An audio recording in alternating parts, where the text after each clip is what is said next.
All right, welcome everybody. Saturday, a special edition of Astonishing. Thanks for being here. If you're new to the channel and you managed to find our video, I'll be shocked. But if you have, please subscribe. Please drop a comment in the chat. Say hello. Let us know that you're here. Always appreciate new people.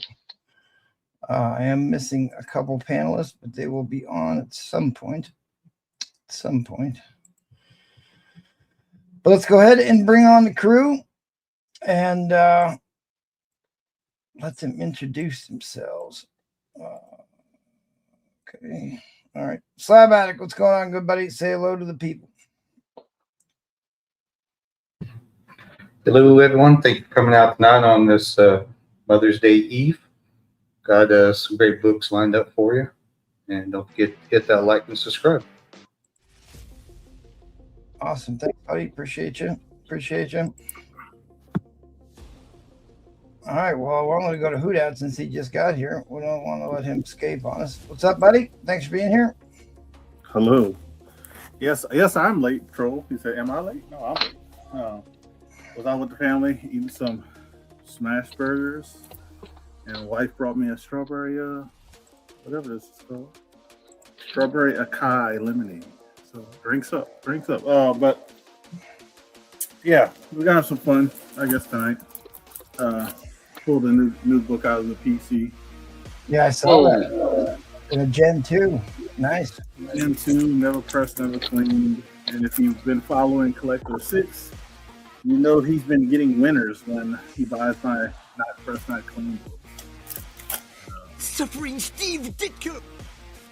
Matt Baker tonight. Yeah, so we got some good little stuff here. Just literally just walked in the house. But that Spider-Man slab is nice, impressive grade on that one. Oh yeah, 8.0 Gen 2. Yeah. Look at the colors on that thing. Damn. Someone has mixed an Amazing Spider-Man in with the Peter Parker the Spectacular Spider-Man series. This will not stand.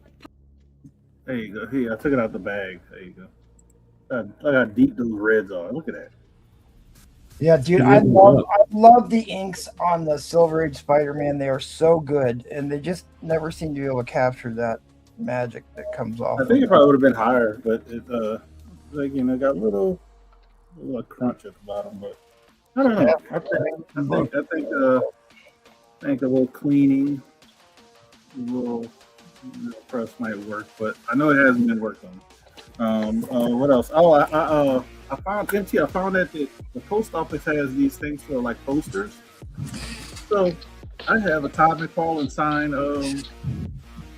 little poster thing. So I'm probably put that up. So since I have something to ship in. You know what, the ones that look like triangles? Or? Yeah, like triangle, yeah. Yeah. I didn't know they had those. I looked at them and said, oh, they got them.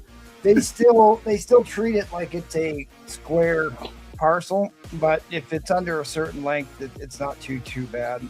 But Yeah, when you're shipping irregular size packages, you have to pay extra. Like that set of drawings I sent was 3 feet long and 4 by 4 inches. But I think it's the normal size like this, like the normal you get from a convention. You know what I yeah, mean? like 11 by 17. That's what size that is. Yeah, so I think it's like it'll probably fit perfectly in that thing. I'm a double check, but if everything's good with that, I'm just gonna throw it up tonight. Yeah, man. let's do it. And that's a 9.8. That's a 9.8. Black Panther 190. That's an old label. That's why you can't see the grade. That's an old Gen 2. All right. Might be a 9.9. Might be a 9.9. Never can tell about these things. Let's head over to Neil. What's going on, Neil? Evening, everybody. How you doing, MT? Good. Got a lot of books up there, huh? Yeah, I got a lot of stuff. There we go. A better deal. There'll be more coming out and getting up there. I need to rearrange some of the other stuff. I wasn't super ready. It's all right. I know somebody who is ready. Trollfire. What's up, people? Board of Doom. Everybody having a good night? We're going to have a good time. We're going to sell some books, crack some jokes. I guess John Arcano is going to, I don't know who he's going to pick on. We're going to find out. More to be continued. Well, Let's rock and roll. Replay may hop on and hang out. So, Ruh-roh. some fun. But the only reason I'm actually doing this show is because Nola said he would be here, and he can help out because my internet every single day goes out at 9:30. So hopefully he's here in the next 29 minutes. Alone here. All right, let's see who's in the chat, see who's here, and do a couple quick announcements and get down to business. Nice, we'll turn that on. There we go. Turn the comments on the screen. There's the Patreon. You want to sign up for that? I'll give that pitch here shortly. There's the link. If you're watching the cell phone format, there is a widescreen format version of the show where you can see more books.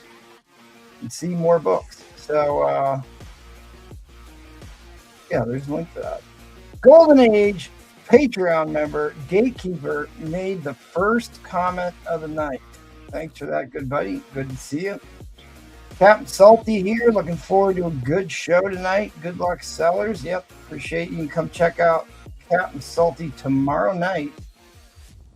I think you're still coming tomorrow. Anyways, him and the boy for Shizzles have great books. Always a good time on Sundays. GTE Comics, always appreciate that. Early bird support. HL, Patreon member HL and his magic crowbar has pried his way into the chat. He is an infamous member of the Houston Cabal. So always appreciate you showing up, buddy. Award-winning Golden Age Patreon member Collecto 6 is here, although he's Collecto 66 now. Somebody must have taken your YouTube tab or something. All right, he gone. He gone. Looks like Neil's hamsters died and his computer's gone out. He'll come back. Patreon member David Reitz.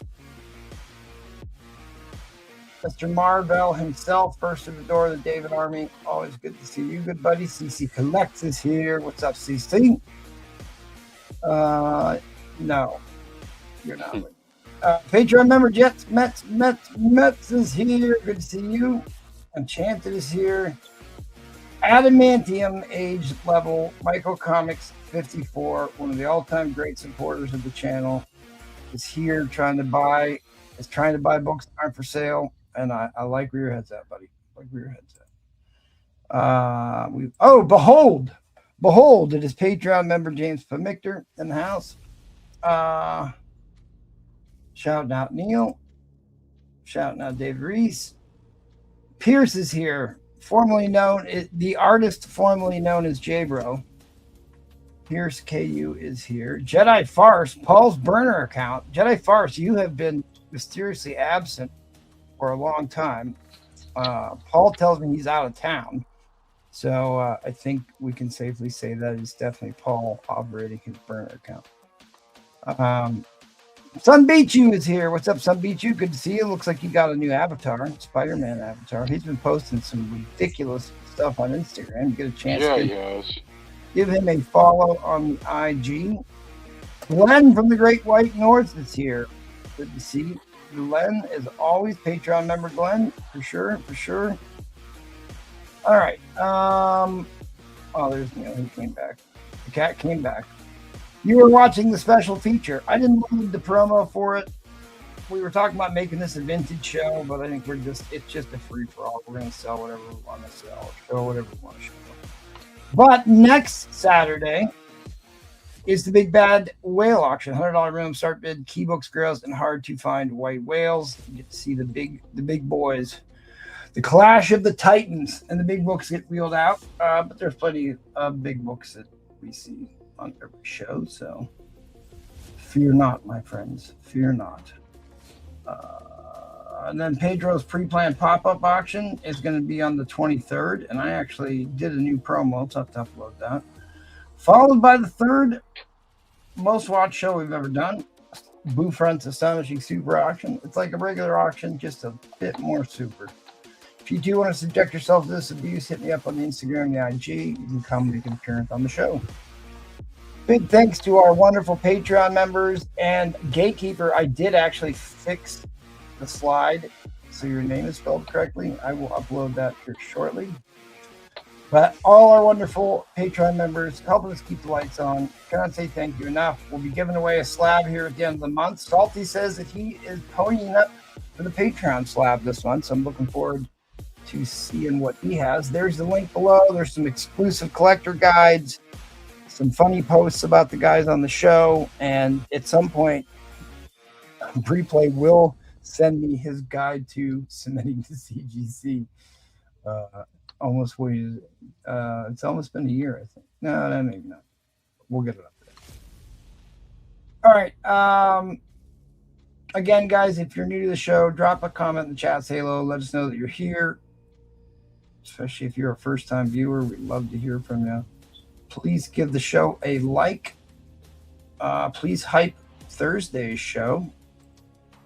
You give hype points to a show that's already been posted. You got to be on a mobile device to do it. I know it is a little bit puzzling, but that is the game they're playing. We will deploy Linda Carter to go look for likes. Shameless, I know, but it is Linda Carter. It is Linda Carter, people. I'm going to play this video.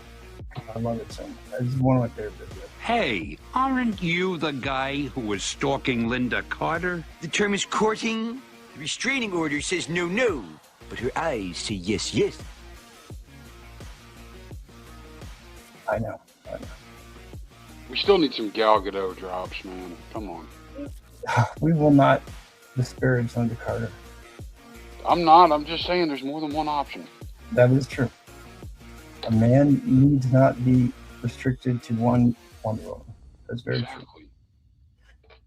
We've got several options for Slabway. It's going to be good. All right, well, just let me know if you can send me an image. I'll show it on tonight's show. It was Goon Guy Monkey, who won the 9.8 Signature Series slab for last month. We were in that race at the end of the night, right before I passed out in my chair, and they put that on the screen. So if you want a good laugh, you can go check that video out.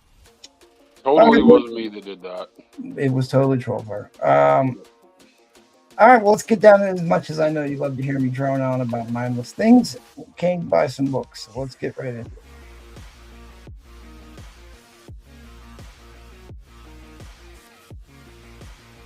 Where's Lovely Hand Model? You're on mute, rookie. We're off to a great start. Maybe he's walking the dog. A wiener dog. All right, I'm here. I'm on this other room.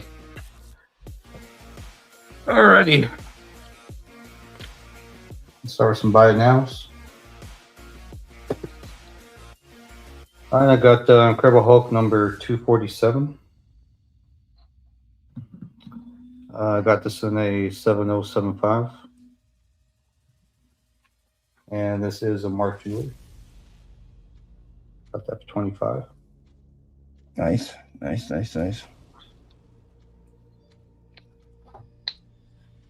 right, now I got Super Villain Classics number 1. Newsstand. Yep, in the newsstand. It added 2 pages to the Galactus origin story that appeared to Thor. The book pops up all the time on the trending list. It's a great book to have. What grade you got that in, buddy? I got it in the 8.0. Could use a press. I got 15. That's it. Oh, okay.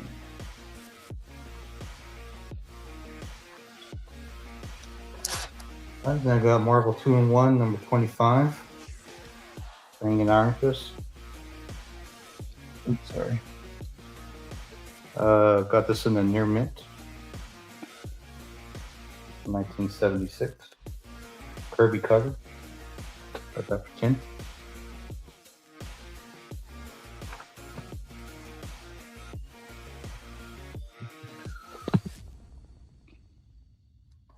I got a Venture Comics number 431. This is when the Spectre takes over the run. Comes a recurring character. That's a good color scheme. That's a good looking cover right there, baby. Especially for a DC. Got this at a 7075. Got this for 25.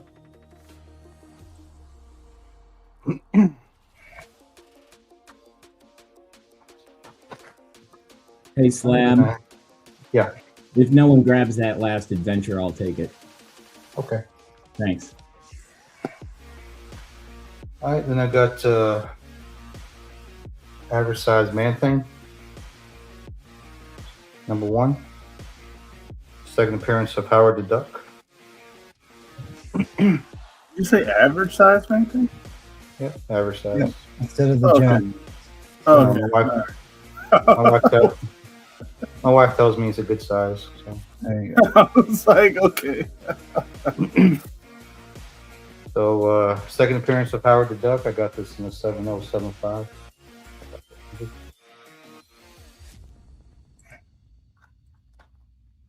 Oliver Pope says, can you say hi to Finley Weber? My son just got his first job today at Cineworld. Awesome. So he can be making off with all those movie promotional materials they throw out.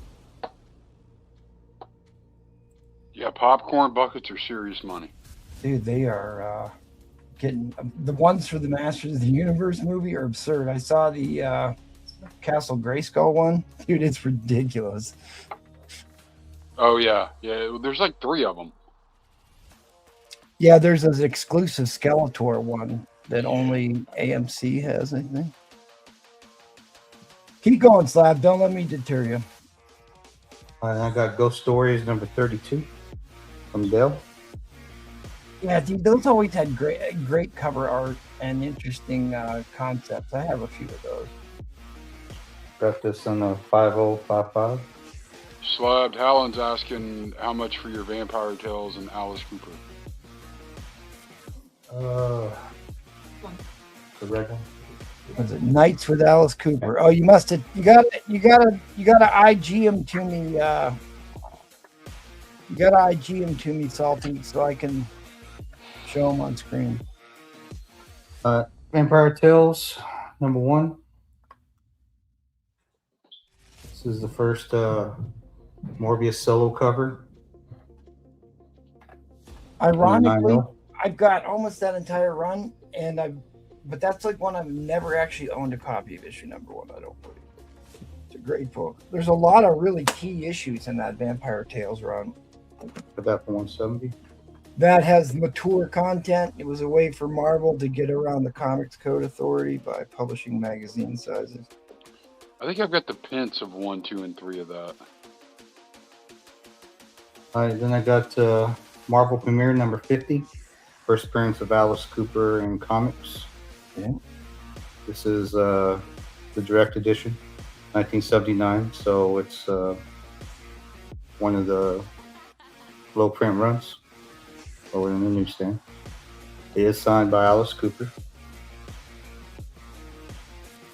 This was a 9.8 when I sent it in. I don't know why it's a 9.4. Of course, there's no Brader's notes. But I got this one for 400.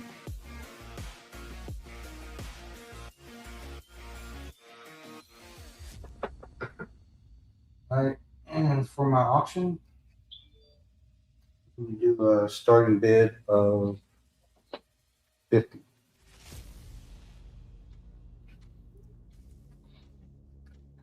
Okay, I heard you. Hang on a second.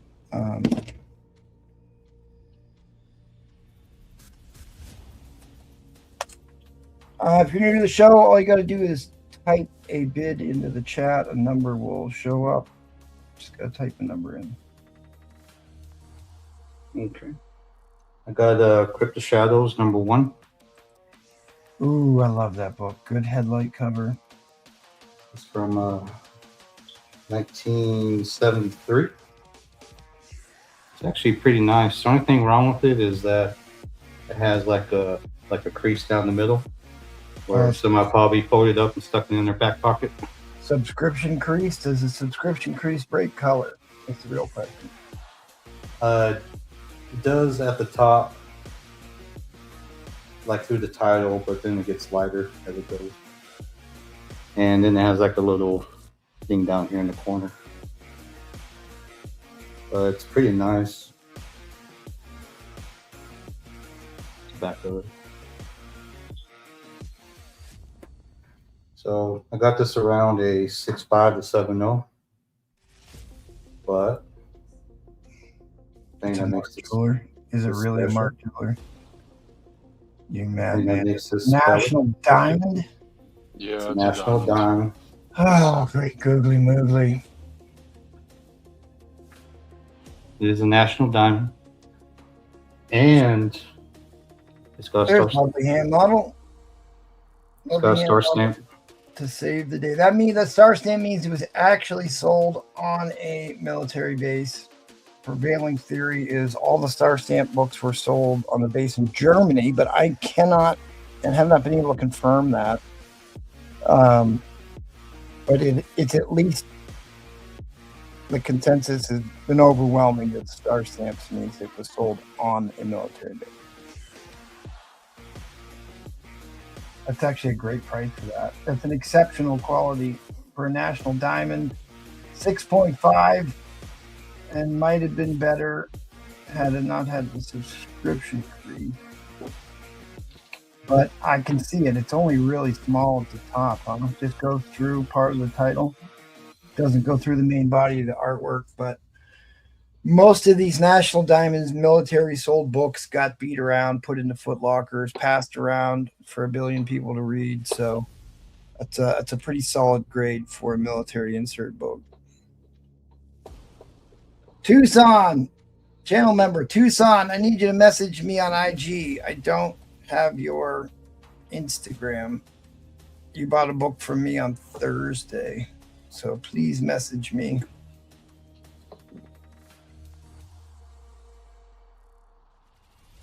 Anyone you've ever bought a book from on here will have my Instagram. Oh, speaking of which, I don't have Slav Addict's banner up. That would help. That would help. It's like having Paul here. I know. Except for I hadn't been talking about myself all the time. Yeah, 1973 National Diamond Star Stamp. Dude, this is a serious book. This is a great book to start the auction out with. That is more than a fair price for this. An issue number 1 of Crypt of Shadows. This was after the decade of the 60s was kind of reaction to the Seduction of the Innocent trials, and they dialed way back the violence and the voluptuous women. And then in the 70s, post Vietnam War, they brought back all the Golden Age horror titles and tried to relaunch them in the Bronze Age and create new storylines. And this was one of those projects that did exceptionally well. Crypt of Shadows had some awesome artwork, some good stories.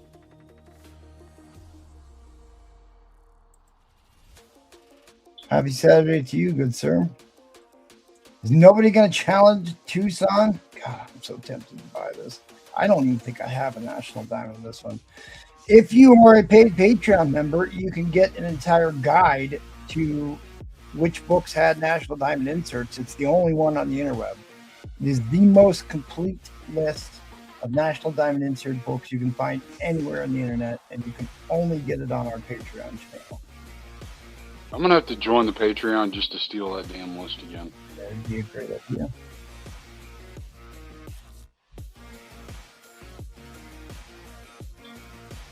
How much for all the bins this round, other than the man thing, says for Shizzle? Like all the slabs in the background? I think he's just talking about what he showed. Oh, okay. Maybe, I don't know. All right, guys, I cannot believe Tucson is going to steal this for $50. All right, fair warning on the end line. Fair warning on the end line. It's probably, I'd say that's probably closer to a $100 book. End line is coming down. End line is coming down. Just the raw books, he said. You want to run through your buy nows real quick? Right.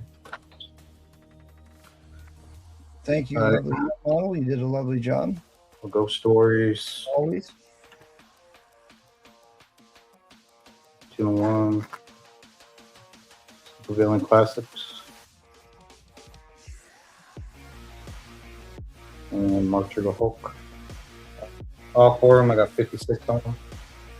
And if you're also interested, I have a Ghost Stories number 37 and a 7075 for 50. You want that one too. But 56 for those 4. Awesome. Slab. Thanks, buddy. We will Put a price on that Avengers 4, man. He's had a price on that. He's actually shown that before. What's the price? I know he has. I'm shocked he hasn't sold the damn thing. I know. But 800. $800 for 25. Silver Age Captain America. First appearance of Captain America in the Silver Age. Well, first appearance of Steve Rogers, Captain America in the Silver. Yeah, you're running Salty's ticker.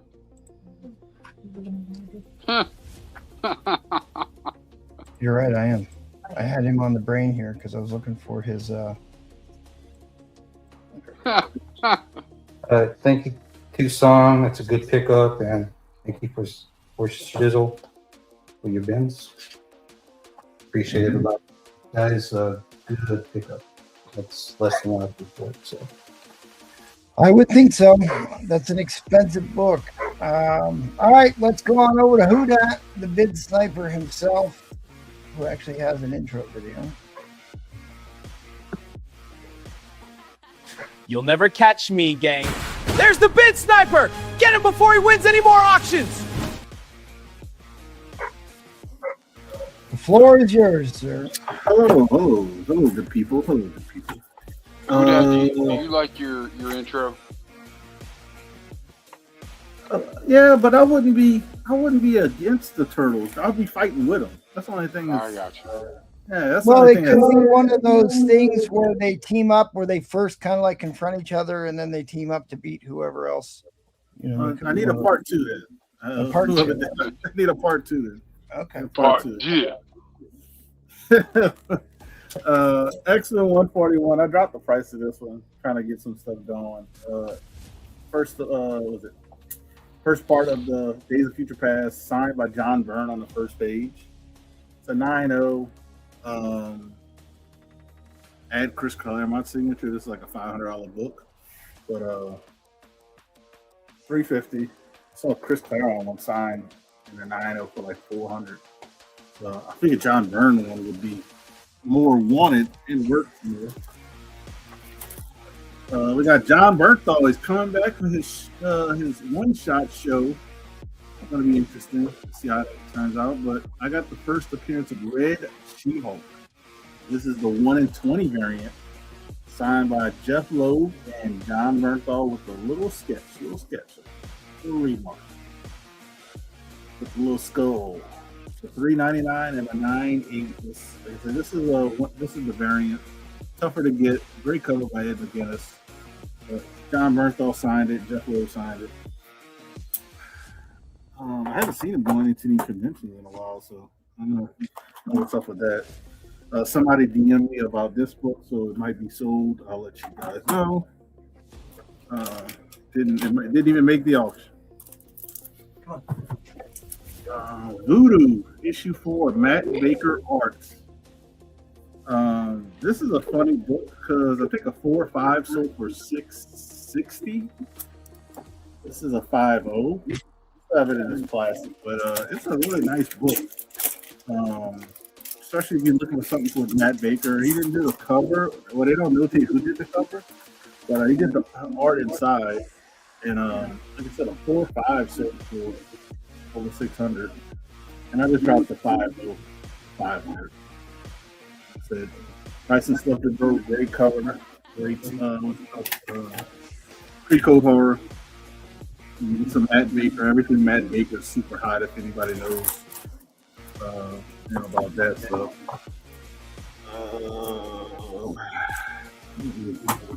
Okay. Forgot the price this one, but I don't know if I'll do this tonight or on the whale, but this is from the Collecto 6 collection. So Collecto 6 traded off some books. I ended up purchasing it from the guy Yaniv, and I'm going to let it go. I'm going to let it go. Let it go, people. Let it go. All right. This is the first appearance of Firepower. And this is a tough one to get in a 9.8 because the back is all that black, but this is a Mark Jeweler 9.8. Iron Man 230, first appearance of Firepower. It's an antagonist towards Iron Man. It's actually on the cover back here. $345 for the 9.8 Mark Jeweler.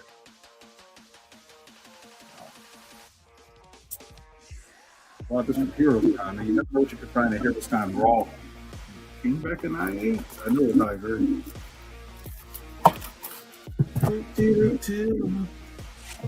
It was looking, I'll see that often. I haven't put a price tag. Here you go, look at that. Sensation Comics 26, 1944. 3.5 off white to white pages.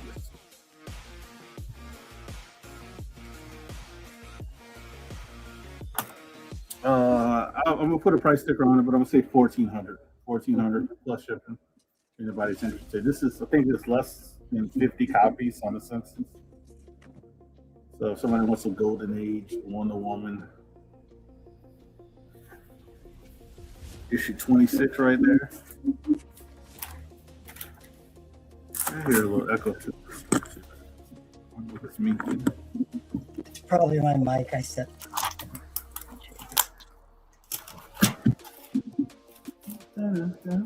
All right, got a few 9 seconds left. We'll just, I found this on this. I have the little tubes to ship it, but I might have a box big enough for it if you get other stuff.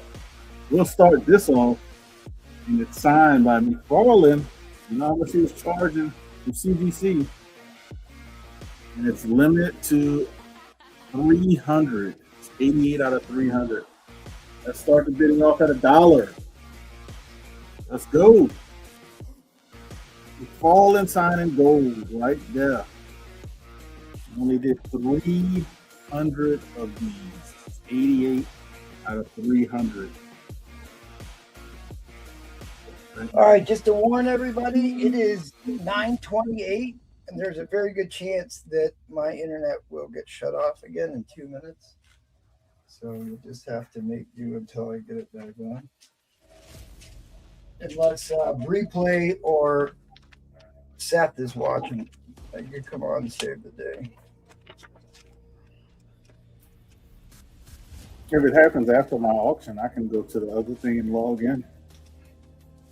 I didn't log in on that one. Up, Fallen Angel. But signed by McFarlane, like I said, it's limited to 300. This is 88 out of 300. He signed this.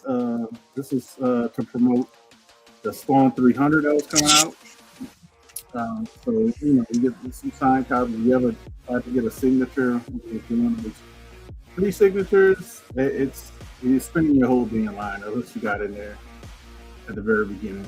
But yeah. Then I think they do lottery now. I think it's like a ticket lottery. So on shipping for this, I'll just charge you $20 because I got those tubes.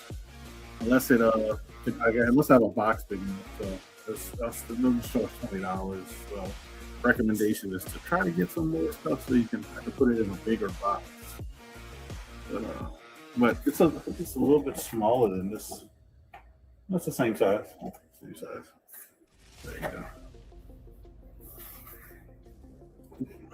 Great condition. I didn't have it. I just had it laid flat somewhere on a shelf, so I never rolled it up. But I'll have to roll it up to put it in that little shipping tube. Todd McFarlane sign. Limited to 300. In honor of the Spawn 300. This is 80 out of 300. And it's a full Todd sig too. Full Todd. Full Todd.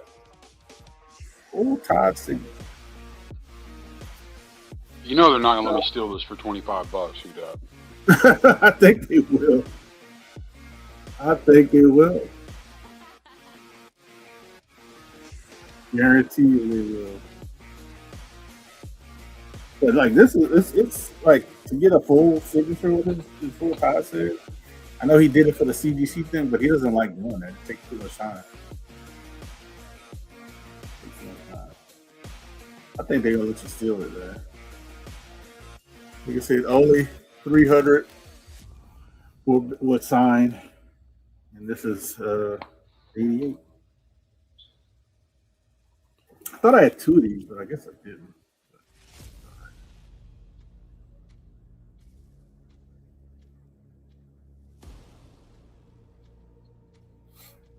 Huh. And this awesome is good. Mark MMM.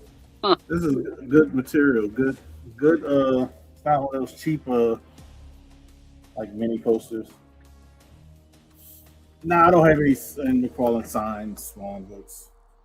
If I did, I'd probably have them CGC'd or something. I just got the promotional for the Swan 300.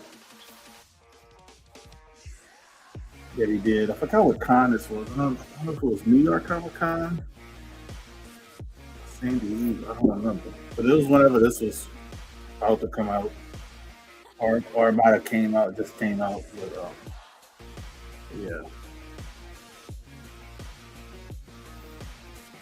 This was actually a grand prize of something out unboxing I had.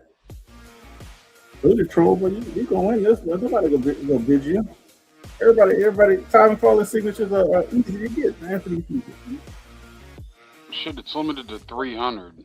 I know, limited. They only did 300. Like I said, I think this was New York Comic Con, if I'm not mistaken. Limited 300. 88 out of the 300. Troll still in it for $25. Scared everybody away at $25. You said sign right there in gold. I guess since we don't have MT, I'm gonna type in the inline when we get to it. Oh, he left. He got kicked out already. I think he did. No, I was able to hop on with my cell phone. Oh, there you go. I've never run the show from my cell phone, so we'll see how badly this goes. All right, thanks, buddy. I appreciate it. We are going to, where are we going? Either Troll or Neil. Who wants to go next? Tell me now. Neil. You're too late. All right. You're way behind. Almost a minute. Or I'll go, Neil, if you're not ready. Whatever. I don't care. I'm ready. How do I do this? Hang on, we're having technical difficulties. No worries.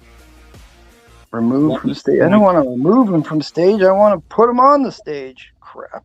You should be able to put him on there from the phone. I'm sorry, guys. Bear with me here. I am going to figure this out. Not I can. I'd have to go log. I have to log back in, but I can. There you go. Now you You're just gonna have to watch a YouTube video. We'll be right back after these short messages. Let's see. Let's go to Come on, show me Neil. Maybe that work. Maybe that'll work. Maybe that'll work. Now you just got to blow him up. Not that way. Never mind. blow him up. How do I get to the layout? Banners, media, presets. I'm about to log in on the other one. How about that? There we go. There we go. All righty. Are you good? I was about to log into the other one. No. Oh Lord. All right, what's There up? we Guys? go. Yeah, I got you.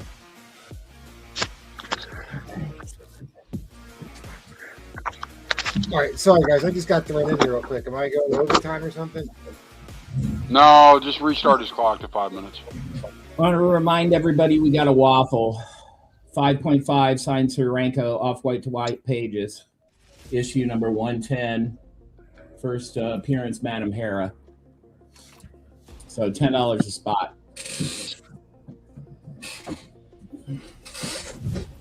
On the top shelf, we got 7.0 CGC X-Men 137 for 120. Signed Claremont 138 9.4 for 250. John Byrne 300 for an 8.5 for issue 142. It's signed by John Byrne on the interior page.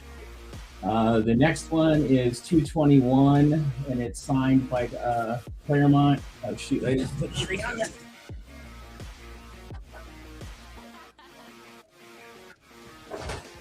I'll do it for $200 tonight.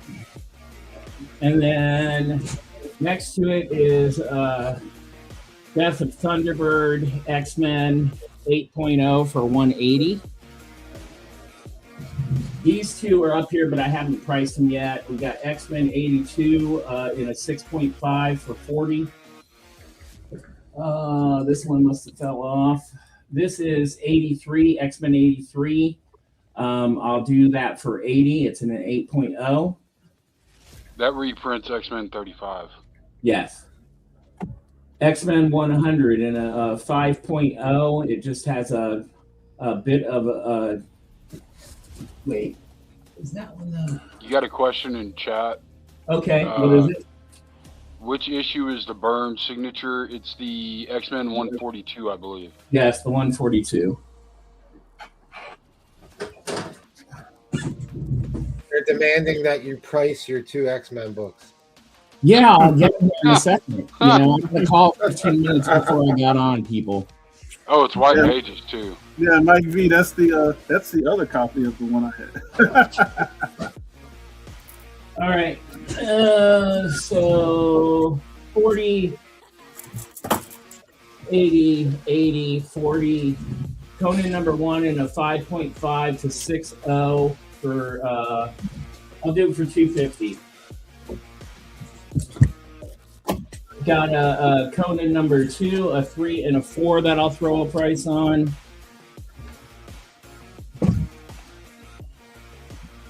House of Secrets, issue number 109, 6.0 for 25. Then I got an Iron Man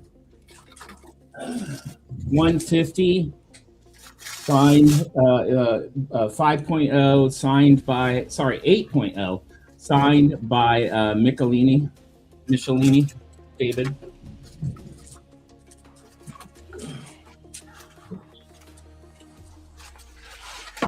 No, John, we're not doing that, buddy. John Arcano's banging. Yeah. You said who that said something, and now John Arcano's just Batman 201 and a 5.0 Gil Kane cover, $20. What did I say? I didn't say anything. Hey, Neil, show that X-Men 80, that reprint of 35. Show that book, because that is a steal.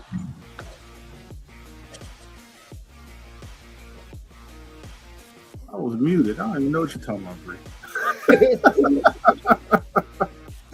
I just heard my name. You got how much on it, Neil? 80. Price to sell tonight. That's a great price. All right, if that doesn't sell, I want it. All right, I bought it from you. That's okay. All right. I can't keep X-Men in stock. Everybody keeps buying it. All right. Well, there it is. $80. Joe Palooka, Golden Age, 1950, in a 6.0. Artwork by Ham Fisher, $10. They're asking the grade on the X-Men 115. 115. 6.5.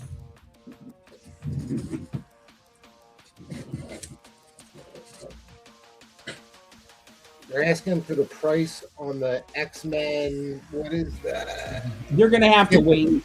The two that are not priced, they're going to have to wait until next round. I'm sorry. It's all good. Don't worry about it, man. Keep rolling. Keep showing books. Where are we at? Let's do an auction.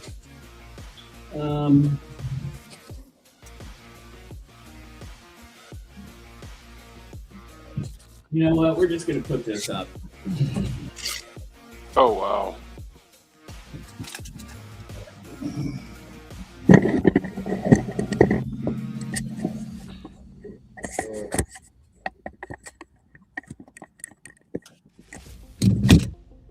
Conan number 1, 5.5.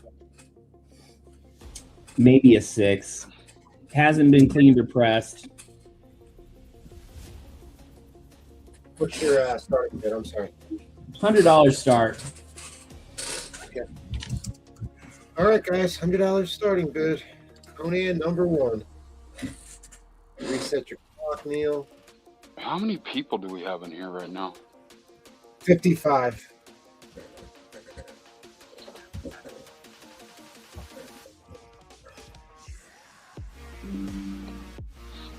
Oh, okay.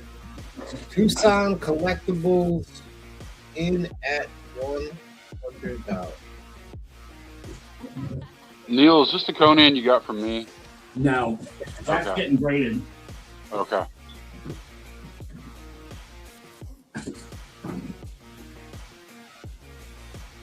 was going to say, I don't remember it being a 5.5. No, I just picked these up the other week. I just picked them up the other week. Can you show us the spine? Mm-hmm. Just go over the book. You don't got to take it out. Don't take it out. No. Okay. Well, I can't show the back that way, but it's a very clean copy. Just a very, very light corner dog hair crease. It's got some minor spine ticks along in here. It's got a bring it down just there you go. Bring it down just a little bit. There you go. Sorry. No, you're good. Damn, It's not a bad copy. Yeah, no, it's not. And the inside pages are nice. It's a nice copy.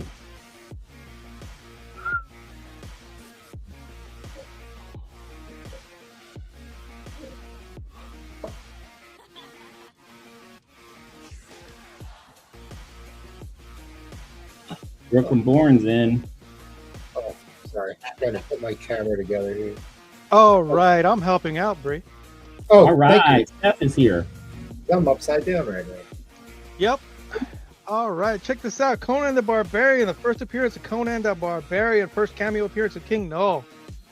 A 5.5. So, what, mid grades? Yeah, 5.5 to 6. Yeah, If you pressed it, it'd probably look a lot better. Yeah, look a lot better. And mid grades right now is around $300. So this is going super cheap. Right? Yeah. Look at Movie's that. coming out, man. I'm excited for it. Yeah, it is. They've got new movie coming out. I think they just showed what's that lion or that tiger. They showed him already.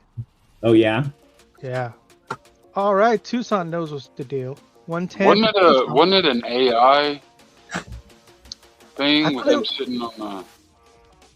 Oh, Anyway. I don't know. I thought it was CGI that they did the lion for, or I don't know who the lion is.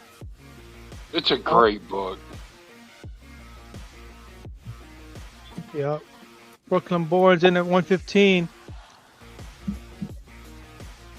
This thing is still going low. There's still a lot of meat on the bones for this. Mid grades are around $300. This is a 5.5. Gets a lot better if it's cleaned and pressed. So yeah. And if we get any traction and get somewhere with this, if we get to 200, I'll bring in number 2 in a 6.0. Look at that. Number 2. Neil, I don't think you got to do that, buddy. I think you're good.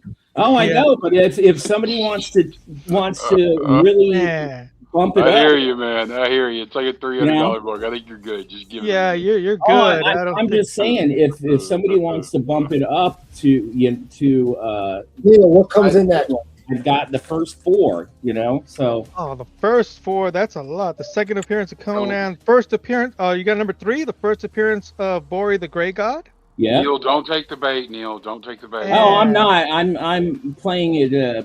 Does something come in after this? Conservative. Brooklyn Born 140. Man. Yeah, Captain Salty. Exactly. Like 3.5s are going for 425. This is a 5.5, and it's going way below. Hit the like way and below. subscribe, people. It's not even overtime yet. Just give it a minute. Yeah, see, Collectos knows what's up.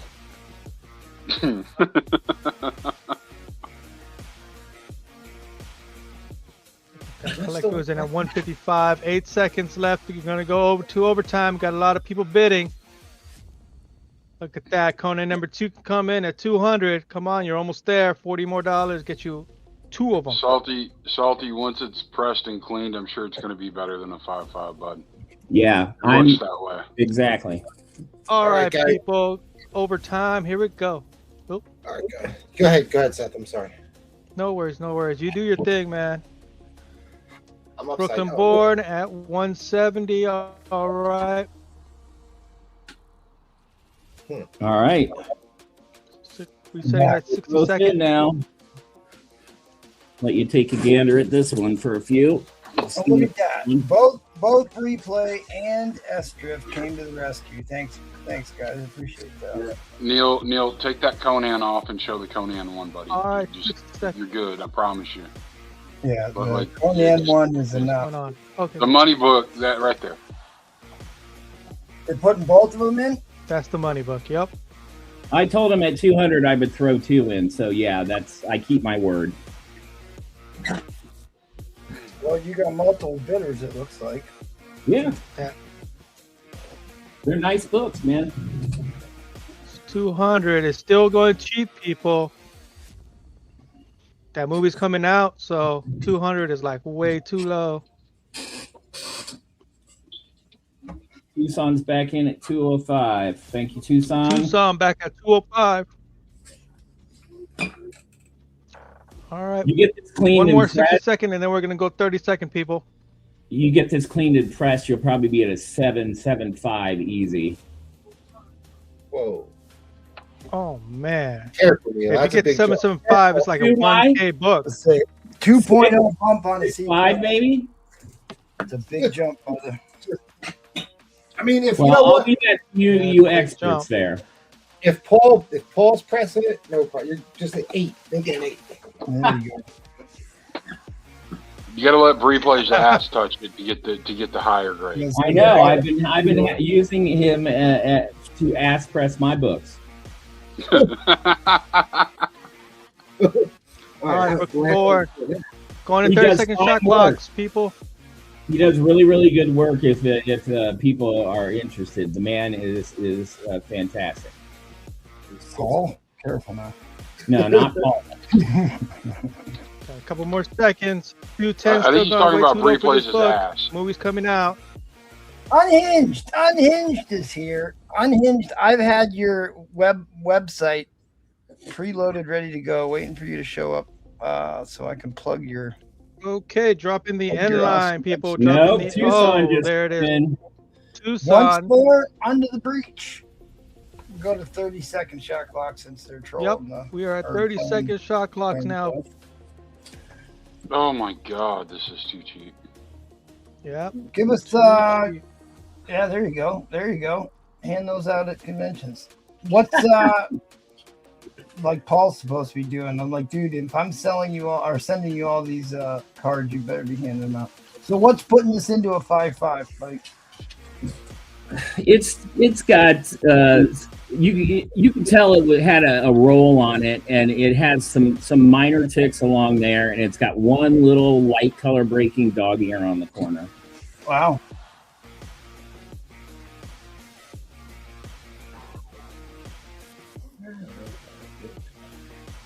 Tucson's back at 225.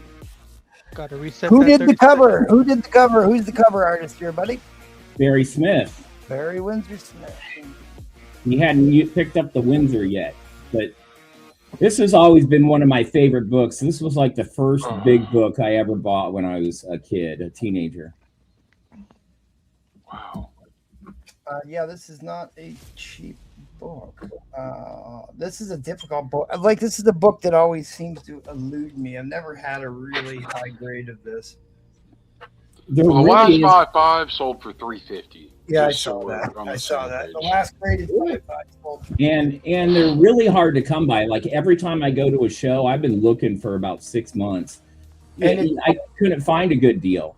We got to drop the end line here, guys. We got to drop the end line. Fair warning on that end line. Fair warning on that end line. Going to Oh no. Troll Fire's back at 230. We have ourselves a Donnybrook. Donnybrook. Thank you everybody for bidding.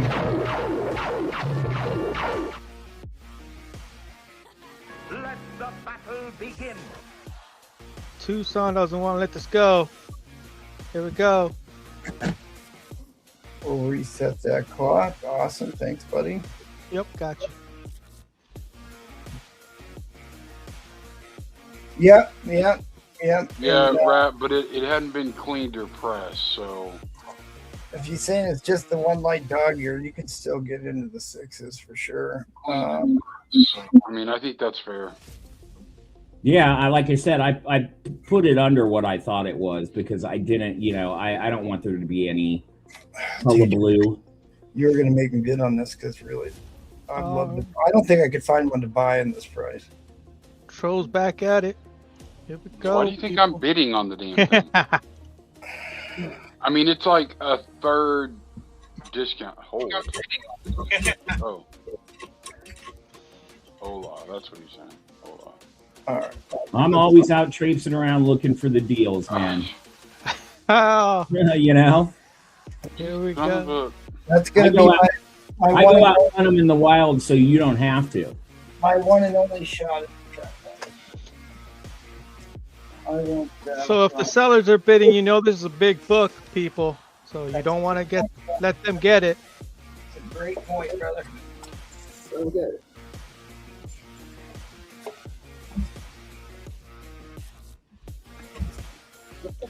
Got a couple more seconds.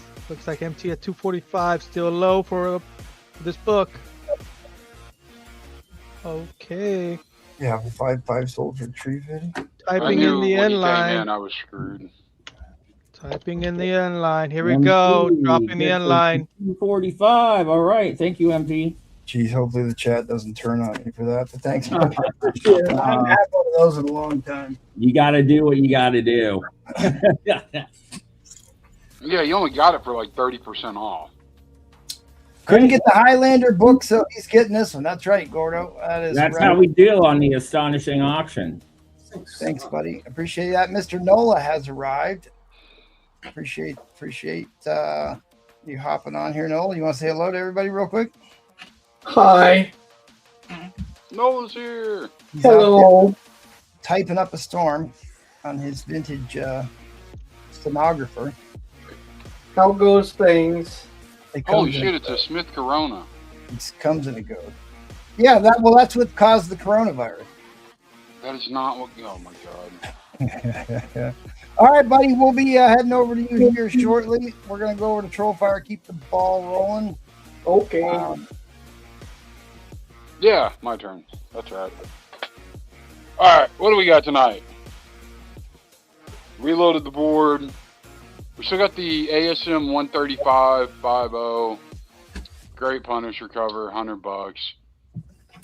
Captain America 160 National Diamond, incredibly rare book, incredibly high grade for a National Diamond. Great ink strike, great colors, 7.5, $150.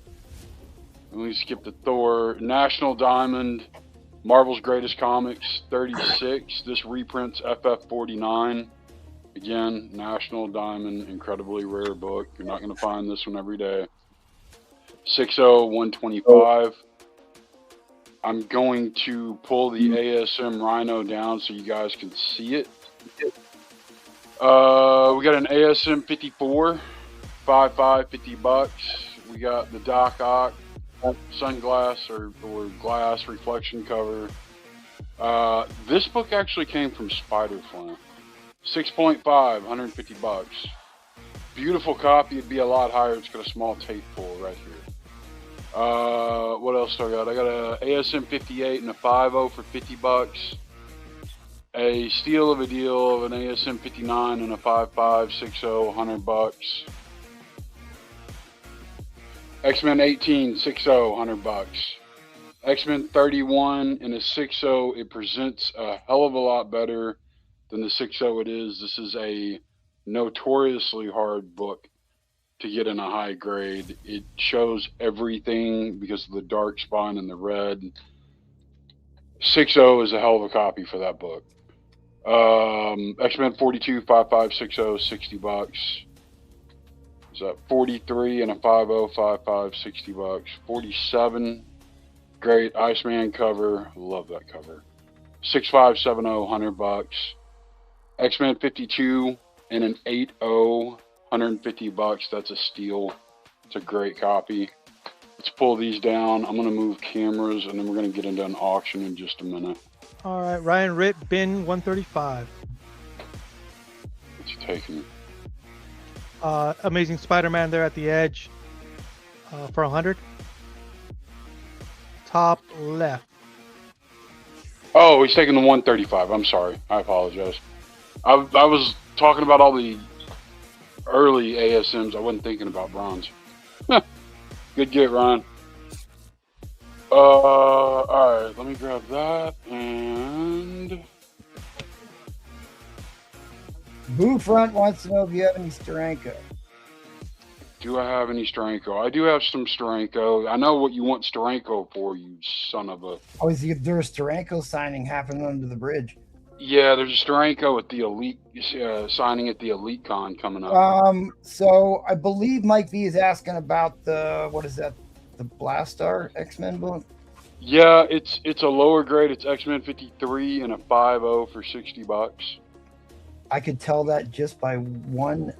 Yeah, just by the color in the corner. Yep. Yeah. All right. Or by the number in the corner. Or the number on the on the post-it too. I'm glad you think my vision is that good. Ah. It's like Canadian healthcare. That's true. It's just that bad. All right.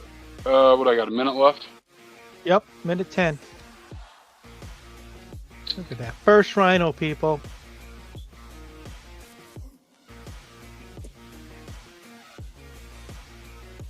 Tell me that is not just a beautiful ink strike on those colors. I've got it in a 5055. Let me know if you want to see that other book you asked about. Higher. I know Troll wants to ignore people who are asking about it. Dude, that thing looks incredible. That ain't no 5.5. It is a 5.5. Flexing that. Here's why it's a 5.5. He's flexing that Spawn book just because Nola's here. I know he is. I don't know if you can see it. It's not one to show up in the glare. This little corner right here is missing. And it happened decades ago because it's all tanned together. It is indeed, Nola. North Cali. It is indeed. Oh, that one? Yeah. Yes, it is. Beautiful book. ASM 41. $475. I'm sure you can find higher grade copies. I don't know if you're going to find a prettier one at this price. So, all right. Let's see here. Give me a $1 starting bid. I'm going to do a builder. All right, typing in dollar starting bid. I know. I got that. I actually got that joke, Gordon. That was pretty good. It was a good joke. right. Edwin's asking for X-Men 31 and 42. Edwin, let me get back to you in just a minute, buddy, okay? What's you? Careful, we'll start thinking we're bidding on that Spawn book. What are we bidding on, buddy? We have an X-Men 69. This is the first book that's in. Adjust my camera slightly. Move the Spawn.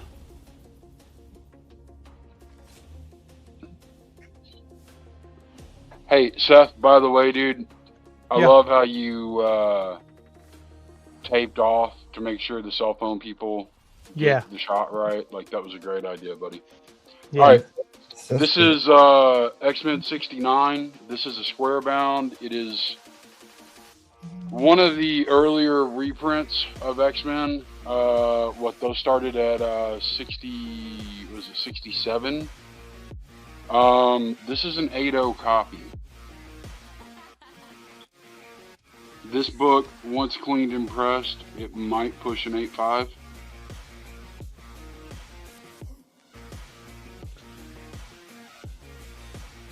That's beautiful colors. It's very striking. Man.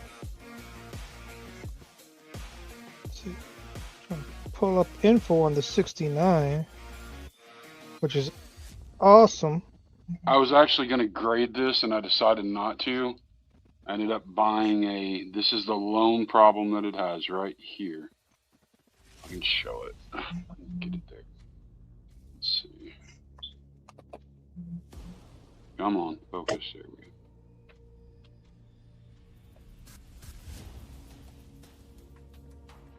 You can barely see it. It's just got like a little Chad hanging right there.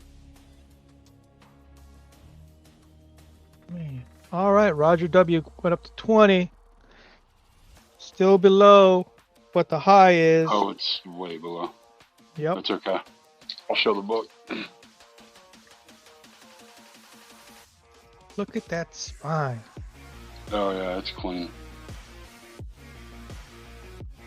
Oh, it's because it's square bound, so you should have no issues with this. Almost. But yeah, look at that. My feedback at 30.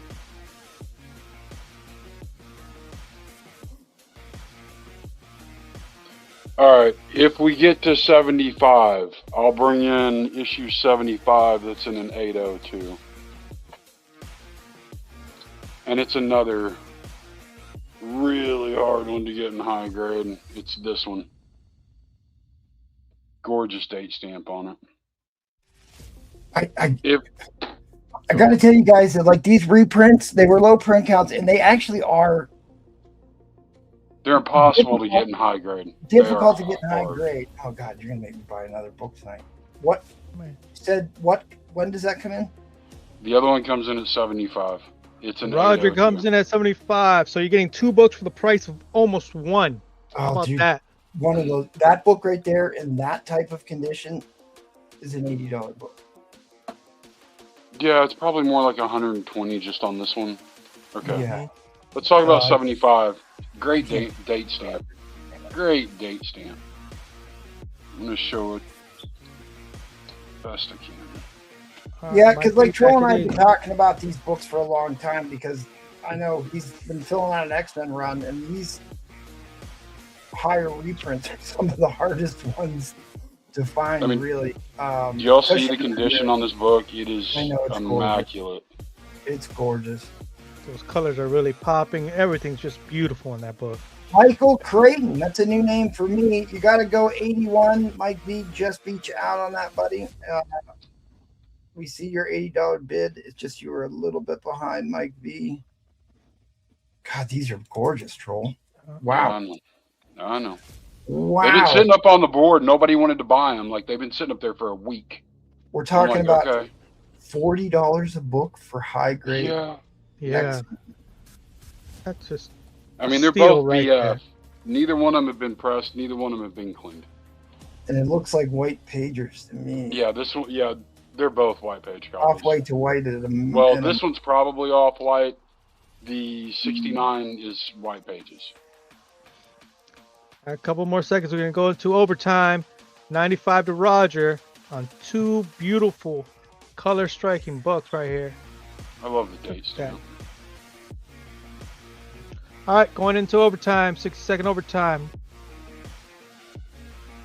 I know, Mike B. I hear you, buddy. All right. So right now, both books are in, and we are at, what are we at? $100. We're at 100 to Mike V.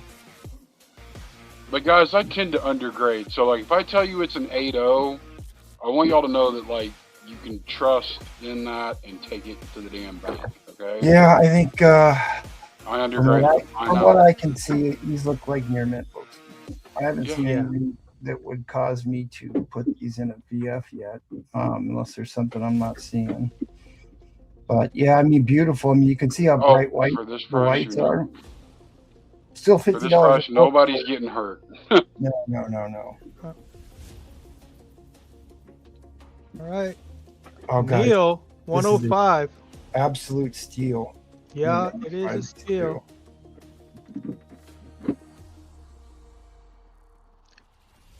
Yeah, I know that like at the risk of being repetitive and irritating, I can't tell you how hard these are to find in high grades.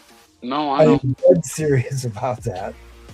I'm just looking for an X-Men 69 on the Bay, and It's not an easy book to find.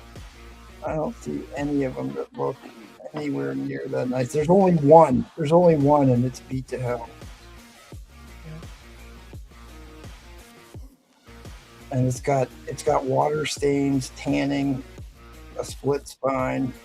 What are we at? We're at 105. If we get to no. Couple more I'm not seconds, gonna take, people. I'm not gonna take Don't the want to bait miss for out. myself. Don't let those go to that guy Neil, man. X-Men Wow, books wow, coming out. wow. You want some X-Men books in you?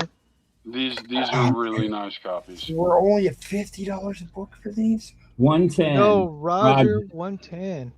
All that's right. I'm not gonna Last bid 60-second clock, and then we're going into 30-second overtimes. I can't bid against Roger. Dude, this is great. This is a really, really great set of books. It's a great cover, Eddie Fitz, if you're watching. You know how much you love when I say that. The original X-Men, which is going to be in the movie. That's what they say. Now, my good buddy Roger, there's only like a couple So people. That I what? will not- 69 is the third reprint, and then 75 would be what, the 9th? Yeah, I know. You know, I mean, like But that's like how. the X-Men title was about to be canceled, they put them into reprints and they cut down how many copies were being distributed. So it's actually lower print count. before Claremont came in and saved the day with GSX and launched new X-Men. All right, a couple more like seconds. there is like very few people that I won't bid against in the world, and Roger is one of those guys. So, Okay, people typing in the end line, so be prepared. End line 'cause coming down. I'll bid against that degenerate troll anytime. Yeah. End line has dropped. Good game. Dude, Roger, you nailed it. You killed it, buddy. That was a great get. Yeah, Good that get. was a steal GG, right there, buddy. Roger. GG's, buddy. What was the anal raping I just took? 110. Okay. Family show. Yeah. Family show. Good get, Roger.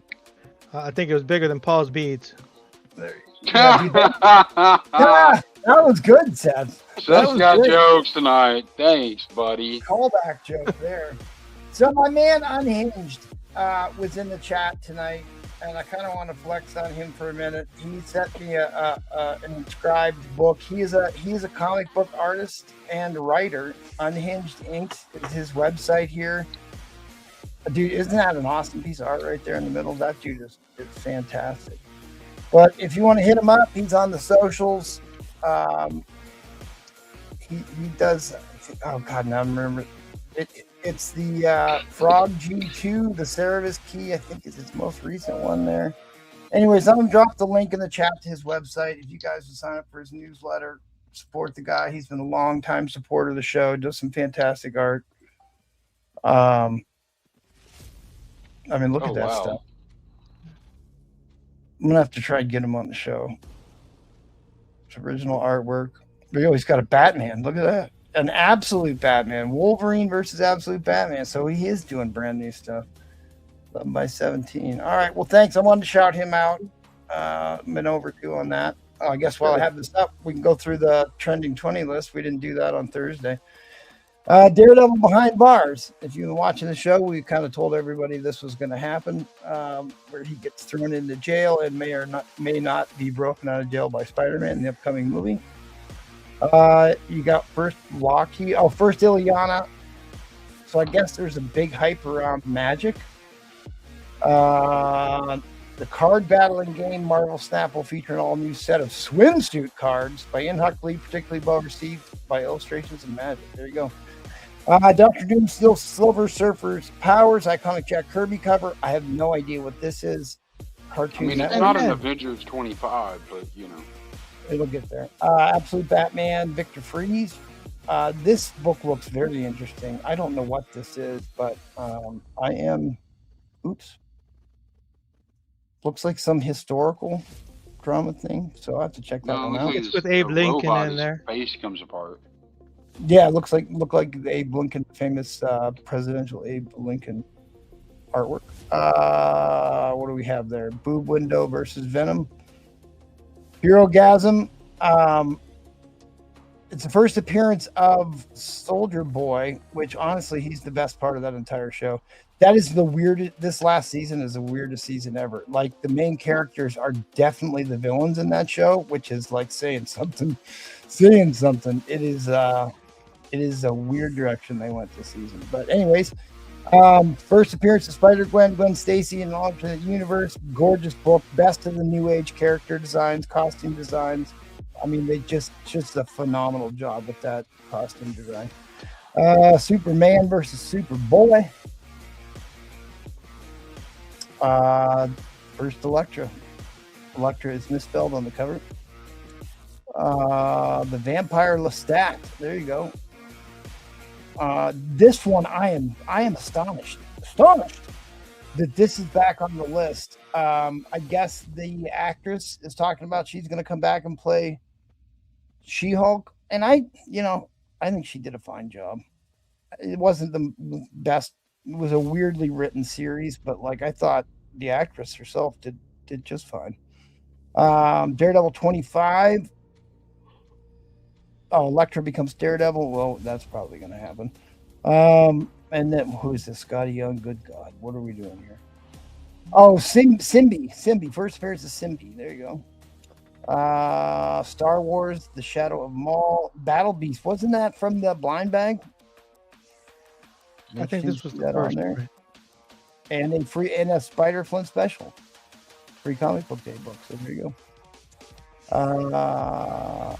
Carl. Dungeon Crawler Carl. It's a lot of fans are behind that. Lit RPG fans. It's a huge fan base. Well, explain it, because I have no idea what Carl RPG means. Oh, a role-playing game. No, it's a book series, fantasy book series, starring Dungeon Crawler Carl, the main character right there, who's going towards dungeons and defeating them with his trusty cat Donut, Princess Donut, and it's just hilarious. So awesome. And then you got the Bernthal. Everybody was fired up about that Bernthal. So there you go. There's your trending 20. And talking about trending, let's head on over to Noah, because he is a trending guy. Hey, it's me. Lucian Kerwin. What's up, buddy? Yeah, like if you write your show where you attack the fan base, it's hard to get traction, but I thought that the actors did just fine. All right, so Burfront was asking for Steranko. So if you feel like, you really want to get a signature on a great Steranko book, you can bust this one out. Yeah, dude, I love that one. That should be worth way more than it is. That is a 9/4 Shauna the She-Devil #1 first appearance of Shauna, with again covered by the one and only Mr. Steranko. And if anybody's interested, I will do that for $230 shipped. $230 shipped for 9/4 Shauna the She-Devil #1.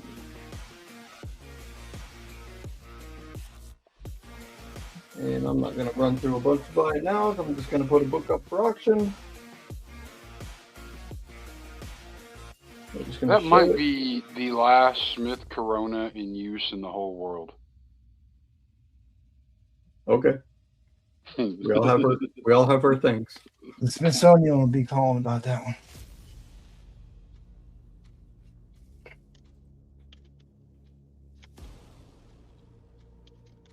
Lucian Kerwin says, "Holy crap, Nola selling tonight. Damn, good to see you, brother." What's up, Lucian, my friend? It's good to see you, sir. Indeed it is. Mike Tinson, my doppelganger, says, "Rumor Seth MacFarlane to fire up Dungeon Keeper Carl as a show." Well, there you go. Oh, it's already in the works, so yeah. And CC, it's Iggy, the what's up, artist brother? for Crocodile who's doing the Dork book, but they work together. So I'm going to start this at $80. This is a VF to better copy. I showed the spine. Again, I'm not going to grade anything too high. We all know what this is, but covered by the some guy named Jorge Perez. Jorge Perez. Jorge. And that's this guy back here is apparently something. So this is, of course, the late, great George Perez, no longer with us, recently lost. A lot of the comic book greats been dropping like flies, so certainly missed, but you could get a chance of one of his most famous books actually here. So we'll show it off. I'll let y'all get a look at it. Oh man, you started this at $3 and we're at $80 right now. There's much love for this character. Oh yeah, this is a key issue here. So there might be new viewers here, Nola, as much as we've got plenty of the old gang in here. Explain to everybody exactly what this book is, because we may have new collectors in the chat. This is the first appearance of the inspiration for Deadpool. Well, I think that's well said. More commonly known as One Deathstroke. Deathstroke, and we actually saw him in end credit scene in that. What was it? The Suicide Squad 2, the second Suicide Squad, was it? Where he's on the boat, the yacht. Yep, Jerry Conway we lost too soon. We lost Sal Buscema here recently.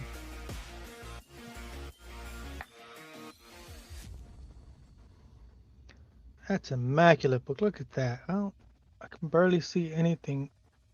Got a little miswrap. Just a miswrap, but it's fine. Anything. Everything's very white. Biggest, you got a couple little micros right there. And that camera went zoomed in real nice. All right, yeah, that's impressive. Yeah. So, like I said, I'm going to sell it as a VF Plus, but you guys make up your own mind. First appearance of Deathstroke the Terminator. First appearance of Death of Ravager, son of Deathstroke. First appearance of Wintergreen, Deathstroke's mentor. First cameo appearance of Trigon as Demonic Eyes. It's a big book. He is an anti-hero. And James Gunn was developing a Bane and Deathstroke supervillain team-up film based on a script by Matthew Orton, is what the book says.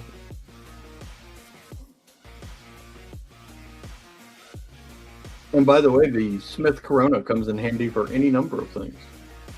I see that. Very functional. And by the way, it is functional.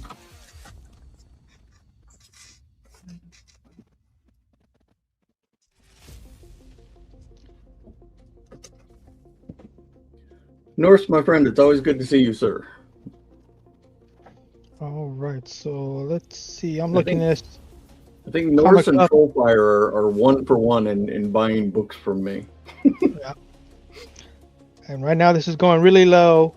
Yes, There's it is. A lot of meat on the bones for this one.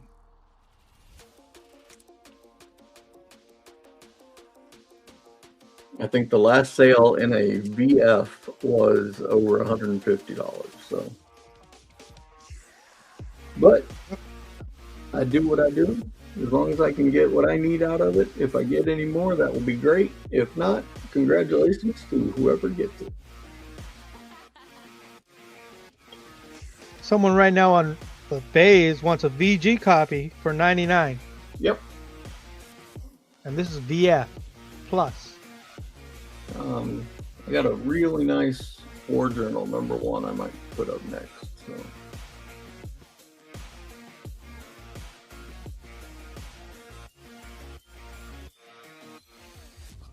All right, couple more seconds. We're going to go overtime since there are multiple bidders. Man, Norse, I got my fingers crossed for you, buddy. This is going to be a good one.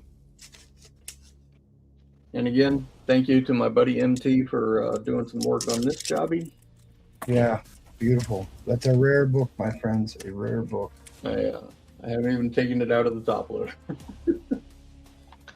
All right, going into overtime. 60-second clock starting now. 60 seconds, 60 seconds. You two could be the proud owner of the first appearance of the inspiration for Deadpool. Here we go. First Deathstroke.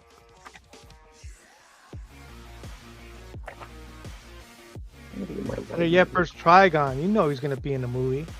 If they make the T-Titan movie, it's going to be Trigon. And by the way, if there's any Frank Miller fans out there, hit me up, because this is just something that ended up in my life that I don't care about.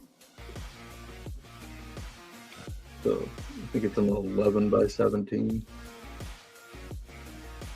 signed print of 181.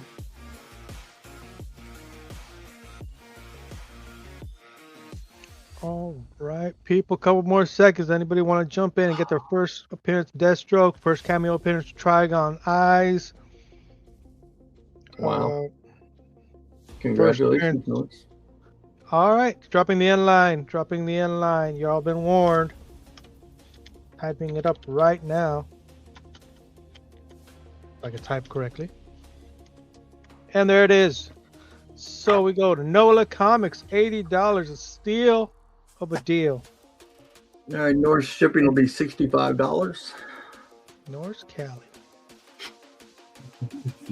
All right, Norse, you know the deal. Hit me up. We'll get it figured out.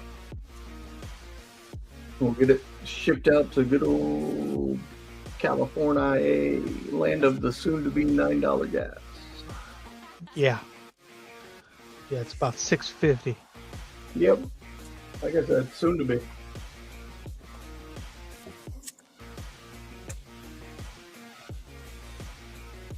All right. Well, thank you. I appreciate it. Thank you for watching. It's Roman Curtis. Hi, Roman. It is the Roman Curtis. You little devil. Roman Curtis. I suppose I would sell something. Try to sell something. Look, crazy killer clown. Oh yeah, dude, House of Mystery. $7 for premium there, Lucian. Yeah, it'll come back down. It's like the issue being is like we have to pay world prices for stuff, even though it's a lot cheaper to find it here. They should fix that eventually. One would hope.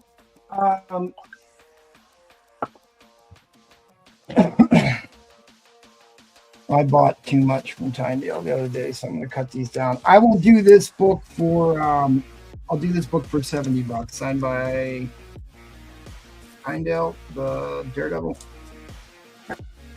So $70 on that one. Metal. It's a metal cover. Daredevil. With them PayPal.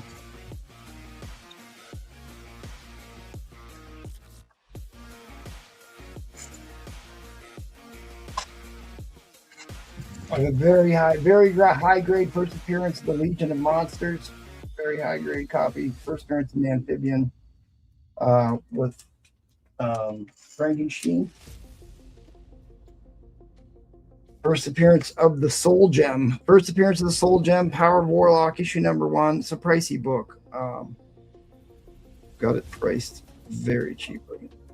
What's first? Soul Gem.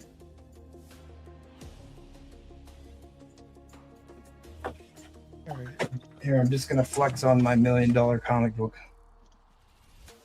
Okay. Triple signed. You got that bin for 70? Oh, Roger W. Daredevil? All right. It's a beautiful book, Roger. Here's the other Tyndale. There's only supposed to be like 20 or 25 of these, from my understanding. There's like a Virgin you can get pretty easily on his website. He doesn't even have this listed on his website. I bought this from his girlfriend, who apparently didn't tell him that he was selling this. But anyways, it's signed with COA. May the Force be with you. The Princess Leia. I like it because it's got more artwork in the back.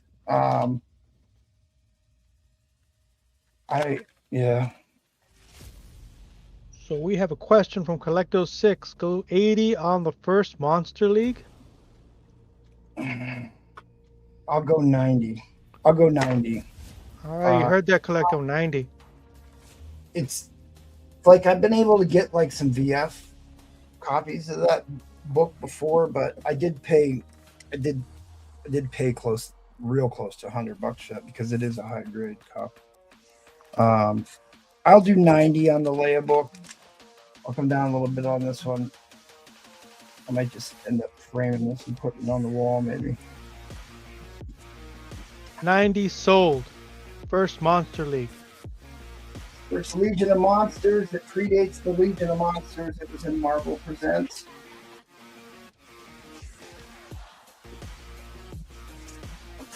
First battle of Punisher and Moon Knight. First Punisher and Moon Knight.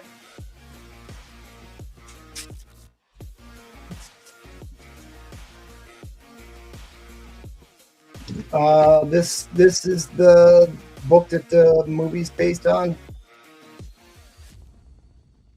Spider-Man.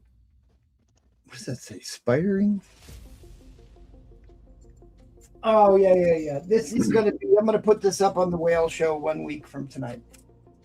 1 week from tonight, I will put this up on the Whale Show. So it's just up there as window dressing for right now. To let you know that I have one and that I will be selling one on sale. You know full well you can't leave that sitting on a shelf and someone's not going to ask about it. That's very true. And they've also missed the other really big book on the board that's up there. The tease for the whale auction. So these, I'm pretty sure these were $50 books for a long, long time. I can't find any of them listed on eBay. They're like really, really thick, really heavy Lady Death variants. Some gorgeous books here. I mean, how great is that one?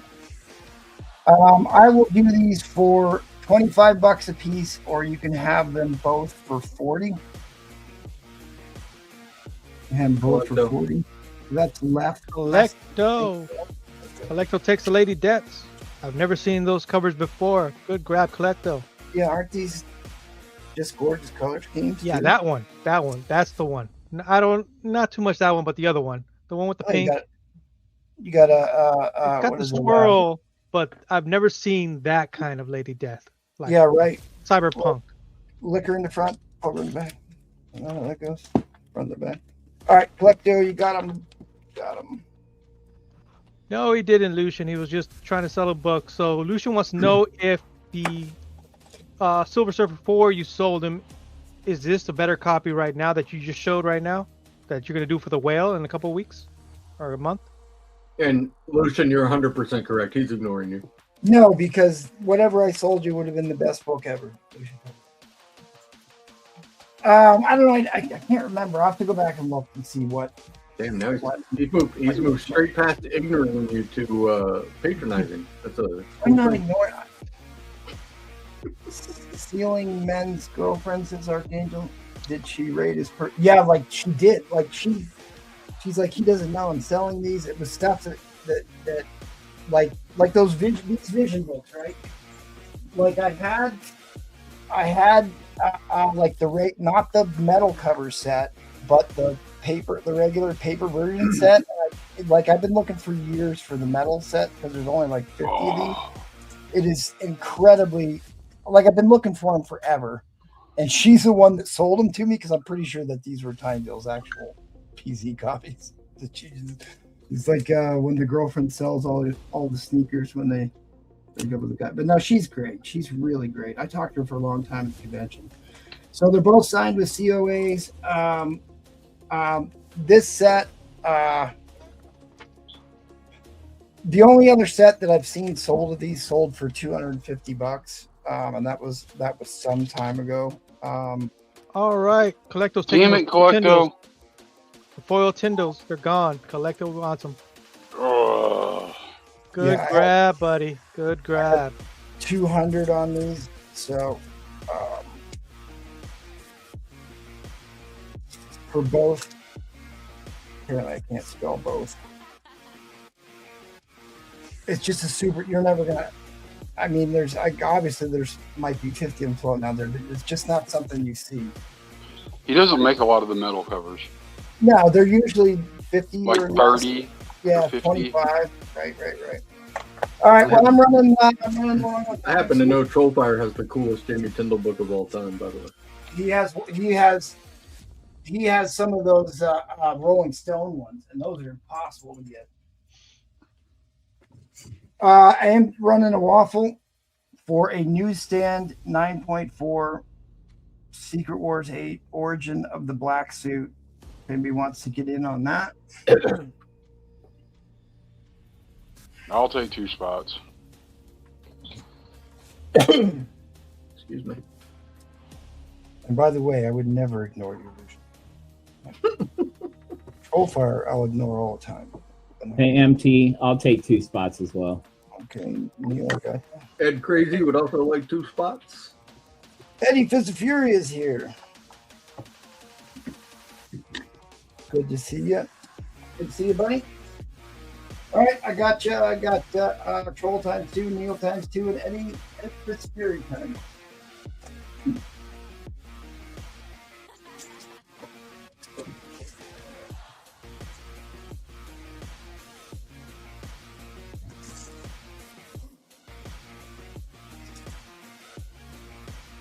That's great. All right, this one to do from auction. What's the starting bid? $1. As always, everything starts. $1. Here we go, people. Everything starts at a doll hair.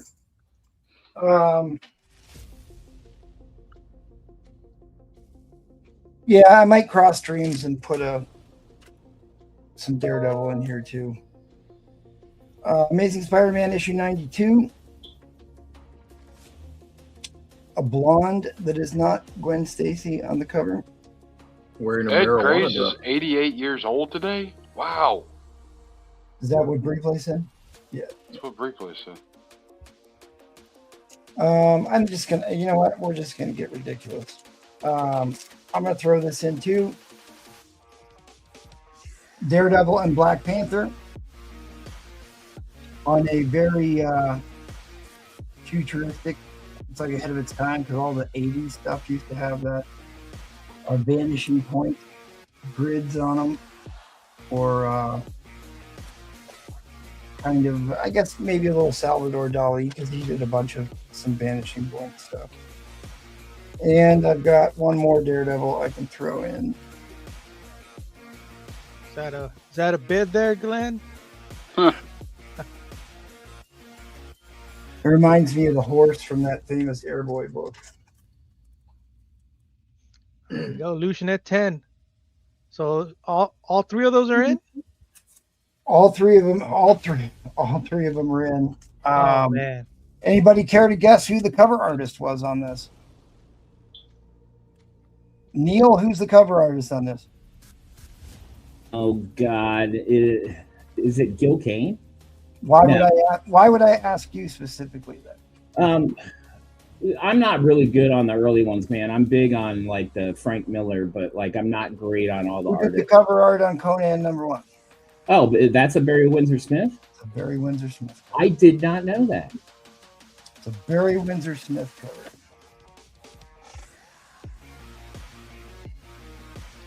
All right, Glenn P at 15. So we got some. Issue. It looks so different than. No, because it like Barry did these. I can tell by the leg. Elongated, poses. I mean, that's a very. Whoa! Sumbuchu just went to 100. Sumbuchu. Well, I mean, this. It's like. Where is? I think this is the only Silver Age. It's an early Black Panther Silver Age appearance because this isn't a 12-cent book. Wait. Great Black Panther cover. Glenn, he don't play, man. No, if you see Sumbuchu's Instagram page, you know he buys good books. He knows hammer. Because his Instagram posts have been ridiculous here the last 2 weeks. Iceman attacks. So you have an X-Men crossover into Amazing Spider-Man. So X-Men crossover into Amazing Spider-Man. You've got the mummy-looking guy. I didn't read this issue. I'm sorry. Oh, so he's coming after Karen Page. Before Karen Page turned into like a street fighter in the show. She used to be a damsel in distress. And you have a Ghost Rider appearance. We'll see about that. Death's Head. Ghost Rider crossover into Daredevil. You got Black Panther crossover into Daredevil. It's the moth from Silence of the Lambs. And an ASM 92. There's still plenty. Yeah, Glenn. There's still plenty of meat on this bone right there. 12 center, 15 center, and what? A 30 center. So 30 center. This 15 center, I think, is solidly into the Bronze Age. It might make the cutoff. A few of the 15-cent books were Silver Age books. I suppose I should have called this up.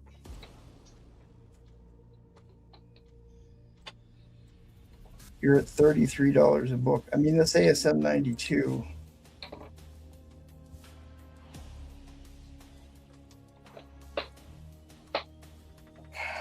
All right, got a couple of seconds left, people. You got some really beautiful books here. We got Daredevil just finished the season, going to next season. Look at that art. Looks like a Steranko, but it's not. Dr. Don Dyer's in. Doesn't it kind of look like a Steranko? It does, doesn't it? I think it's yes, it does. And I showed off that on the show I did with Dr. Don here last week or 2 weeks ago, where I have an original Black Panther signed Steranko drawing, and it's the only one that I know of that Steranko did. So if anybody All right. knows, we're in 6 overtime. seconds stop. Yeah. Yeah, if Overtime. anybody knows Ooh. of a Steranko where Steranko drew Black Panther in any book, any title, doesn't even have to be on the cover, really. Let me know, because I've been trying to figure that out. Because Oh man, bids just keep coming in. Dr. Dyer and Sambuchu are battling here. so Ghost Rider crossover into Daredevil, Karen Page cover, Barry Windsor Smith, Silver Age Daredevil with Black Panther on the cover. So Black Panther crossover into Daredevil, and the X-Men crossover into Amazing We're going Spider-Man. at 30-second shot clocks now, people, because it's just getting there. Dr. Dyer's back at $200. Donnybrook, I'm trying to find that gift, but I can't. Oh, the FF1 or the Any towards the bottom. Donnybrook. It's down Okay. at the bottom. Oh my, they're really making me work here. Sambuchu back at 220, and then Don Dyer back at 250, so 32nd. I like it. I like it, people. First battle of Spider-Man and the Iceman. And if I remember correctly, wasn't Iceman one of the guys that used to appear on the Super Friends show with Spider-Man and Firestar? That cartoon from the early 80s. You're crossing the streams in your references, my friend. I'm fairly certain that none of them were on the Super Friends. No, there was actually a Spider-Man show called Super Friends. All right, the person on the lead is now Sambuchu at 280. I'm pretty sure. But I know what you mean. That I thought it was Spider-Man and his Amazing Friends. Maybe. Yeah, maybe I thought so too. Maybe you're right. Maybe you're right. Yeah, see, North said it too. Yeah, okay. That would make more sense than the Super Friends. Meanwhile, at the Hall of Justice. Look at these amazing covers. There's Steranko. That's not a Steranko. Gwen Stacy. That's not Gwen Stacy. 290 to Don Dyer. Here we go. That would obviously be 300 to Sambuchu. A Ramita Jr. When Iceman attacks, 2 point. That's a 2-point cityscape perspective. Unlike this one, which is a single vanishing point drawing. Kind of like they're flying down the Matrix. The chasm. I was thinking about Star Wars when they're going to shoot the Death Star down there in the canyon. It looks like Tron. No, All right. Dr. Don Dyer folded. Sambuchu's I think you're at thinking of 300. Spaceballs when they get One more ludicrous second. speed. Ludicrous speed. Yeah. Typing gone in to that plaid. N-line, people. He's gone plaid. N-line dropping. And it's dropped. Good get, Sambuchu. Sambuchu 300 for those 3 books. Congratulations, buddy. Some beautiful books. Some beautiful books. My house. Got it. Sambuchu, that's nice. I don't know. Dr. Don Dyer might get you later on, though. Did you want to sling anything, Seth? No, just here to help out because, like, nobody was on the control. So, yeah, I just run it at home and didn't have anything set up. Yeah, I really appreciate it. It's a big help, brother. It's a big Seth runs the smooth shit. I don't have to do it, so yay. Dude, Seth is actually really good for handling the show. So thanks, buddy. I really appreciate the help. No. Yeah, Glenn. Yeah, we got it, Glenn. If we did not bid me. See, my doppelganger knew the answer. See? I knew. Barry Windsor Smith. There you go. Let's make sure we didn't miss anything. Spider-Man and Amazing Friends. North Cali will know, of course.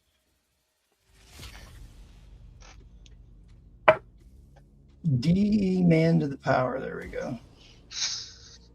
Yes, indeed. All right, thanks, guys. Appreciate it. Come back a week from tonight for the Whale Show, where I'll have a Silver Surfer 4. I will have a Daredevil issue number 2, which nobody even asked about. But I'll be putting this up next week. That's one of the first 2 Daredevils ever printed. Literally one of the first 2 Daredevils. And like the I'm gonna put that under I'll do a blue light treatment on this, brighten this up a little bit. But because like there's a later one like in the 70s maybe. There's a later issue with Electro in it that's like one of my favorite Daredevil covers. But yeah, Electro made an early appearance in Daredevil. All right, guys, thanks. Come back next week for the whale.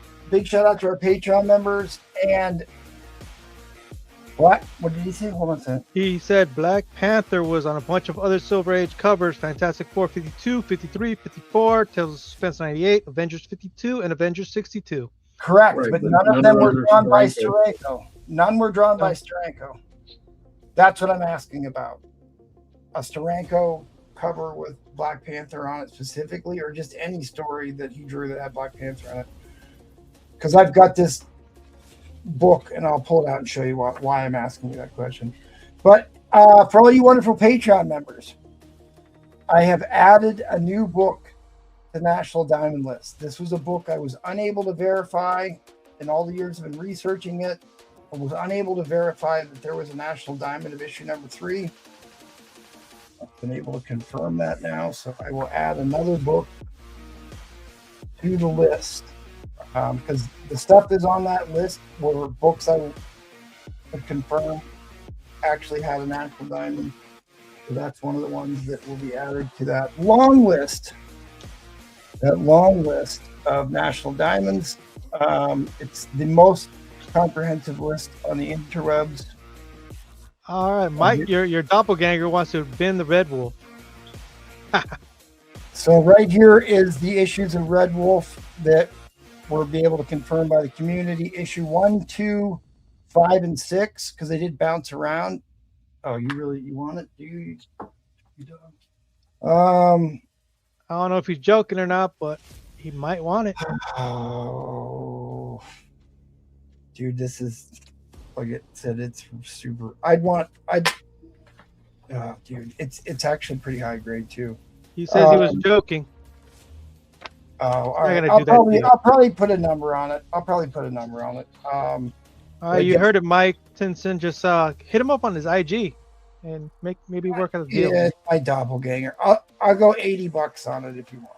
It is a VF copy of the only known Red Wolf 3. Anybody's Show up on that, Mike Tinson. $80. Like, oh gosh. I mean, I've never been able to. Like I said, it was one of the books I wasn't able to verify. All right. He said, hold on to it, my friend.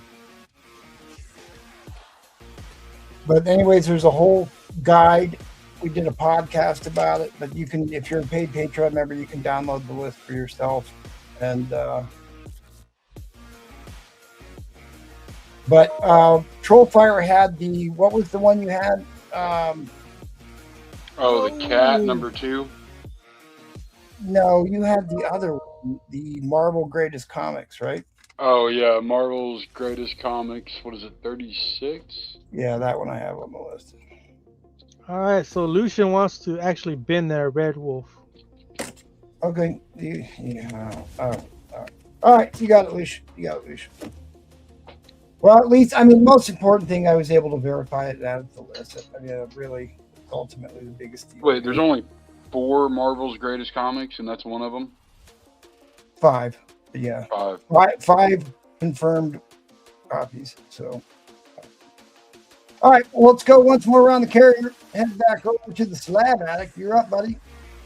Before I do that, I am going to plead for likes. Please smash that like button, guys. I really appreciate the support of the show. Thanks to everybody who's watching, bidding, making comments. We have a great community here, and the chat is usually on fire and funnier than the guys on the panel. So appreciate all you guys for being here. All right, Slab Attic, take it away, buddy.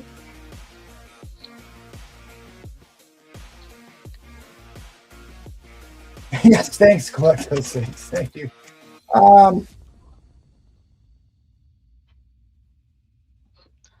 All right. So what do we have now. Where's Slab? I see the He's on hand mute. model. You're on mute. You're on mute, rookie.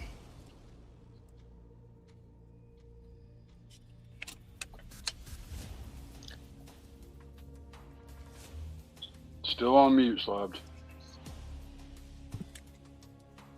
All right, can you hear me now? Yep. Yes, sir. All right. I reconnect my headset. Ah, got it. Hey, you have a question right now. Do you still have that Freddy Krueger 340 homage? Let me figure 340. I think I have the red cover. All right, Ryan Red. He said he's got the red cover, so hit him up on IG or on this show right now. If you can find it. All right. By now, I got Venture Comics 420. 420. Oh yes, the double entendre cover. The controversial cover. Yes, indeed. That is clearly very phallic in origin. Yes, the brew front cover. That looks familiar. I got this in the 7.5. I have 20. That's a good price right there, people. Wah. Thanks, Collector. I appreciate it. Doing my best. Yeah, dude, Seth is great. Great at that. Let's see. All right, Mike. I got Ghost number 23. It's a cool red coat skeleton cover. Nice.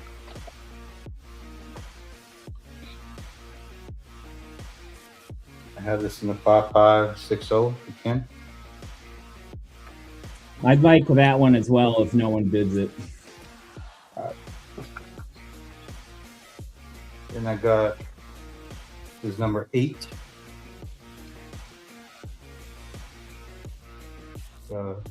Another skeleton cover. She's coming out of the closet.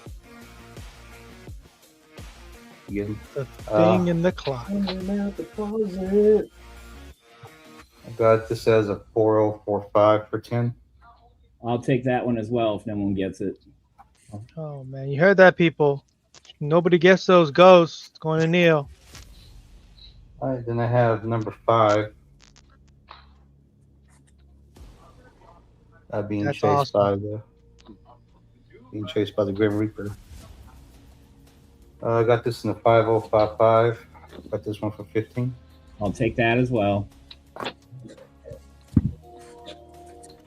All right, then I got number 7.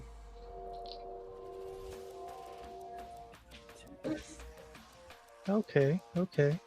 I like those snakes. Got this one in a 6065. That one for 15.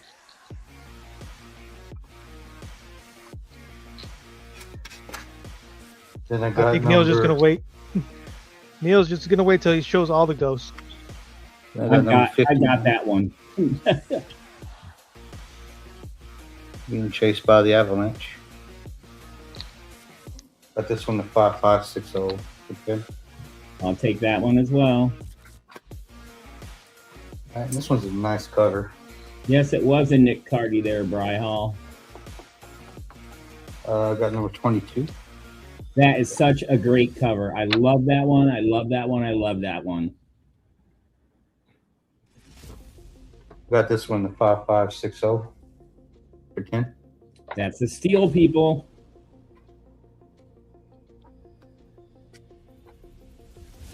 Oh man. I got Thor number 143. This is the first Luing Talisman and first Enchanters 3. I have this First in talisman. Okay. I have this in the VG minus. I might try to color in the R there at the top. Got this one for 12. Oh, that's a decent price right there. That's really fair. Extremely. Okay, then I got Thor number 139. in the VG. Got some writing on it. This is signed by Todd. Got this one, the VG 12. And I got number 138. This is the first Oracle. Got this in the fine minus. It's got the grease pen. Yeah, don't 6 worry about that from- grease pen. It doesn't really count when grading much. That one for 22. Dang, that's $22. All right, then I got number 137. This is the first Ulick and second Sif. Got this in the VG minus. All right. Did we go around twice on this clock, or is it the first time? I don't know. I wasn't paying attention. I was just looking at the gray covers on those Ghosts and Thors coming up. Yeah. All right, get 2 more Thors and I'll do my auction. I got number 136. Keep going for this clock, and we'll just start one. All right, this is the first appearance of. I can't read my handwriting. Mew. I guess which becomes Sif.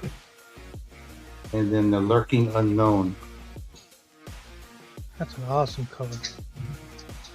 So, Ryan wants to know how much is that Neil Adams House of Mystery you got there? I need the second one. Yeah. Love that cover. Colors are really nice on that. Yeah, look at those covers. It looks a lot better in person. That's just awesome right there. That's a huge ass rat or a mouse. Yeah, it's a rat. It's a weird looking mouse. Someone wants to claim Alice Cooper. Ooh. We got Ed Crazy's claiming Alice Cooper. That is a good pickup, Ed. Thank you very much. How much is that House of Mystery? Did he bid it? 80? 80. If no one takes that, I'll buy it, dude. Okay. Ray Hall, you might want to take it down before it goes to Neil. And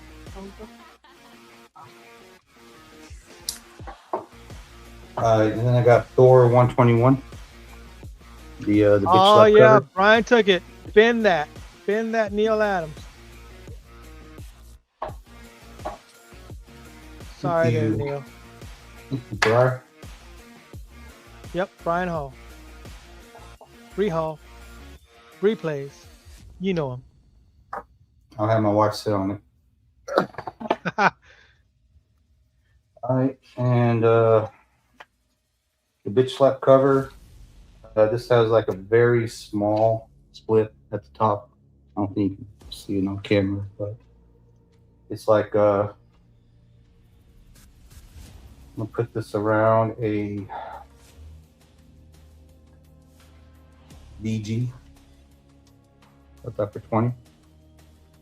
Man, you're getting some very Okay. reasonably priced Thors here, people. So we got 53 seconds left. Troll fires going off. Pitching off panels all day, every day, Troll Fires says. It's more like a Ric Flair chop, Austin Chris adds to replays. These are some pretty nice Doctor Stranges. I would dare to say these are probably 9.0 or better. Ooh, please show. But I got number 51. This is actually a foul copy. It's got stamped there not to be sold. All right, so we got Ryan Ritt pinning Thor 136 and 137 and the last Thor that you just showed. Alrighty. 136, 137, and the bitch slap. Yep. And who was that? That was Ryan Ritt on your screen right now. Alrighty. Thank you very much. Thanks, Ryan. Those are awesome bins right there. Okay, so we're gonna go to starting bid. All right. So it's a file copy. I got 51. Is that say 52. not to be cool on the cover? Not to be sold. Not to be sold. Oh man, I've never So seen both- something that says that. Yeah, both file copies. File copies. You can get both of them for 25. All right. Starting bid. $50. $50 starting bid, people. Here we go. I got Luke Cage, Hero for Hire, number 3. This is the 3rd appearance of Luke Cage. For Shizzle says Ben Strange. It's a good pickup. Trollfire said 25 if no one takes them, but for Shizzle bins them. Party. Thank you. But 3rd appearance of Luke Cage. Sorry about that, Troll. It's not your day today. And what is special about this is that it is a National Diamond. Show the last page of the National Diamond. See. Back page. So lingerie. Yeah. Finally got one. I finally got a National Diamond. I'm so happy. And this one also has a star stamp. Ooh. As soon as I can get in focus. It's right on the L. Right there. Oh, very visible. Very striking. So 3rd appearance of Luke Cage in a National Diamond with a star stamp. Yep, if you I didn't got see this. Daredevil Born Again Season 2, he appears in the final episode. And he will be back for Season 3. Yeah, he was. I like that actor they cast too. Very well cast. So 60 to 65 National Diamond. Star stamp, 3rd appearance of Luke Cage. Let me see if I have that one. No one's bidding on these yet. National Diamond. All right, what issue number is that one again? Number 3. Number 3. Yeah, there is. That's the Luke Cage. I only had 2 Luke Cages on the list when I originally published the National Diamond list, and I actually added another book to that. But 3 was one of the ones I was able to get on the list. 3, 6. The one that I didn't know was a National Diamond until recently was the one that had Paul's old girlfriend on it. Who was that? Pink Pearl? Pink Pearl. Who that would know if he's watching. If he's paying attention, who that would know. Right. National Diamond Star Stamp 6.0 to 6.5. 3rd appearance of Luke Cage. He will be appearing in Daredevil Born Again Season 3, people. Lucian at 50. Boston Chris says Black Mariah. Black Mariah. Thank you, Boston Chris. Nailed it. You nailed it, buddy.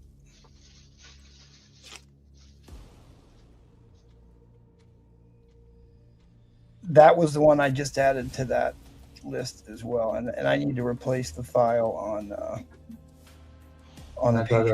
I will do that. Witch and Hour, number 50. Nick Hardy cover. In the NATO. Got that for 60. Because I only had issue 3 and 6 on that list that I could verify, but I was able to find another one. Find that Black Mariah. All right, we got Lucian in $50 for this National Diamond 3rd appearance of Luke Cage. He's going to be appearing in Daredevil Born Again Season 3. As you all know, he was at the last episode of Season 2. Amazing. So, $50 to Lucian right now. And it is a National Diamond. With the star stamp, people.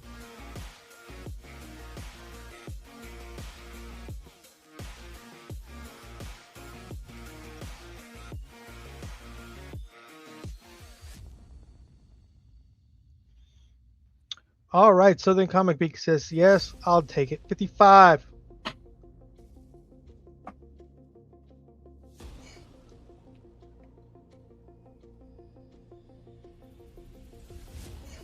I also got Witching Hour number 52 in 7.5. This is also a Nick Cardy cover. I got this one for 50. I'll bin that if no one takes it. Oh man, I collect those, by the way. I'm sure you do. Oh, Michael Creighton says 60. We don't know you, Michael Creighton, but I appreciate that bid there. Since you probably are new, you're gonna, if you do win, please hit up Slab Addict on his IG and make contact and make payment promptly so we can welcome you into the family. If you do win, Mr. Michael Creighton. I have a House of Mystery number 237. This is a Bill drop cover. Cool. All right, surgeon so cover. sorry about that, people. Overtime, 60-second shot clock. That one for 50.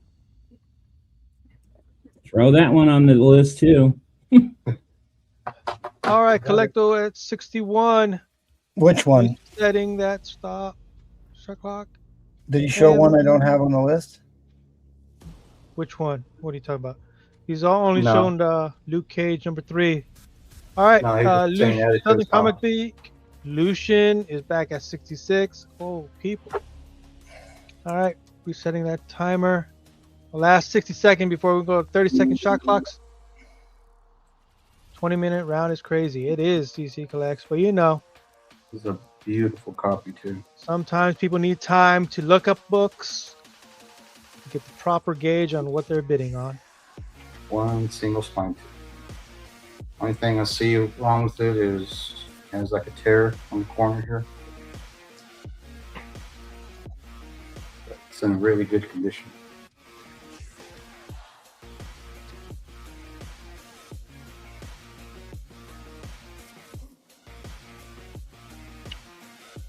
All right, 20 seconds left, and Lucian's gonna probably take this out for 66.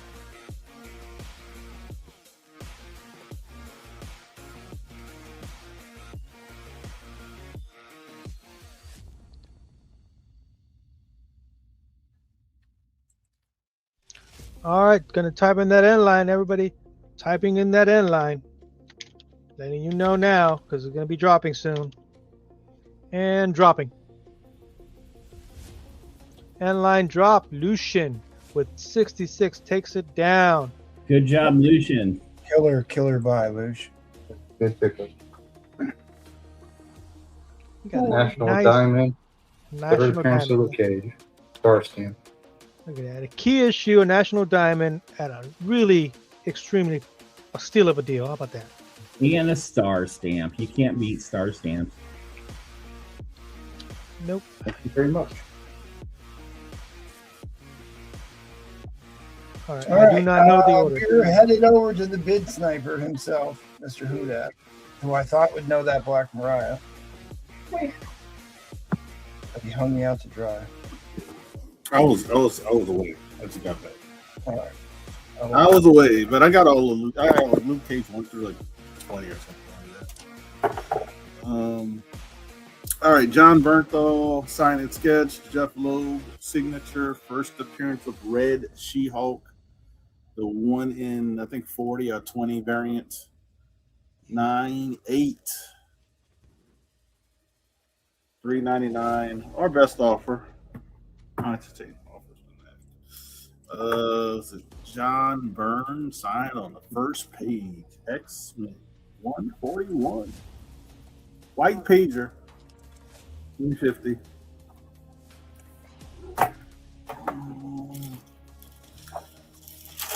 First appearance of Firepower. Iron Man 230. 9.8 Mark Jeweler. 9.8 Mark Jeweler. First appearance of Firepower. That's pretty rare right there. 9.8 Mark Jeweler, people. 345. Yeah, especially with the back cover.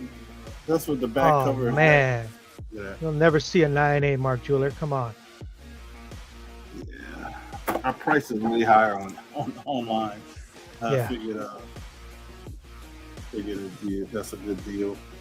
This is actually an amazing deal because this hasn't been pressed or cleaned.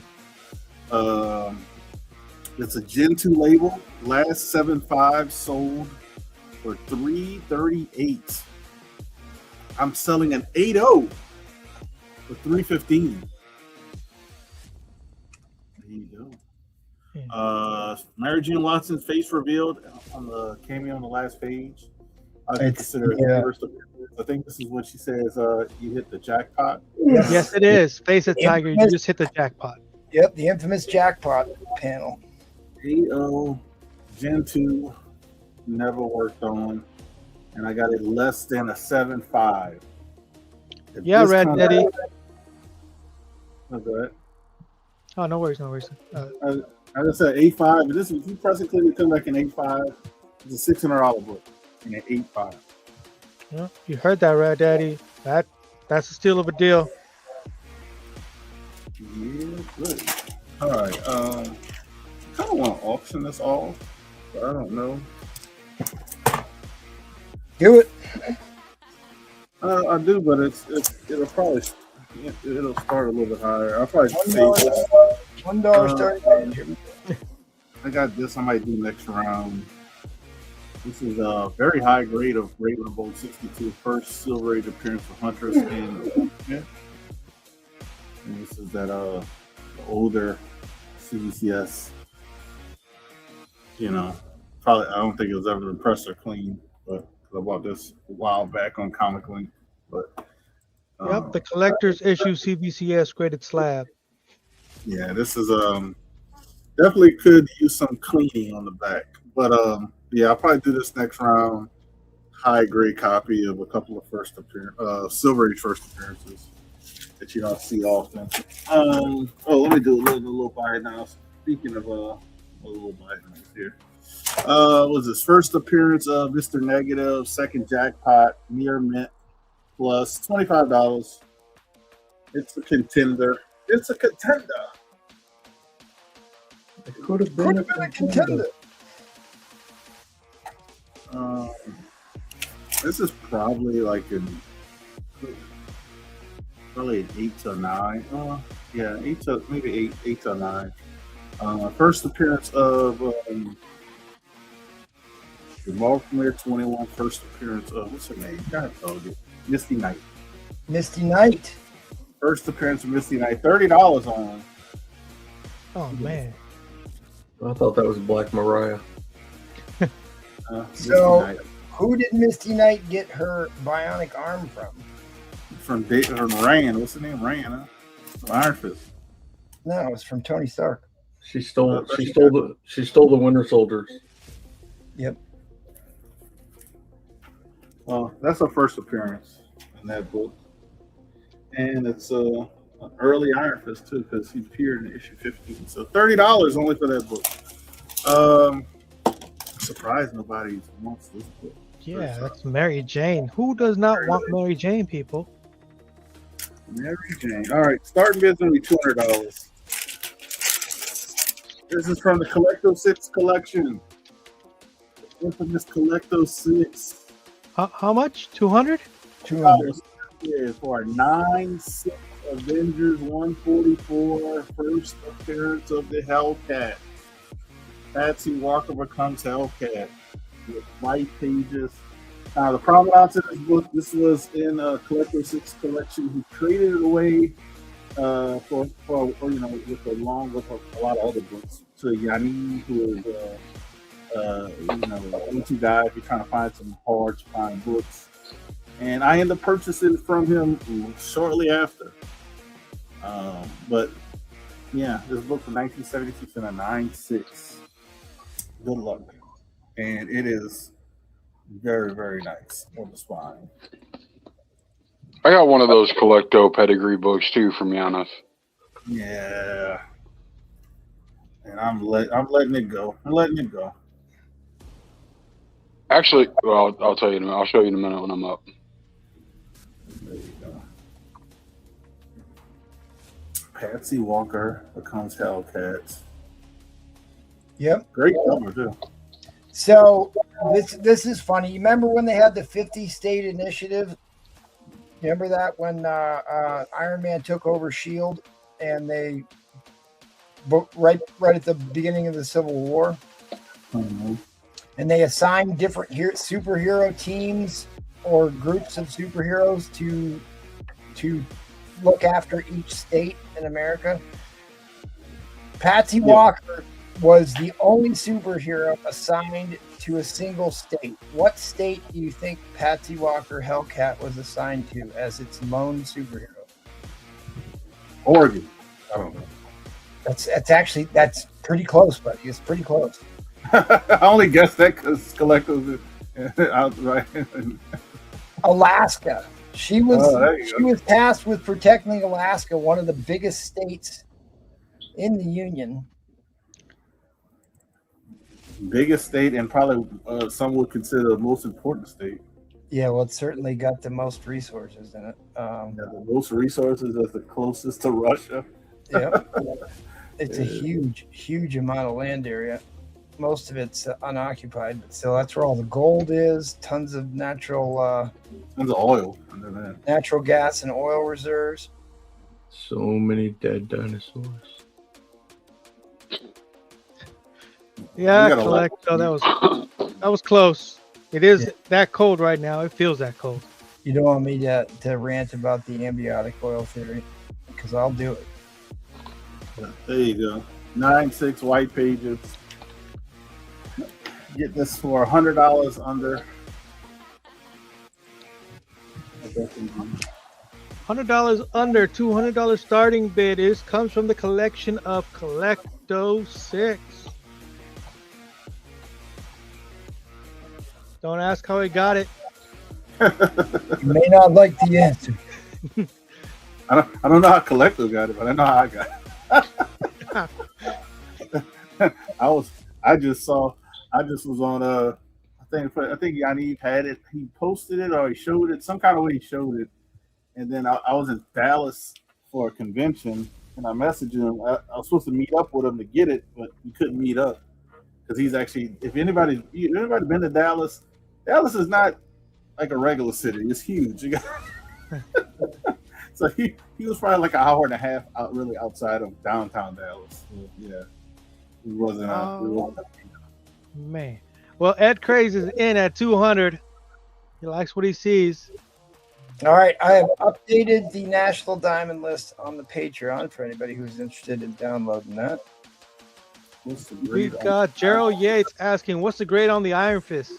Probably 85, 90, Gerald. Yeah. I have 3 copies. I have a graded copy. I have 2 graded copies and I have a raw copy. So, and that's a great price, Joe Yates. You might want to jump on it right now. I'm gonna have to pull off my this night. And I almost really want to sell one of my graded copies because I have a 9.4 Gen 1 label, and I have an 8.0 that's triple signed. So yep, Jay Yates spins the Iron Fist. All right, people. A couple more seconds left for this Avengers. First Hellcat. 9.6. White pages. White pages taken from Collecto 6's personal collection. Mm-hmm. I actually offered to him first because I was like, "Hey, I'm going to throw this up." And I knew it was your book, so I want to make sure you don't want it. I'll write you down, Gerald. Shipping is $12 on the raw books, Gerald. I appreciate it. Thank you so much, sir. Okay, so dropping the end line. End line is coming in.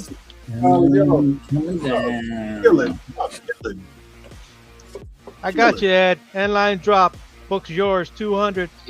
So they did this female version of Heroes for Hire at the World War Hall. I remember that one. Yeah, that was actually a good run. Oh, dude, this is an incredible set. It's still worth some money more than the other just because of the cover art. And this was controversial because it was sexualized Japanese style art. But anyways, great. There's Misty Knight right there. I sold a copy of these books on the show and turned around and bought them 5 minutes later for more than I just sold them for because I love them so much. I had to have them. All right, thanks, buddy. Appreciate it. We are headed on over to Newsprint Neil, I do believe. All right. Please smash that like button, guys. Sign up for the Patreon. I got the slabs that Salty's willing to show off, and I'm going to show those off here directly because he put up some fire for the Patreon this month. Got a waffle, $10 a spot. 5.5 signed Steranko. That's a real Steranko, people. Real Steranko. Avengers, number 55, 6.0. $60.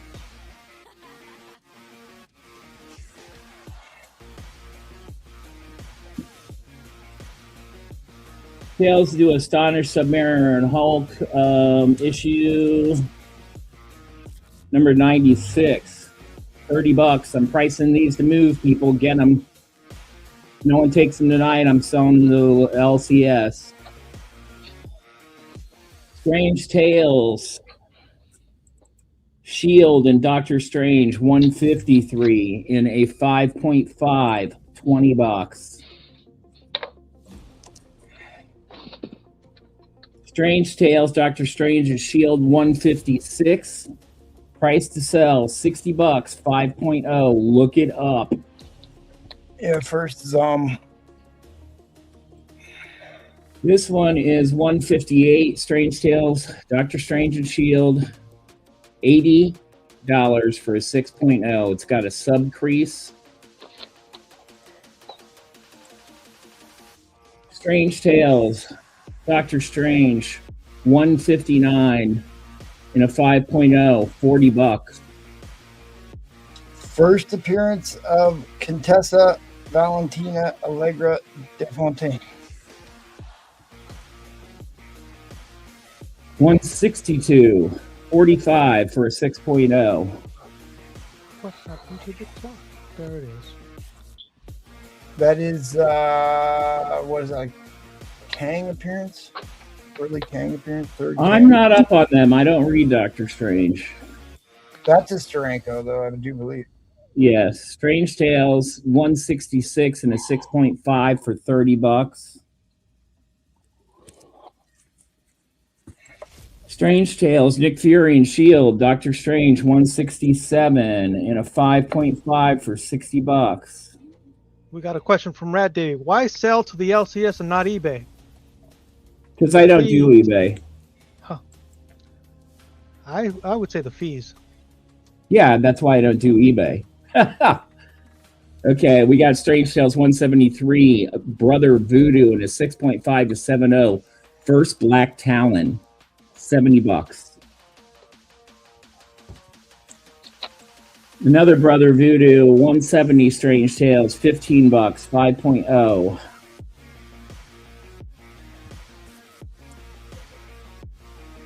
Strange Tales, 179 Warlock in the 7.5. Oh shoot, I didn't price that. $30. Warlock, Strange Tales, First Gamora, 5.0, $40. Second Brother Voodoo, Boston Preset. I wasn't paying attention. I didn't. But that last one was First Gamora.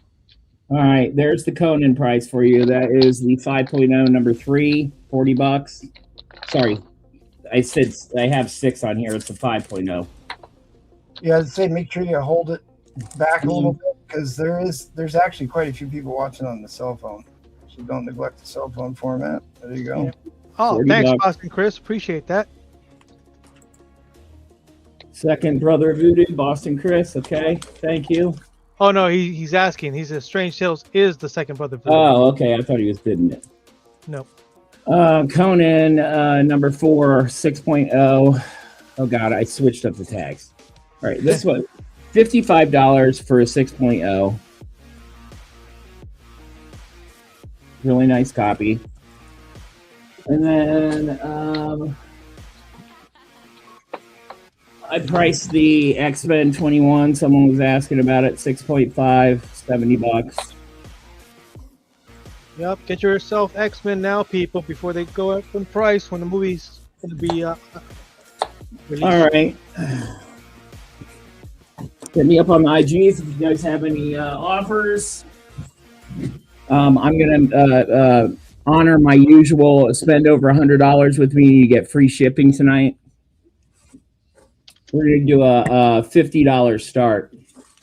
All right, $50 start. Typing that in right now, people. This is a super nice grade Jungle Comics. This is from 1949. I had a price on it for 6.0 plus at $150. We're going to start it at $50. Jungle Comics, which number? This is issue number 113, 1949.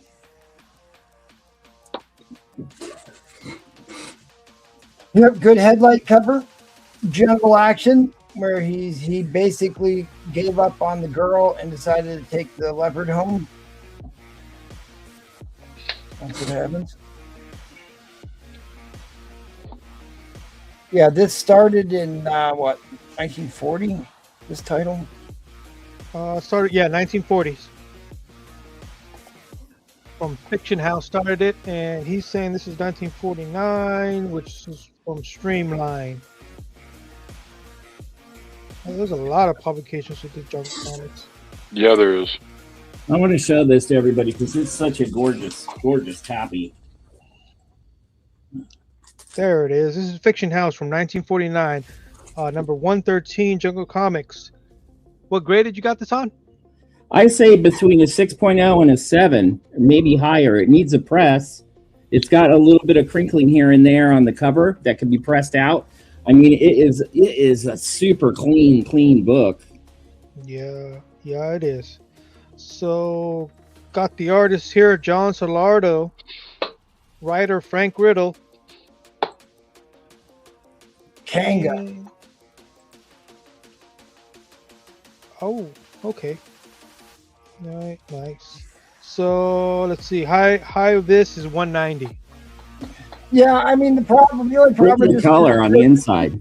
There's so few sales of these that yeah, it's kind of hard. You can't really use the price guide on these, but yeah, there's your 113. Yeah, but that's a white pager. That's beautiful inside. It does look like a straight up white pager, doesn't it? It is. It's a gorgeous book, dude. It's a gorgeous book. If somebody doesn't want it, I will not be upset to keep it. One of my favorite Golden Age titles. I love Jungle Comics. Two Tusked Terror from Fiction House. So right now on the fee base, somebody's trying to sell their 5.0 for $100. Right now, Neo's got one at a real high grade white pager. Yeah, dude. And if you look at that 5.0, the back cover, that 5.0 has had water damage and it's got a really bad miswrap and a big dog ear on the back. Yeah. So it probably is probably a 5.0, but it's not as nice as the one he's got up right now. No, it's not. And just to be clear, this is a paper product from 1949. Yeah, right. The fact that it exists at all is a miracle. The fact that it exists in this condition is unbelievable. A 6.0 in a Golden Age book, a Golden Age book pre-1950 is a near mint copy. I mean, let's just call it like it is. Yeah. And right now he's going a crazy price, $50.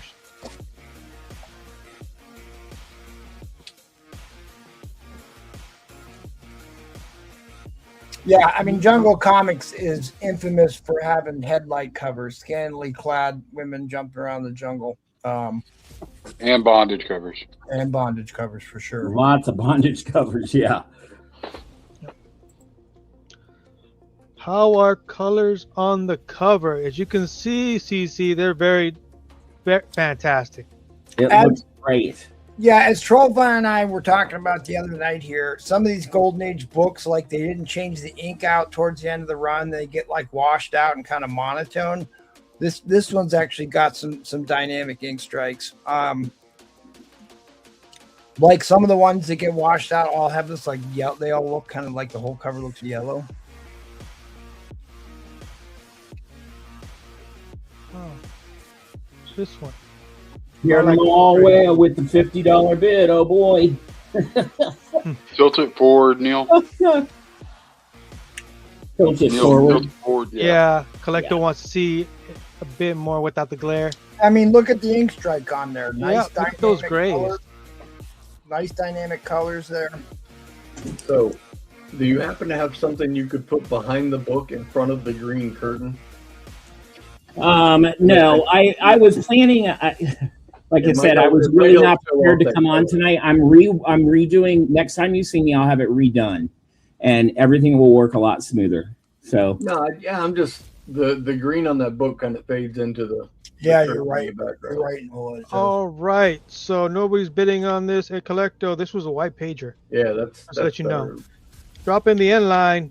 Dropping the end line. all right, thanks for playing. She's a Butte clerk. She is a Butte Clark. That's There what it we is. call End one of line them is there dropped. RVs.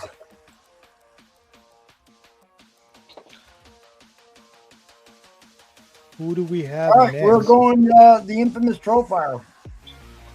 Ooh, you dirty dog. Oh yeah, look at that. He has wheeled out the Platinum Age book. Here's one from 1937. Gorgeous cover. Man, that is Oh. beautiful. Back in So the you really are trying to get me to buy a book, you dirty dog. ye good old days. That Yeah, one, too. like she's wrapped up like a Christmas present, right? The Back when women were women. it was a 9.6. It was a 9.6 CZ collects. Although I'm thinking about resubmitting it. That's a 9.8 book, by the way. I can't- Okay, the only so thing I can Collecto think 6 of- is asking, go 275 for it, Tro? Yeah, but you're paying for shipping. You can have it at $275, but you got to pay shipping on it. You heard that, Collecto? You accept that? You So- have to pay for shipping. Did y'all see Ed said Ben Fun Film? Ooh, wait. Right above it? That's right. And Right if above it's- it. Right Oh, above it. man. Y'all didn't Film see, I was like, Fun. That was a full claim. Yeah, that was a Man. claim at full price before Collecto 6 even made his offer there. Yeah. So yeah, it's got to Good kid, Yeah. I'm sorry. I'm sorry for I paying didn't attention. see it. I didn't Sorry. see it either. Ben Sorry Fun about Fun. Collecto. We're leading him down the primrose path. And Uh. the series already stupid. I cut all these down, guys. I didn't even know they were talking about the same book. I just saw it said Ben Film Fun. X-Men, what is it, 58, 9.4 white pager, $1,250. FF Annual 1 and an 8.5 off-white, $1,100. X-Men number 1. Oh, let me do it for the people that are Ooh. on the Cell phone. cell phone. Thank you. That copy is actually signed by both Jack Kirby and Stan Lee. It's one of like 3 known copies to have both signatures.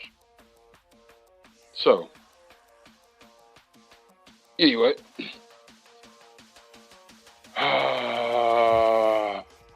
God, do I really want to? I don't even know if I want to offer it. I'm gonna.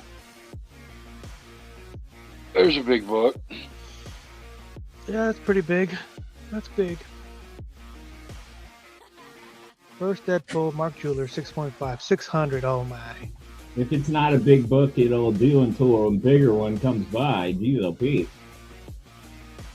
I really want to put a price on this Spawn Error, and everything in me is screaming not to do it. because I know I'll never find another one. Just do it. You're not gonna find another one. Yeah, exactly. That's why I don't want to do it. No, that's why you should do it.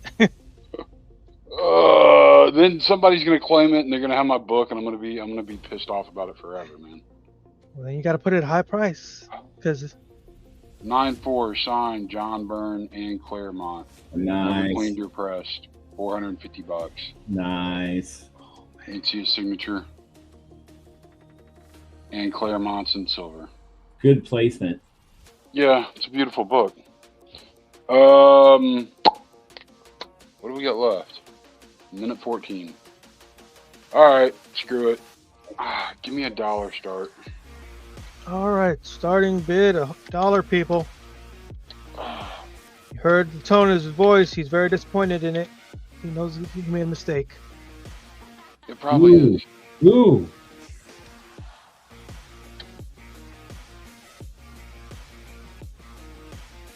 That's a nice looking book. Single digit X-Men. X-Men number 8. It's in a 3540 condition. We can go over it and talk about it. For one of the first, as Noah loves to say, 10 X-Men. That's inaccurate. This is one of the first 8 X-Men. Okay, well, just to you be know what I clear. mean. Classic X-Men, people. All right, Look Red at Daddy that 20. Wow. In this condition, this is about a $200, $250 book, guys. Easy. Yeah. It is complete. D. It covers attached. There's no spine splits. First appearance. It does of the need a Eunice. clean and a press. First Eunice. Is my microphone screwed up again? No, you're all right. You sound good. It's still getting some glare. Okay, there we go. Yeah. Look at that. Yeah, that's a beautiful back cover. Never right clean, there. never pressed. Wow. Dang, never cleaned or pressed. You got a No, you time can see machine it. there, Troll? You can see it. Do what? You got an access to a time machine? You just go and pick that off the rack or what? No, I've had these for a while. Wow. And this book obviously shows tanning up pretty much. Oh, yeah. Oh, God, yeah. It does have some writing here that's, this is not a high-grade copy. It is an X-Men 8, though, for the love of It's God. It's a newsstand mark, so it's not.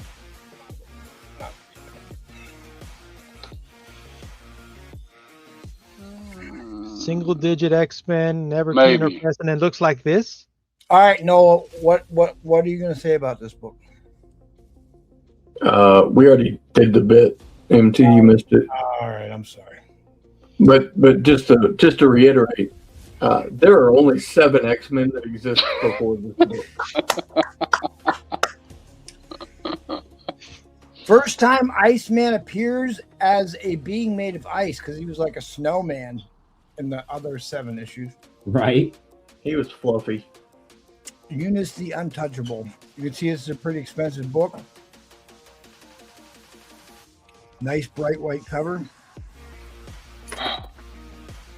We already saw the back. It was nice, bright and white too. So it's going for a steal of a price. It's so hard to get that in. To look that bright white, yeah. It's off-white to white. All right.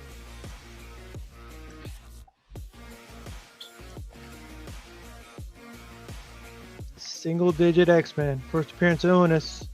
First appearance of the new Iceman. Like his new version of what he should look like. How about that? My Color comic spec's book actually shop- pretty good between the blue and the yellow. All right, I got to show you this. It shows up pretty well. I understand there's a lot of time left on the clock here, but I do kind of want to show this. My comic book shop, one of the most reputable sellers, wants 120 for a 0.5 copy raw. Right? There you go, people. Gives you an idea of what this book is worth. Yeah, I think I'm going to start Now, sending books will into my say- comic shop. My comic shop notoriously undergrade, so that's probably like a 1.0. Yeah, it's probably a 1 or 1.5. Yeah. I think the point was made. But yes, you're right. The comic book shop definitely has a reputation for that. So you heard that, people. 110 is way too low for this book. Still got a lot more to go. So you said this is what in the fine range? Is that what you said? No, it's like No. a 3.5 It's a 4.0 copy. BG. You can tell because it's fine. Like it's got some issues, guys. What, Ed Crane back 120. 3.5 is pretty low, brother. Yeah. I mean, it's got. Well, See you if I can can- get it to show up a little better. The spine's got some wear. There's Yeah. some writing on the top. Well, the writings in these stand marked. I mean, there was 93 copies in the stack that got mailed out. So, I mean, yeah, okay. I mean, Spine's got some wear. I'm not there to see it in person, but it looks. all right? Yeah, Gonna but go to overtime soon. Yeah, Bots and Chris. Yeah, it's, I think it's Unis. It's You know, it's first doing this. The rest It's of not it really presents great, you know. It does. Just because of the spine rub, you know, It's probably fine, close. yeah. I'd say still a it's solid looking book. It's probably 4. At least. Well, I came on and said it was a 3.5 4.0. Oh, okay. All right. So we are in overtime. Ed Crazy at 120. Single digit X-Men, people. First appearance of Eunice. Yeah, dude, look how clean the back of that book is. Great Right? job, really. Yeah, it's never been cleaned or pressed. Rogers in at 125. Colors are great though, aren't they? Roger off the top row. I can play Roger's battle video now.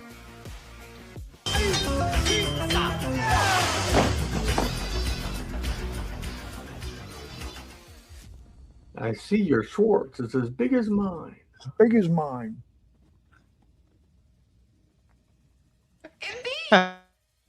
Southern Comic Geek. That's funny. I was about to say, if we went this whole auction and no one made the anus joke, I was going to be a little upset. I was to say that.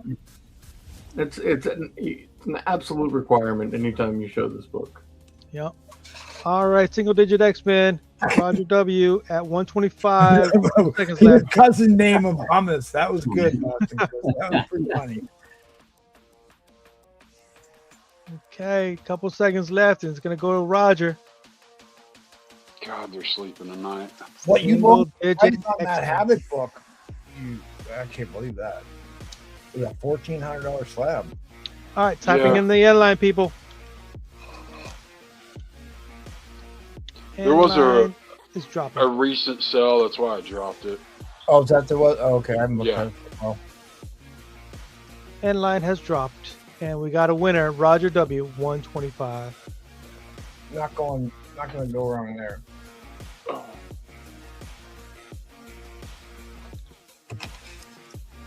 Oh, you did put a price on that.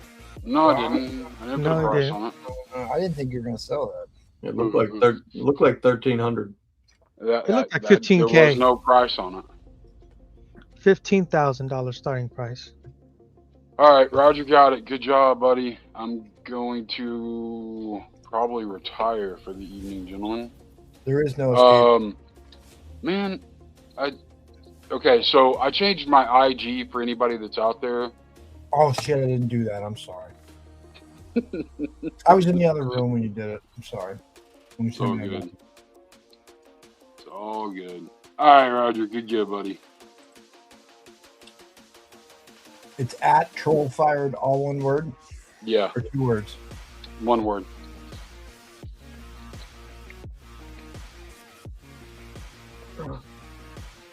Does this mean I won't be able to find you anymore, Troll? No, apparently I needed to go be more incognito. Well, that wasn't the part I was actually telling you to change. It would have been the email address. So be it. All right, guys. Y'all have a good evening. All right, thanks, buddy. And Thanks, Nitro. I'm out.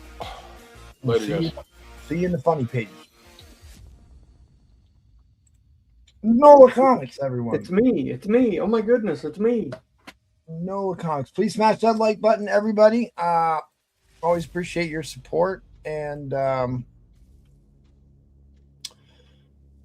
take it away, good sir. Take it away. All right. we've seen some horror books, so I'm gonna throw a few of those out there. These are by Nows. This is House of Mystery number 231. This is Bernie Wrightson. What's the grade? I got this at a fine copy, Okay. and I'll do $20 on it. That's a great deal, people. I got one already. You need it. Paul's not here, Gordon. Paul's not here, dude. I have House of Mystery number 285. All the better for it. This is a Joe Kubert cover. I got this at a VF or better, and I'll do this one for $20 as well.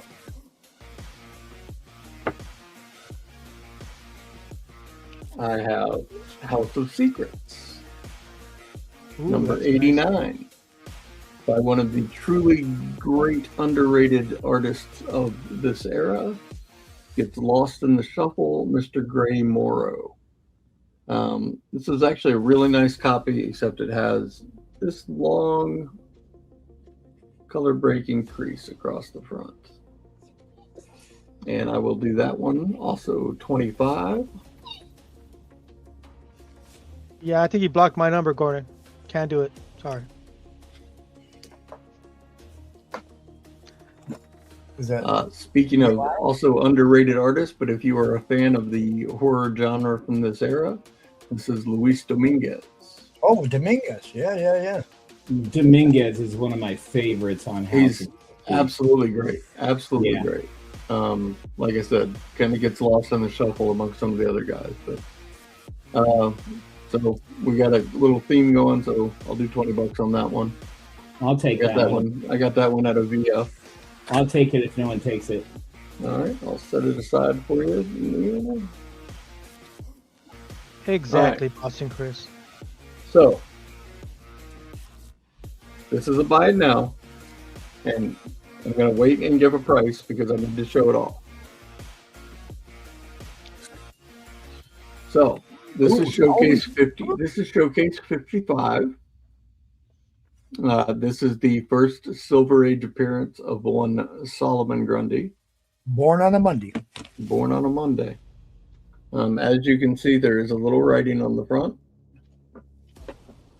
But the biggest thing is it's actually a very nice looking copy. Mr. Unknown, I missed that. That was funny. You know, otherwise I put this at a 4550 pretty easily.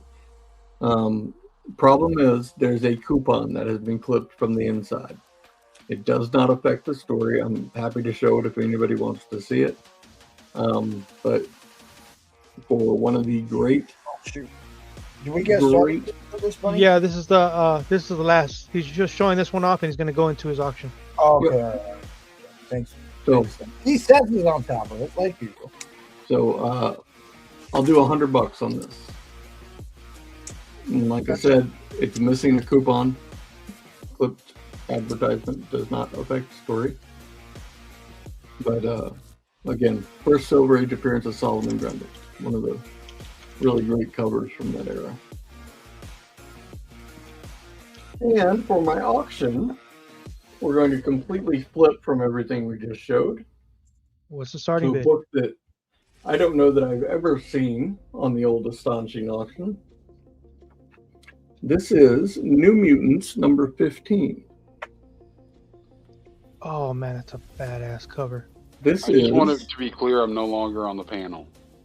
This is Art Adams. This is a book from 2010. This is a 1 in 20 variant. This book is impossible. This book just does not show up. People were not buying 20 copies of New Mutants 15 in 2010. So again, this is our buddy Art Adams. Mm-hmm. Now the people want to know what's the starting bid. The starting bid, and it's just because I've got to put it high because I don't know if anybody knows it for what it is. I'm going to do 125.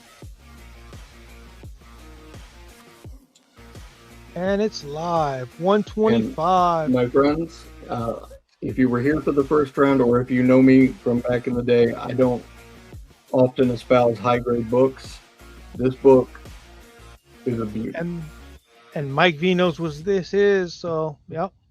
This book is CC. I'm telling you right now, if I sent books in, I would send this in, fully expecting to candidate copy, CC. Yeah, to say the least. Ed Crazy's in at 130. I mean, every edge is sharp, every corner is sharp. There's no ticks. All right, the last 9.8 graded copy of this sold this year. Sold 3 days ago, or no, 2 months ago for $350. Jet Mess says, did he put up that DD yet? You talking about the one in the back? That's just it's a signed print. Jets, if you're interested in that, hit me up, brother, because I'm not interested in it. So I'm pretty sure I bought a copy of this from Noah before.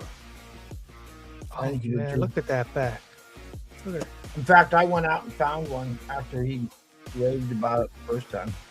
Yeah, I think I bought one from him. As soon as he showed it, I'm like, I have that book. But I'm pretty sure the only reason I bought it is because Noah was talking about it on the show probably a year or two ago. Yeah. And again, guys, Magic, I'm a huge Magic fan. She's probably my favorite female Marvel character. And she is on the up right now, without a doubt. She is. Yes, she is. She is. When you take into account all of the video games and card games and stuff that Marvel is being associated with, Magic is the character that everybody is excited about playing and getting a piece of. So they're all gathering towards Magic. So right now we're at Mike V for 140. 2 minutes left, people. This is an Art Adams, beautiful Art Adams art. Yeah. Rare. Not a tick to be seen. This book may not have ever been opened. That's on the bag right there.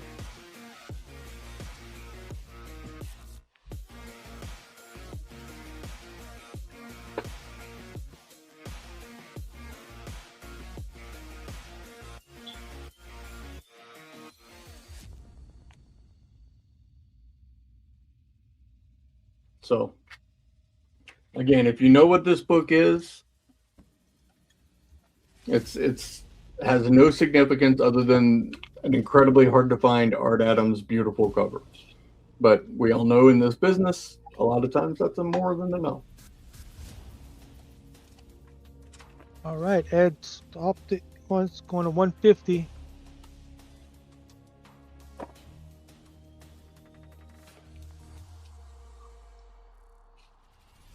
It's also one of the better versions of her soul sword. Looks really good. Mike V says no. My favorite Magic cover was a variant of issue number 1 from the mid 2000s. The blue cover was like a 1 in 10. I don't know if you did that. I probably have it somewhere. in case you can't tell. I know.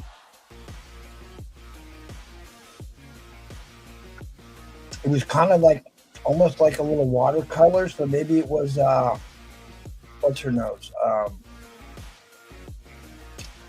Who's the watercolor artist that's really famous right now? David Mack. No, the girl, the female. Oh, I have no idea. Peach Momoko. Oh, she does watercolor? I thought she did everything by something else. But yeah, so 9.6 people are asking $249 for it, and this looks way higher than a 9.6. The last 9.8 sold for $350. Yeah. Like I said, it's an incredibly hard to find book. It's a ratio variant from an era when the comic collecting community was not in full force. The early 2010s were not when people were buying 20 copies of a book. All right, going into overtime since we have multiple bidders. 60-second shot clock starts now. Art Adams S draws mag. I don't know. I got a David Nakayama magic. I was gonna say, good. Brian, there's some serious arguing that could go on there. My favorite might be David Finch. Oh, it's hard to beat a Finch. Finch is excellent.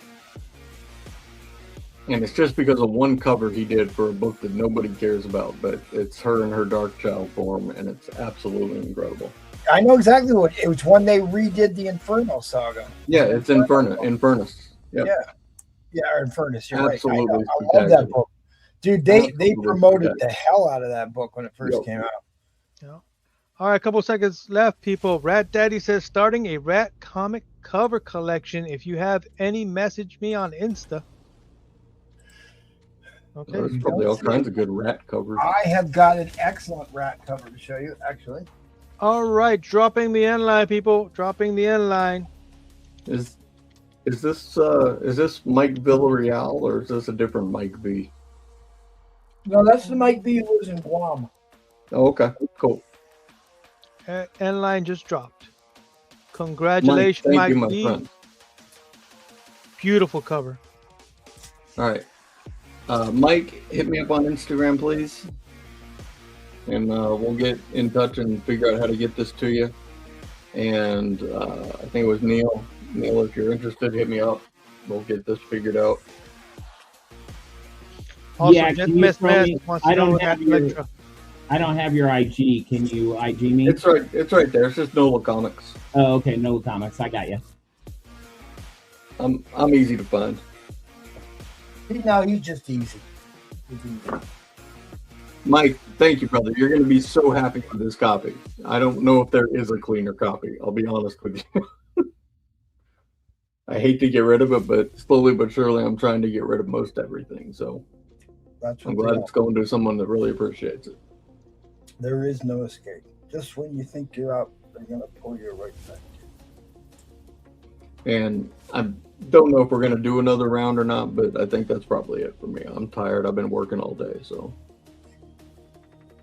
All right. Thanks, Noel. Appreciate it.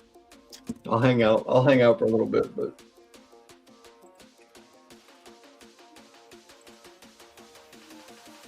All right.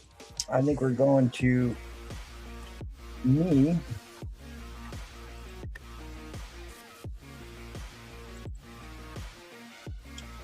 We're going to MT. All right, let's go. We are. Oh, sorry. MT.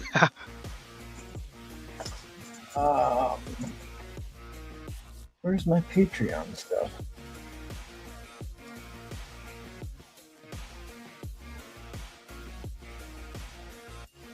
Sorry, this is the anticlimactic here. Oh, there it is.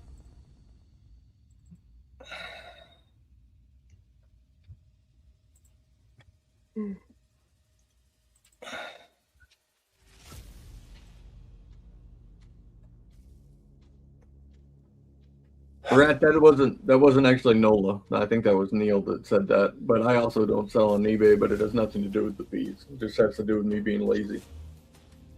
I just don't like it. Well, don't get me wrong. The laziness is the first factor with me as well. I'm sorry. This is dead air, and I'm dead air. Well, the thing is like Salty just put up some really awesome. There it is. Okay. And then I got a flex book to share. So, Collector 6.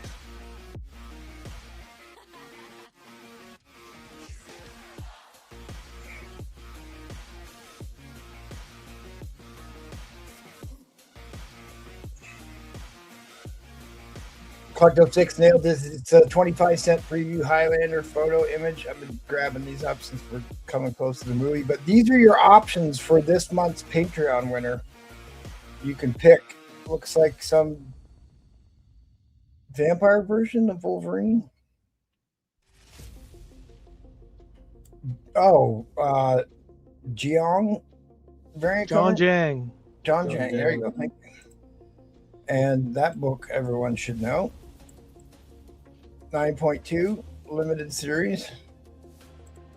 Or this one, Absolute Batman. I almost thought that was Namor. She got a shirtless Batman. No publisher listed, no date. Signed by Victor Giordano. Not numbered. Virgin cover. 9.8 signature series. Boy, that's got to be a pricey book. Yeah. So anyway, any of you who sign up for the Patreon could possibly win one of these here at the end of the month. So you got a couple weeks to get that done.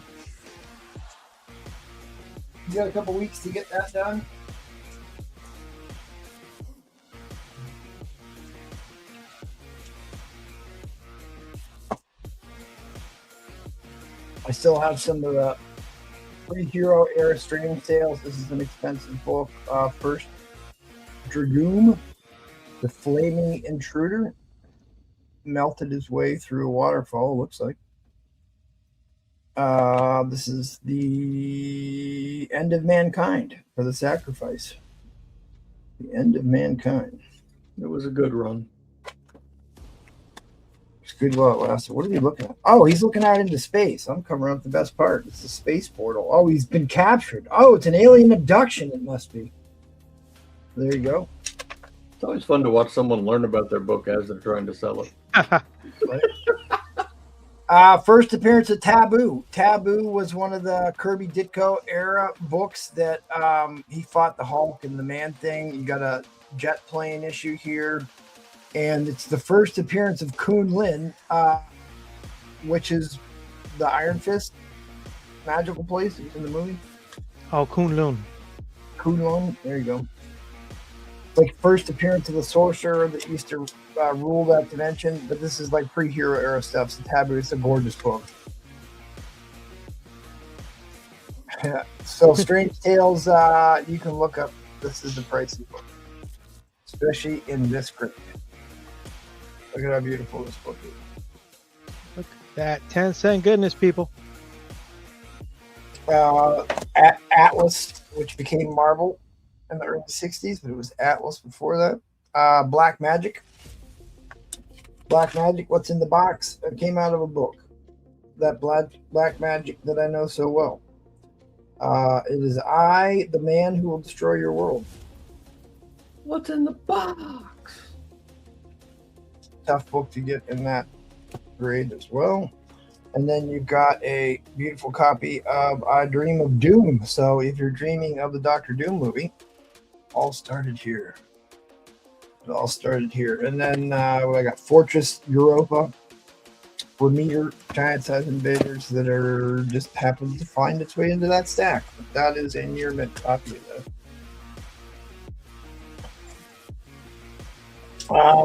This one, I'm not sure if I saw this one. It's the Giant Man prototype one, and I didn't see if it's better than the one I had. So I will have one. But anyways, I will make you a bundle deal on some of these. I don't have much room on these, but I have some. If anybody wants to line out their pre-Hero era Strange Tales, folks.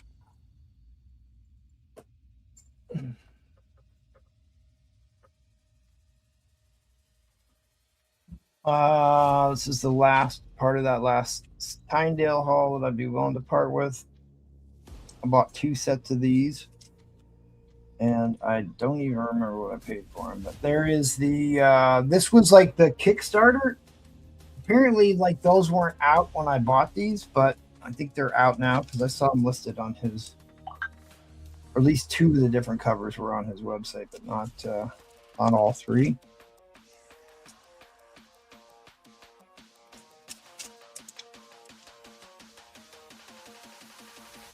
I guess are those 2 the same art?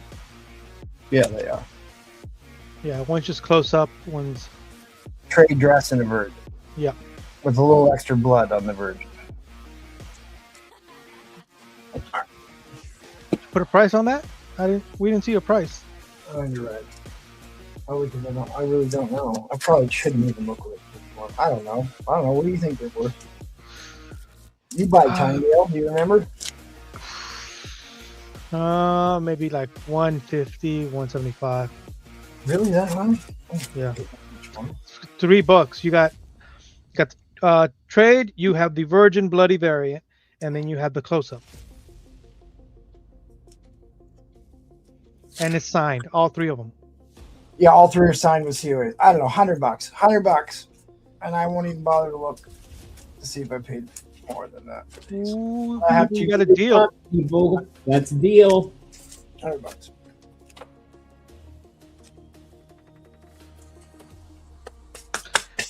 In the damn Trollfire, he took it. There you go. He saw the deal. He knew what it was. Crap! If he bought it, then I probably did. Yep, I told you. Sorry. Mistakes were made. Mistakes were made. Okay, so your timer is up. What do we have for these late night mistakes that get made? Late night mistakes. I just got to plug my waffle. Okay. I'm surprised nobody asked me about that Masters of the Universe book. I would have thought people have been all over that. That's an impossible book to get. Anyways, $10 entries, 9.4 newsstand. Origin of the Black Suit, one of the most homaged covers of all time. If you want to get in on that, I'll probably do a giveaway. Here.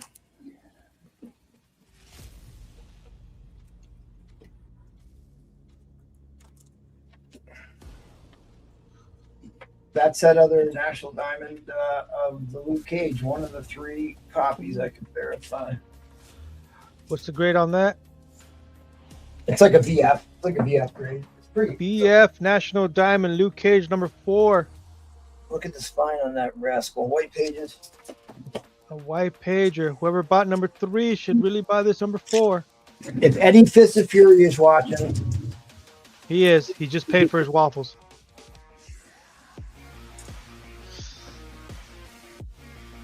I won't. Get ready, Ed. Get ready. Mistake will be made. Mistakes will be made because I want $500 for it. But since you did ask me and I never responded to you, $450 one time feature. $450. Because I was just gonna put that up for auction, and but I was able to buy a copy, but it's lower. It's a lower grade than that one. All right, give me $1 starting bid. Let's do this. All right. Oh shit! I can't sell this. This is not what I thought this was. I was about ready to put this up for $1, Troll Fair. Don't double. Sign. Oh, wow. Wow. I called dibs. Yeah. You're not buying books anymore. It's true. I would make an exception for that one, though. Yeah, exactly. I haven't put the starting bid there, Southern Comic Geek. I can't do that. All right. I'm sorry. I can't do that. How many people are watching? 57? 57. If this many people watching. Awesome.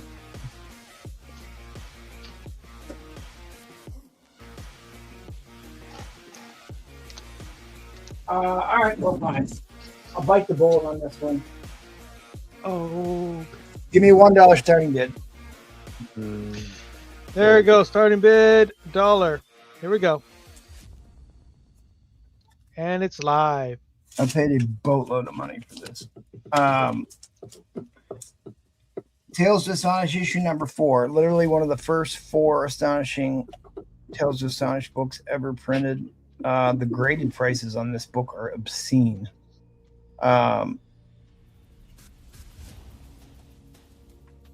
This is a book that I cleaned and pressed.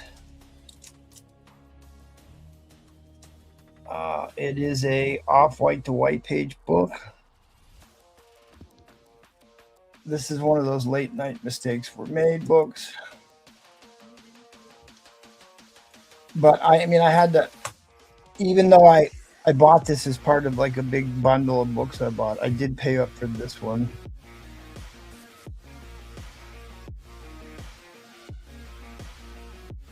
Well, all those this was part of the Strange Tales deal that I got. This was the only Tales to Astonish that was part of that deal. 10 center, single digit, number 4 for July.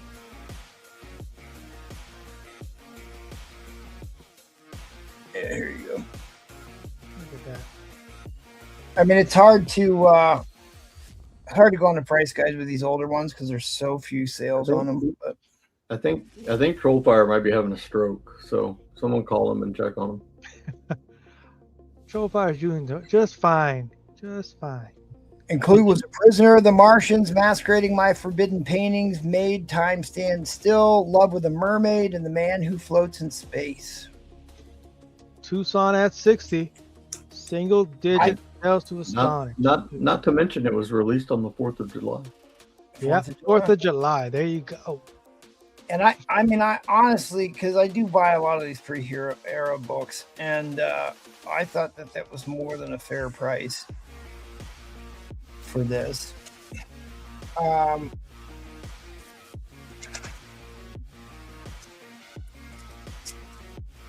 even have one of those super thick clear backer boards in there, but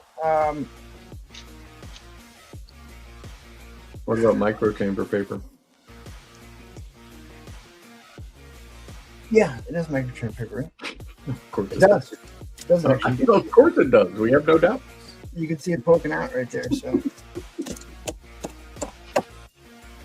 yeah, you can tell I pressed it because it's got a backer board in the centerfold, which is the surefire sign that I cleaned and pressed it. I like it.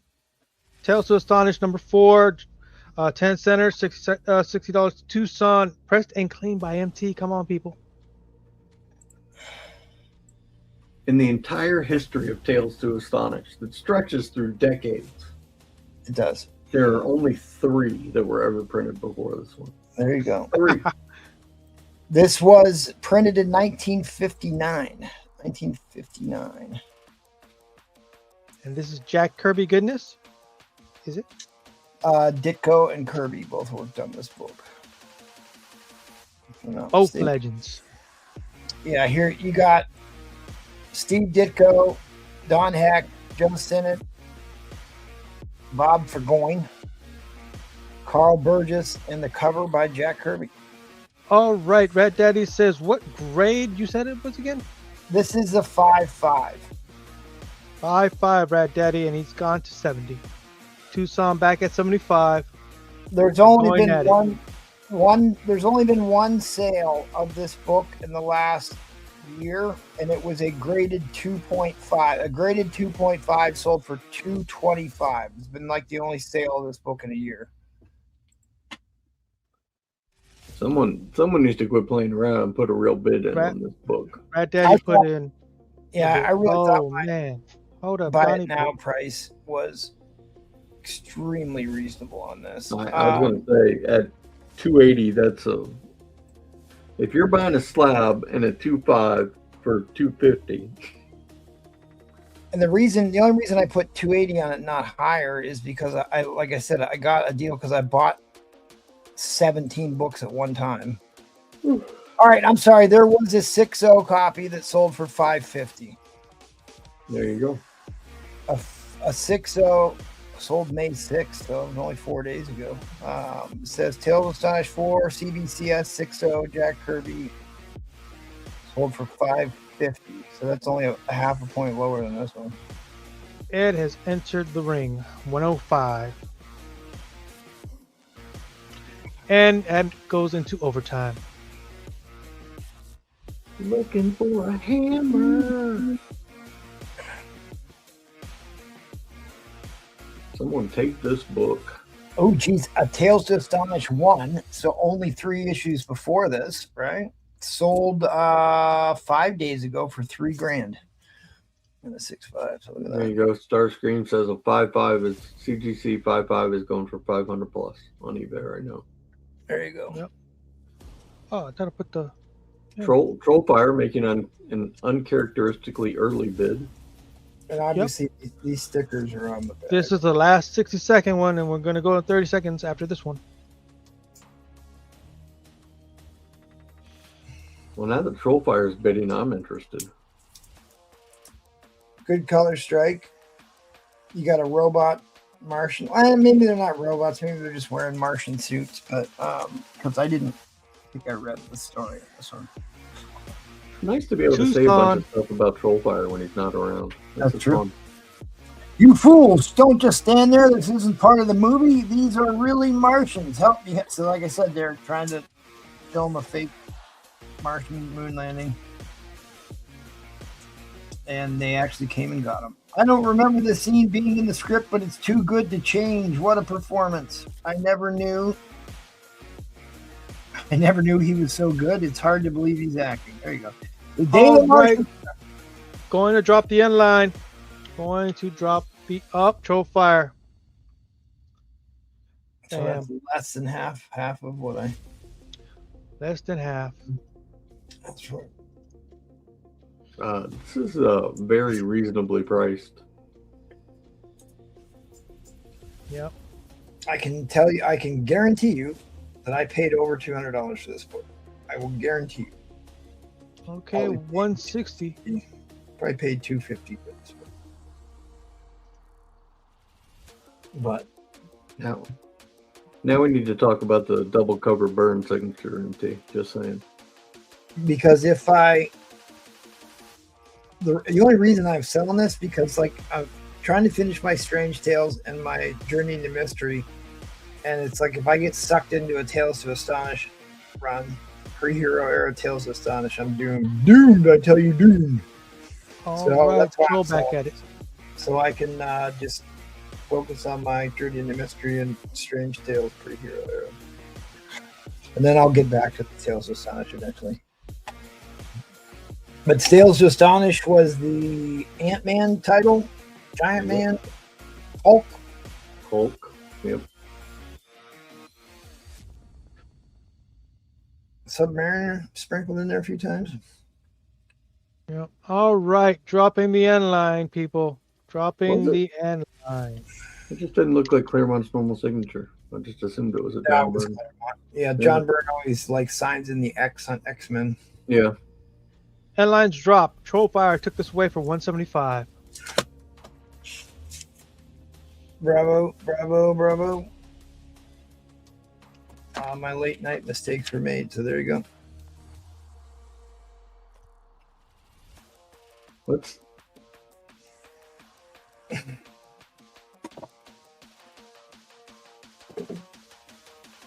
put it this way. A random book from 2010 just sold for the same price as a book from 1959. Troll Fire says that was for the Valkyrie.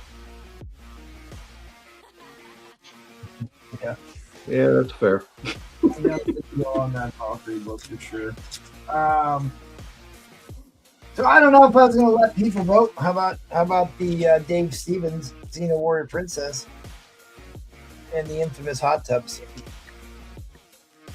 The hot tub scene was so popular they actually made 3 different comic book covers about the hot tub scene from Xena. I guess I'm covering up some of the best bits there. Huh? All right. We'll go once more around the carrier here. I'm sure Slab's got stuff to sell. All right.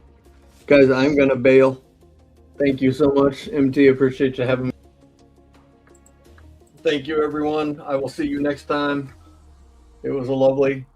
I'm so glad you guys got to hang out with me. Yeah, dude, it's always great hanging out with you. Thanks for hopping on, buddy. Appreciate it. Absolutely. And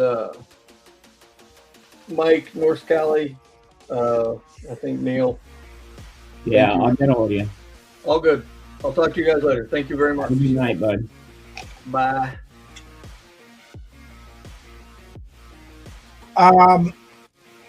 Again, I showed you guys the Patreon options for the Patreon giveaway. I'll show those one more time. So I guess you get to pick which one you want out of the three. If you sign up for the Patreon and you happen to win, not that one, that's a Collector 6 Flex book. That one, those two Wolverines and Absolute Batman are your choices for this month's Patreon giveaway. The link for the Patreon is in the video description, and I will drop a link to that in the chat as well. And then the only really important bit of news is come back tomorrow, Sunday night. We do auctions 3 times a week, every Tuesday, Thursday, and Sunday, and then we do specialty shows on Thursday. Next Thursday specialty show is the whale auction with $100 minimum start bids. It's all night. Thursday or Saturday? Saturday. Okay. And come back to see. Actually, I have to host again tomorrow night because Paul's out of town. Last Sunday, Yahweh gave away $500 worth of slabs and toys. So we give away a ton of stuff on the show. And I'll do a giveaway. I'll get a giveaway set up here directly. I'm going to pull out a book to give away as well, and for anybody who buys from me tonight, either a slot on the waffle or anything purchased from me. Paul did get deported. All right, you're on mute, rookie. Lovely hand model. You got to get this rookie in line. He's on mute. Alrighty. So the Vampirella number 22 and an 8.0. This is the first time a colored section appeared in the Warren magazine.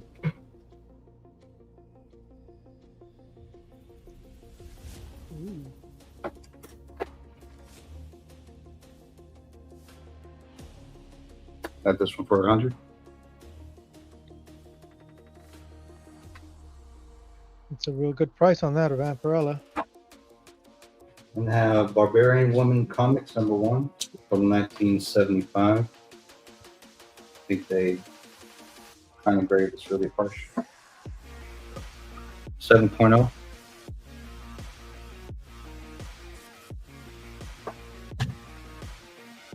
And has a really nice back cover.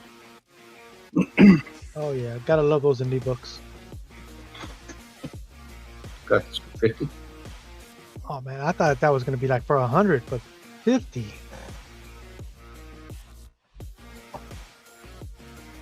All right. Got Strange number 27. Pretty nice book. Has some non-color breaking spine tips. The only thing that's really wrong with it is at the top it has like a finger where like somebody pushed it down to the bag. Mm-hmm. Kind of thinks it. So that's like a 9092 for 10. Nice. 1977.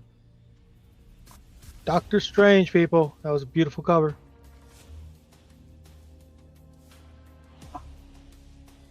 I have Captain America number 172.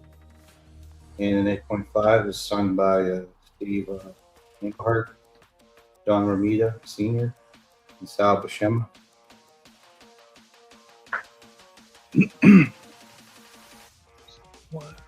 How many signatures is that? 3? Yeah, 3 signatures. 3 signatures. How much? Got some X-Men appearances. Professor X, Cyclops, Marvel Girl. Got the X-Men lineup in there too. Got this for 250. And let's give you some prices here. This book was actually graded twice. So $50 a pop, so that's $100 in grading fees, not including shipping. It's signed by John Romita Sr. At his signings before he passed away, he was charging $100. Sal Buscema before he passed away, he was only doing private signings through, I think we call it like Desert Wind Comics or something, and they're charging about $60 to $80 for him. Steve Englehart. I don't think I've even got anything signed by him. So I'm not sure how much he charges. But just right there, that's about $260. So you're basically paying for 2 signatures, the grading, and then you're getting Steve Englehart for free. Nice.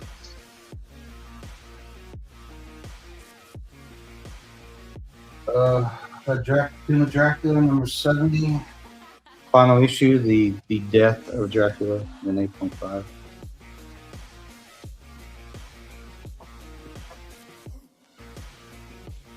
This one for 80. Okay. Yeah. Final issue, $80 for the final issue of Tomb of Dracula. And we got Tomb of Dracula in 57 and 8.5.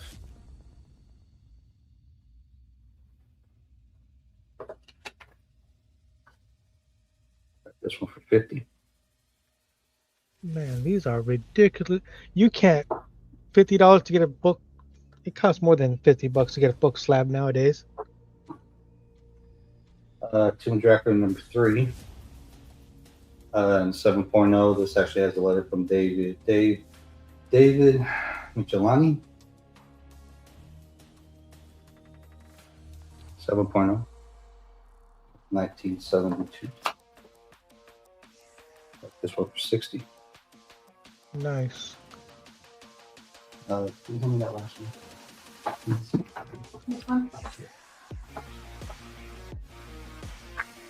And I got number 52 and then 9.2 from 77. And I got this one for 60. All right, Slab. What are we going to start off the auction with? Starting bid $50. Starting bid $50 is live, people. Here we go. I got Hands of Shang-Chi, Master of Kung Fu, number 24. Okay. Interesting story. Basically got him fighting the Nazis. Nice. So you got ninjas versus Nazis. I have this around as 7075. And this is actually a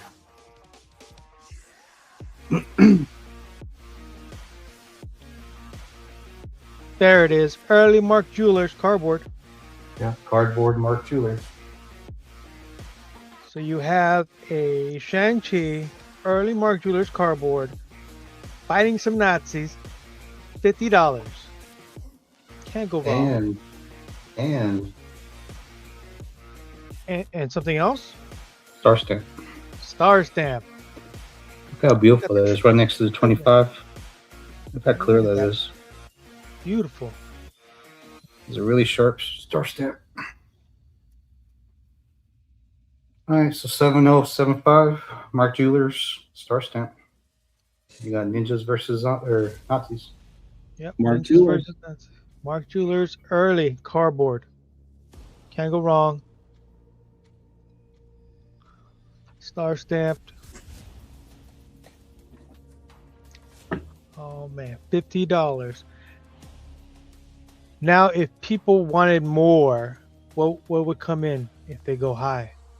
Or is this just one book? I can throw in some more Mark Jewelers. All right, because I'm eyeing that Secrets of Sinister House over there. Yeah, that one's going to be an option. Yeah, can you show that?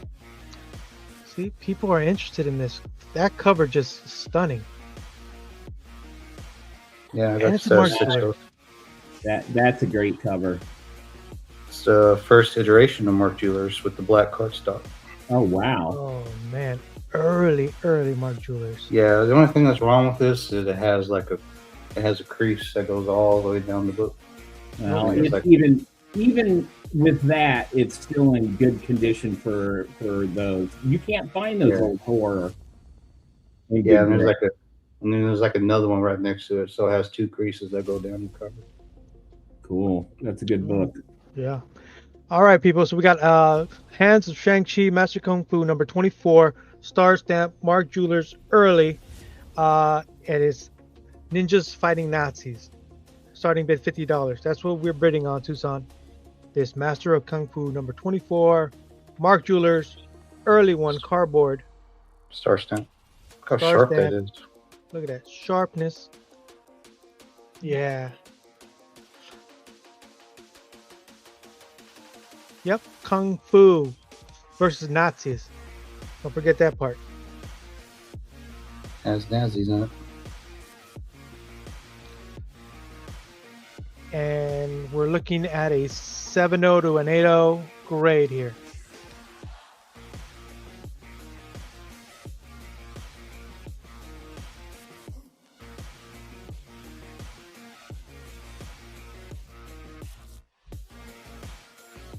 Let's see if there's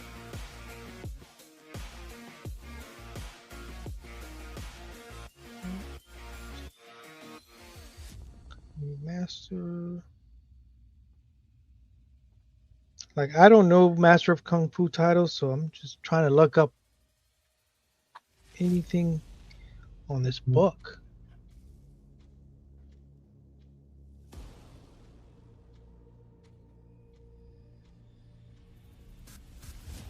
Cover artist Gil Kane. How about that? Interior artists, you got Al Milgram doing some pages. You got Alan Weiss doing some pages. You got Jim Starling doing something. Walt Simonson. But the cover artist is Gil Kane. So $50 for Gil Kane cover art. Early Mark Jewelers cardboard, blue, star stamped. Ninjas Fighting Nazis for $50. Okay, if you like what you see, just let Slab know on its IG if you want to make an offer. But I am dropping the end line. Dropping the end line. End line has dropped.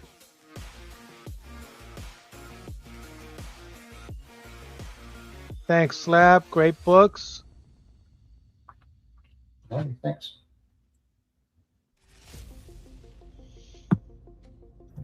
There is your hashtag giveaway in the upper left-hand corner. Get in on that. It's my last round. I am tired. Yeah, we're done this round for sure. X141, 350, signed by John Byrne, classic storyline cover, all that good stuff. 350 on that. Got the Mark Jewelers. That was a good price. I'll take offers on it. First appearance of Firestar or Firefly. I can't remember. Firepower. That's it. First appearance of Firepower. Mark Jewelers. 9-8 Mark the Jeweler. Still got the first appearance of Red She-Hulk, signed by Jeff Loeb and John Bernthal. A little sketch on that, little skull sketch. 9-8 for that ratio variant of the first Red She-Hulk, and a 9-8. Not many signed by Bernthal and Jeff Loeb. I don't think there's any, but the one I have.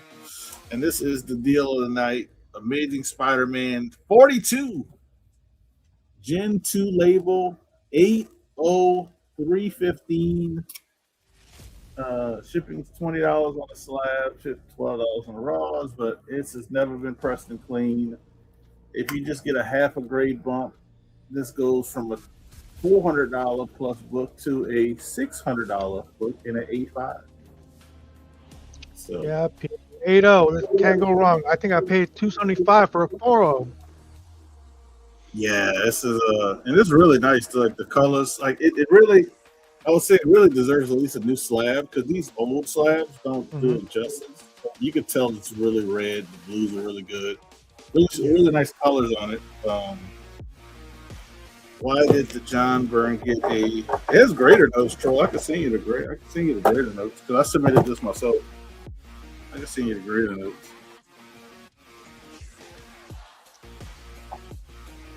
Yeah, I can send you the greater notes. What I like to say. I mean, it's not a full sharp corner.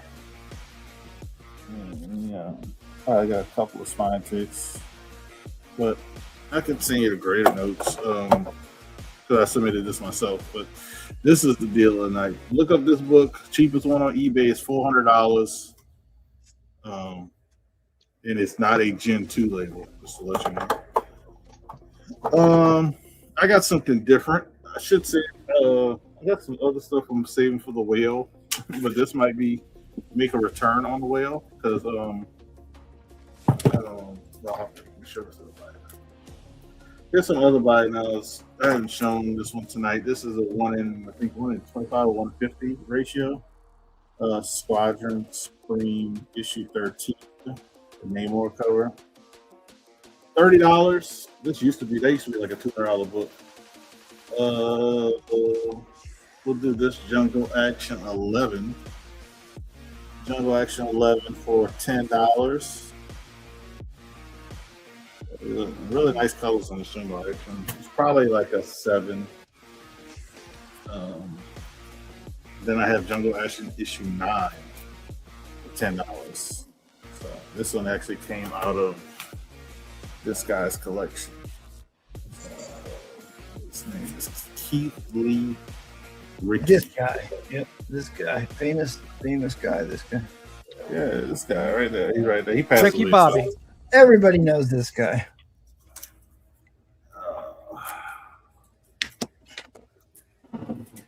There you go. But yeah, I'll send you the notes. What are we? They're asking what we're bidding on. Oh no, that was a while ago. Oh, okay. We are still in the claims and bins. Okay. Well, this is gonna be what we bidding on.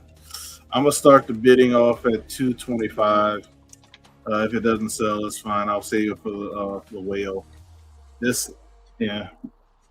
Look at that, boy. Manga. Oh, starting bid 225 is live. Oh, that's a Beckett. Beckett. Yes, this is Beckett graded manga. That's who's grading all the mangas. This is Bleach issue 1, first printing. It does have the dust jacket. They graded the dust jacket as well. It's a 5.0 off-white page. The dust jacket graded a 6.0.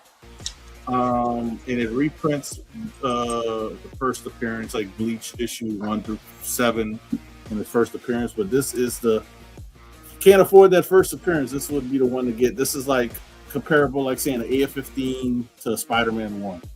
This is the first ongoing #1 and a first print. So I saw one. They got one on eBay, I think, for auction. It's like at $600 or $700, I think, already. But it's a great. I think it's a 7.5. That thing's getting crazy. So if you want to get these manga, look how thick these bad boys are too. She thick, baby. She thick. Yeah. So really, really nice manga. If you want to get into it, this is the time to get into it. I didn't realize how much a grade, and these things cost like $100 a grade too. Oh, Rat Daddy. Hopefully you're still here, Rat Daddy, because there is a rat cover I want to show you. All right, people. Everybody knows manga is going to be the next big thing to blow up, and this is it. You got Bleach #1, Volume 1.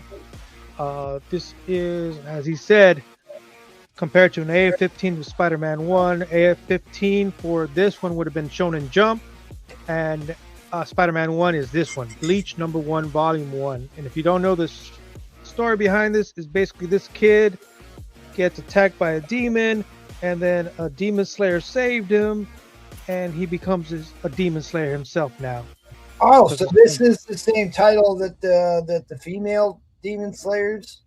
It's a different title, but it's just a way to explain it so people can get it. Oh, He attains his powers from a demon slayer who helped him out because he was dying because a demon tried to kill him. Because the girl with the purple hair, I actually have seen that demon slayer.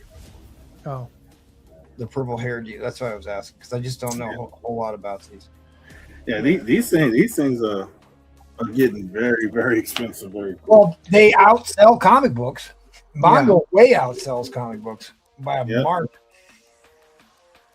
Yeah, and I don't know how many printings he did in this book, but you got the first print. Yeah, this is very rare to get the first print. So first print.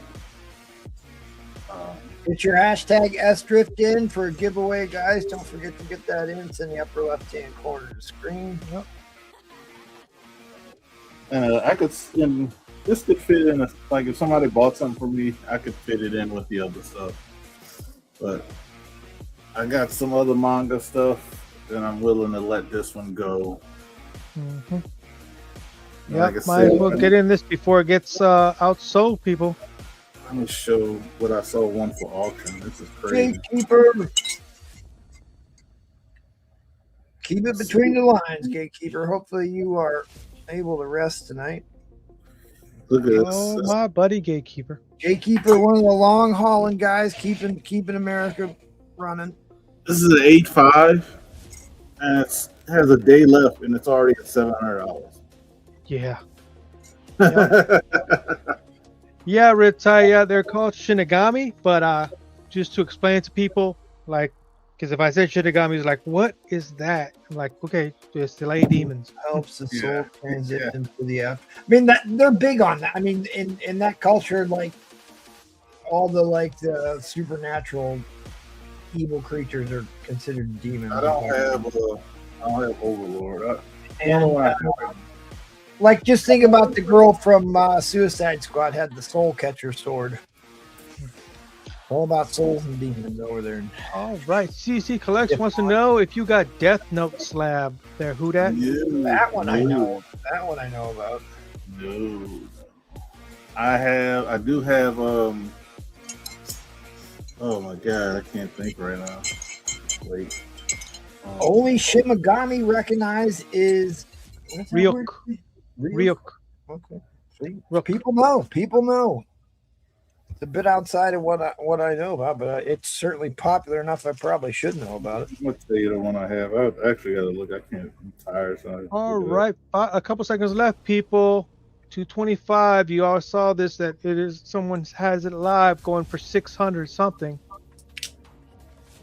So if you want to flip it. It says 700. I get it on a.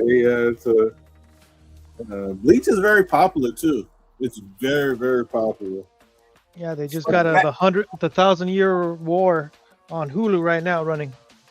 Beckett has the same grading scale, or is it different? I don't know. Same grading scale. Okay. Mm-hmm. All right, dropping the end line. Hero Academia. That's the one I have. Oh man, that's big. That's huge. I got the first appearance of Hero Academia. And I'm working on the first appearance of Demon Slayer, so that's the one that I actually do have, kind of. But I was testing the waters out with this one, seeing if you guys know what y'all talking about. But My Hero Academia, that would have killed. Yeah, I'm not. Is that one of the better selling? Hero Academia book is like a 2,000. Yeah, yeah. You got to test the water with the ones that are like. Like $400, for $200 price tag, and those ones do not throw. Huge lasso. There is a cell phone format show, and then there's a widescreen format of our show. And I dropped the link to the widescreen because the guys that have buy it nows on their back wall, you can't see them all if you're watching the cell phone format. But appreciate that. Please smash that like button. Thanks, Hudat. You coming back tomorrow? Yeah, I'll be back tomorrow. All right. I gotta keep Paul online.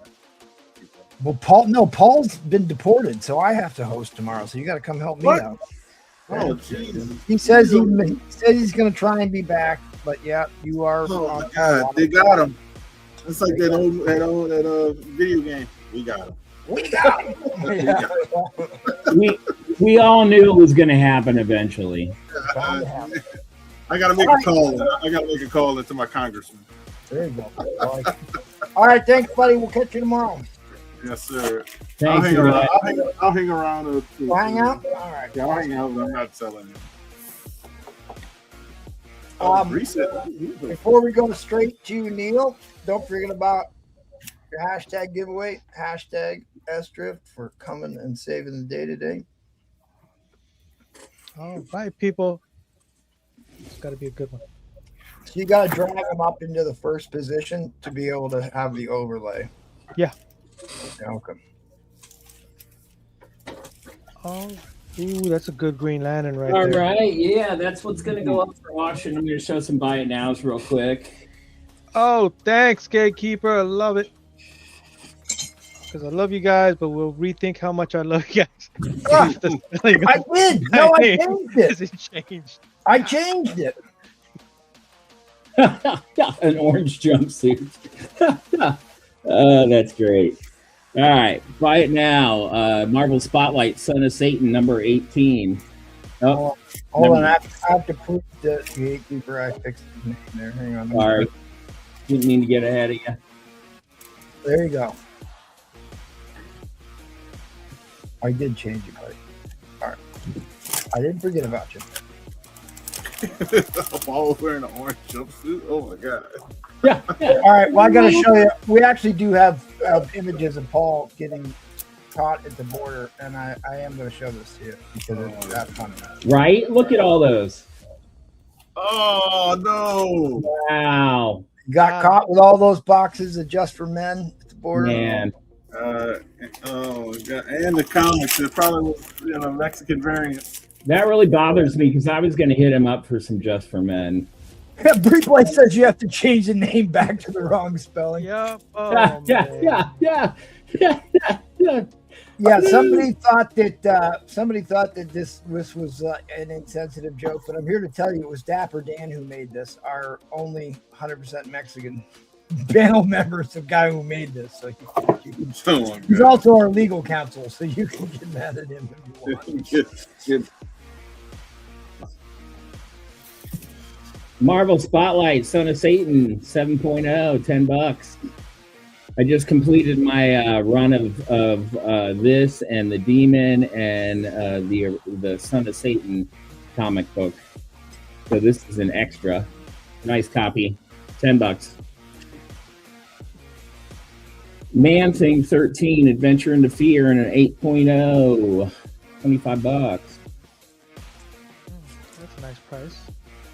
I have that book in the National Diamond. It's right next to me, as a matter of fact. That's a great book. Werewolf by Night 7.0, $10. Oh yes, Iron Man and Werewolf by Night. Right? Great. $10. I know. Look at the colors on that. I just love Werewolf by Night. Another Werewolf by Night. This is issue number 22, Plug cover. This is a key. I think it's the Fiend. It's the face of the Fiend. 8.5 for $25.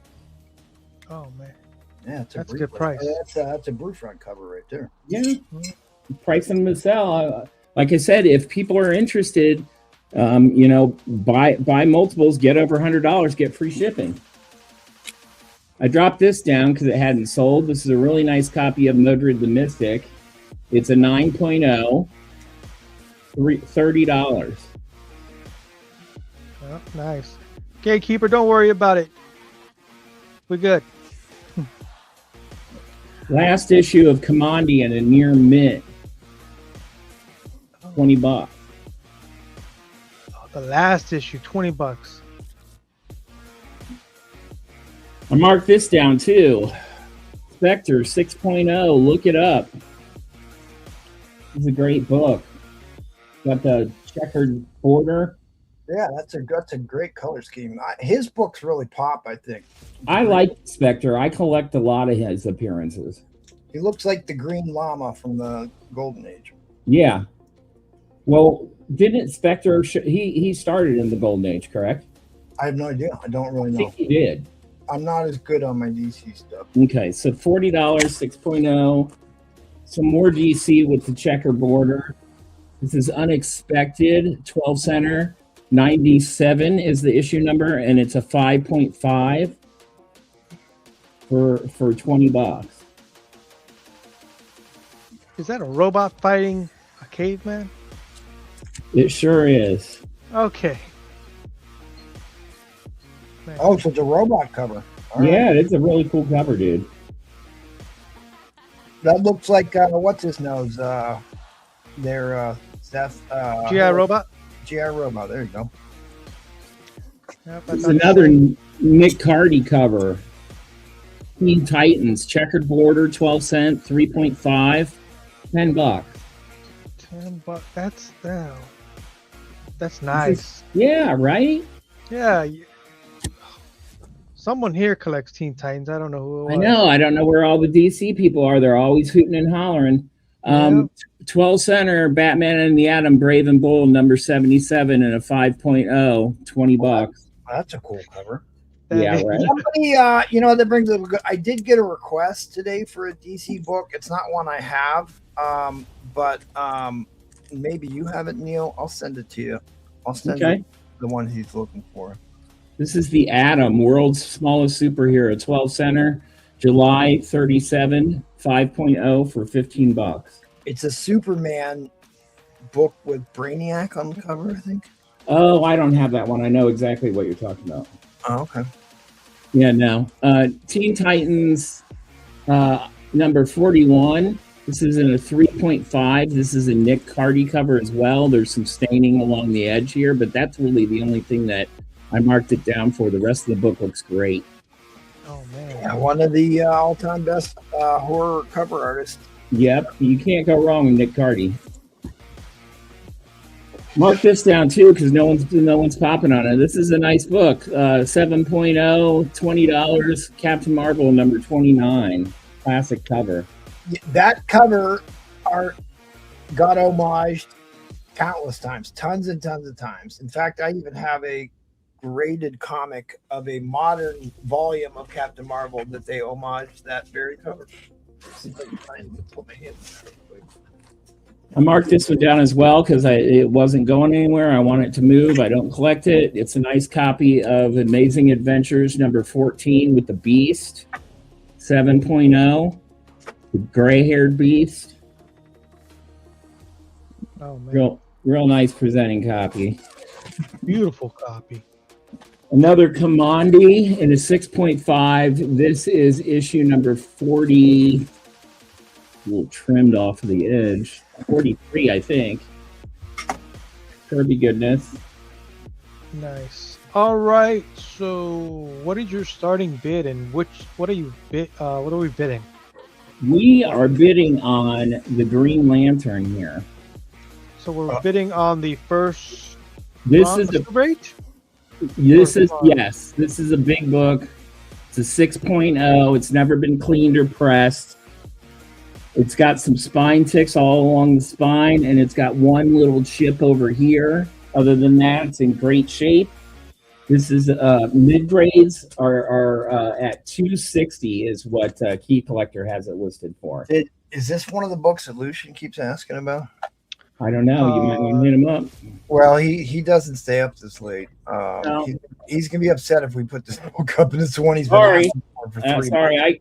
My TV just went out on the fritz. I'm going to have to buy a new one. I'm going to upgrade to a 65-inch. So I'm trying to sell some stuff tonight. I'm trying to. All right. So what's the starting bid on this one? $100.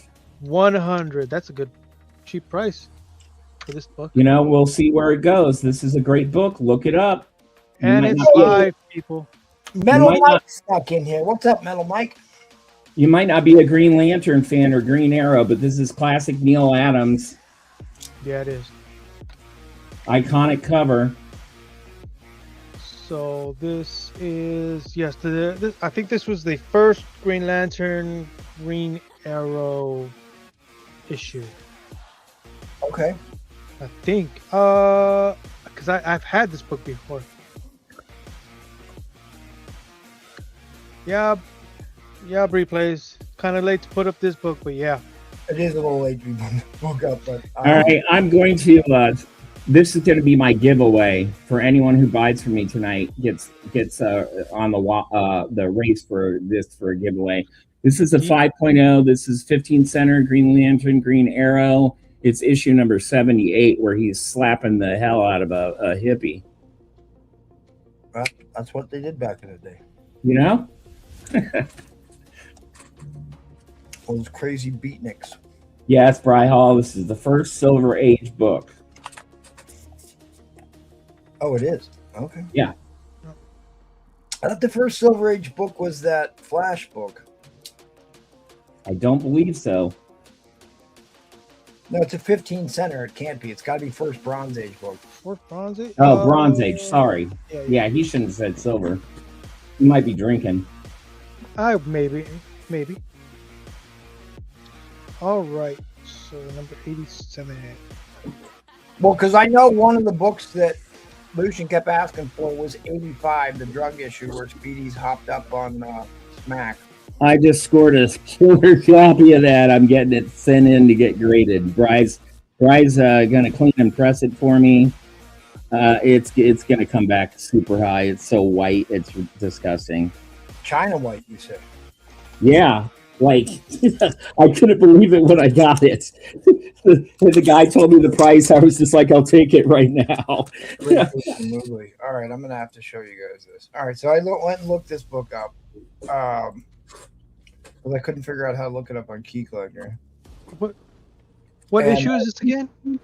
This is issue 76. Here's the first couple listings of 76 on the Bay. 300, 320, 400. I'm telling you, you can make some money. Pick this up tonight. 0.8. Yep. 208, 4.5, 350. You get it cleaned and pressed. It's gonna. Oh, there's DC Dave. Look at the color. Top rope. Look at the color. I mean, great colors. Yep. It is the first appearance of Appa Ali Apsa. Yeah. And it's the last Silver Age book. Oh, the last Silver Age book. Okay. Marks the end of He Silver Age. was right. He just mixed the first shall be last and the last shall be first. Yep. We got CC and DC Dave going at it. Currently, DC Dave's at 135. All right, DC Dave's in the house. Nice glossy color. I mean, Oh no. M. Carlito off the top rope, 140. And here we go. Duke it out, people. Duke it out. DC battle. Let the battle begin. So I'd love to play the Mortal Kombat clip, but ever since they launched this new movie, they started giving me copyright warnings when I play that clip. Yeah, I'm not worried about that. Yeah, I'm not monetized. It's not the end of the world, but All right, so right now DC Dave's at 145. We're going to go into overtime, which is 60-second shot clocks, people. 145, still a lot of room. Yes, it is.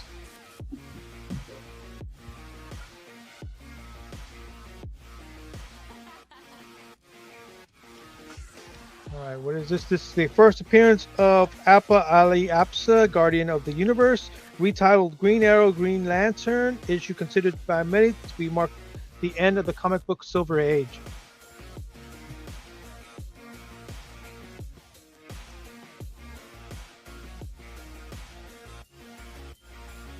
Oh, I like to hear that, Rat Daddy. You might want to get yourself a Green Lantern, Green Arrow.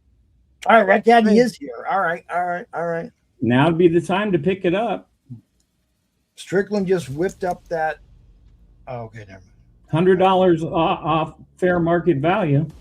Don't spoil it, Rat Daddy, because I'm going to watch the rewind of those fights. Don't spoil it. All right, Green Ice Melt. Oh, and Thank DC you, Dave Green back Ice at Melt it. jumped in. DC Day is back. He's like, no way. Green Ice Melt's in the fray. Yeah, we got people fighting Full for it. on Donnie, Thank bro. you, Gatekeeper. I'm doing my best. He's doing great. Doing fantastic job. Full on Donnie, bro. Yep.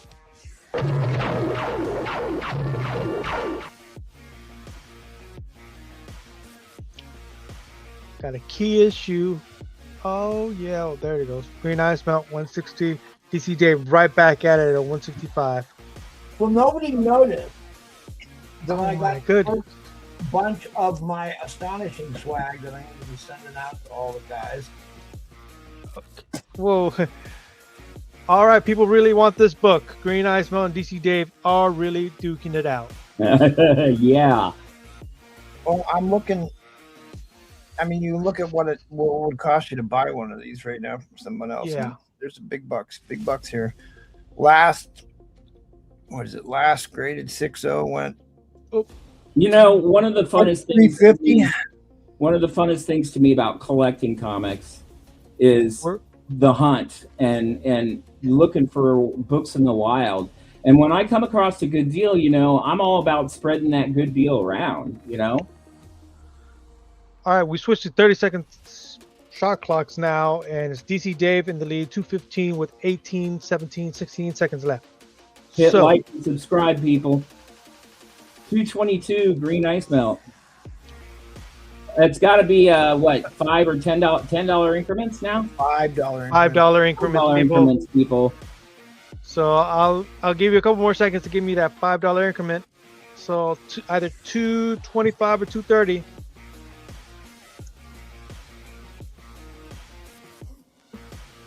$235. I like it. I take it. Green Ice Melt. All right, 30 seconds on the clock.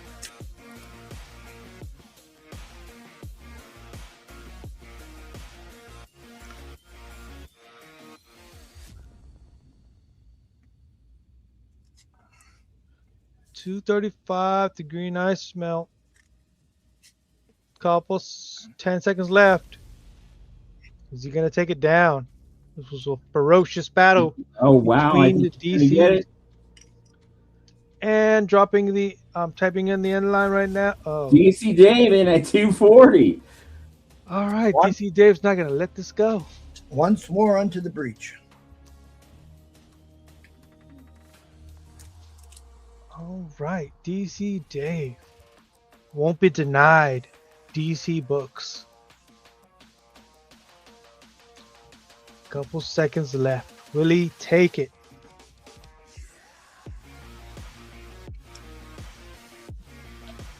I'll make sure I throw you in some goodies, DC Dave, for your first time purchasing with me. Well, is he in the running for your free giveaway then? Yes, he is. Dropping the end line, people. Good get, DC Dave. End line is dropped.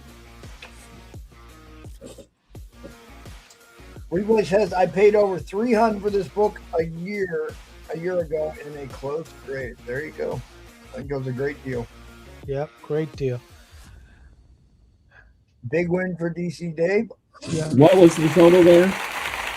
Total was 240 to DC Dave. All right, awesome. Thanks, DC Dave.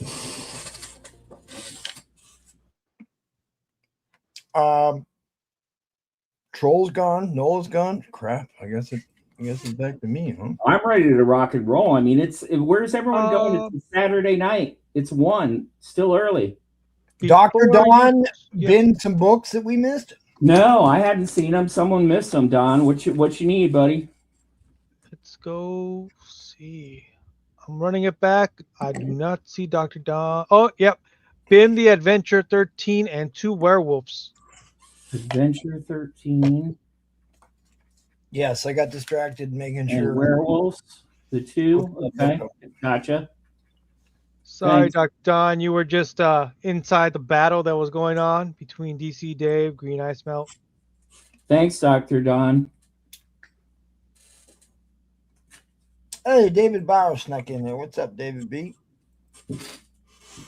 All right, guys, don't forget about the hashtag giveaway. Free Plays wants to see that X-Men 15. X-Men 15, 16, probably, right? He's got a 16. 16's the first cover appearance of Master Mold, 3rd Sentinels. And what were you calling this? Because I got it from you, MT. You did? Yeah, the other week, didn't I? Oh, I just shipped that to you? Yes. It's a 7.5. 7.5? Okay. I think so. Yeah, I think so too, but I wanted to make sure before I put it up.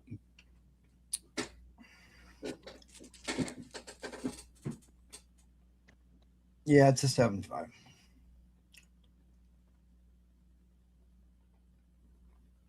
spoilers replay. I did actually.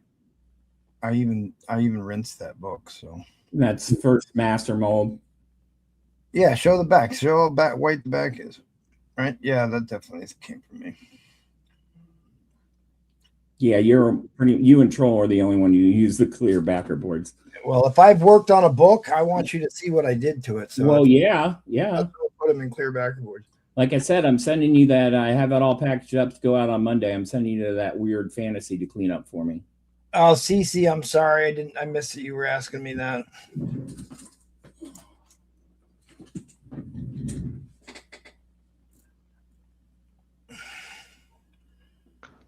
Oh, what was the No price Paul on that? Sunday. It's a no Paul Sunday. Does that mean you're going to come on, Roman Curtis? I'm ready to keep rock and rolling until the wheels come off. Oh, yeah. MT, not so much. I've had a rough couple days, but maybe we'll give you one more shot here. Anyways, the giveaway. I spent 14 hours in the hospital yesterday. Right. So I'm a little worn out. I get Hey, it. Neil, if you can you give us a price on that X-Men 16 first master mold? Yeah, but you got to give me a minute. No worries, no worries. It's replays wants to know. That's all. Just take your time. No worries.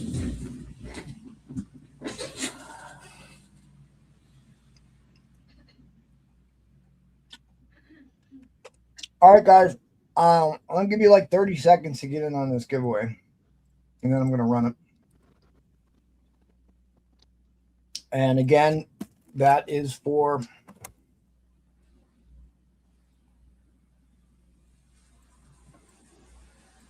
oh, come on, work you.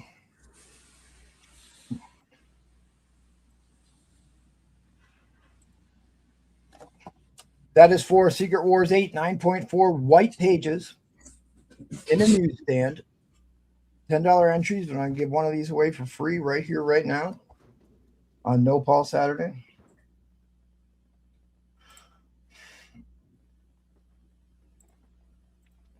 Here we go. Couple more seconds left. Replay was the one that was asking about the X-Men. Yep. I'll do 170 for replay. What? 170? That's not enough. No. Okay. I'm key collectors listing it in mid from 190. How about we say 200, 210, something like that? I had a $250 buy it now, and I'm pretty sure you paid me $240 for it, but I'll have to go back and look. Well, why don't you look so that I can talk to replay and I'll let him know. It's up to you. Yeah, that's what I'd like to do. All right, Red Daddy wants to know how many spots left on that waffle. 'Cause he just came up big with the UFC fight, so there is 22 spots left. 22 spots left. 22 spots left. After this one I give away, it's 22 spots left. So, and they're $10 a spot, right? $10 a spot. All right, Red Daddy, you heard it. 22 spots left. Yeah. Good luck, everybody. I mean, it's a 9.4 white page Secret Wars 8 newsstand. Hallen, my man Hallen.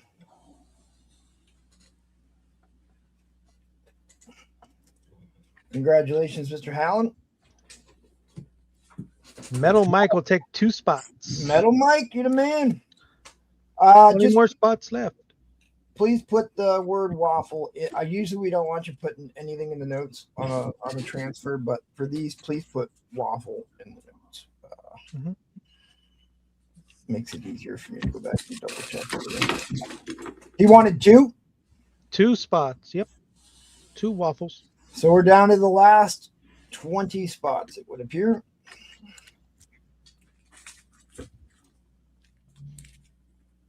This book keeps going up. It's been on the trending list for months and months and months. As we march forward to the first Black Suit Spider-Man in the MCU, which is coming. I know Breplay's gonna be mad at me because I opened my big mouth about that.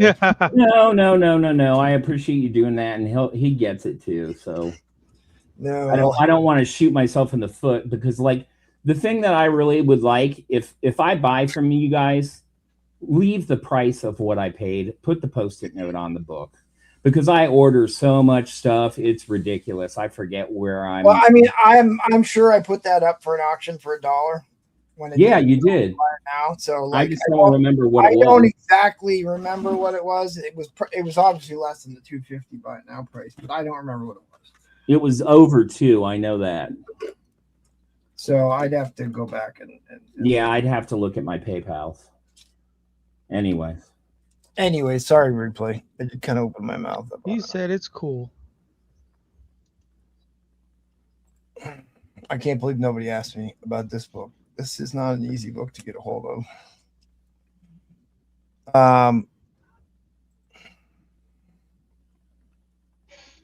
This is the infamous extra issue. The series was only supposed to go to 12 issues, and it was going to get canceled, but the 12 sold so well that they released this special bonus issue, which was a spoof on issue 12, The Death of Skeletor. And I'm looking to see if there's even been a sale of this book anytime recently.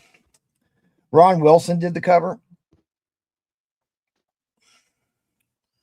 but I'd rather wait and see, because most people need this to finish their run, and I'll just hold on. So somebody will need that book.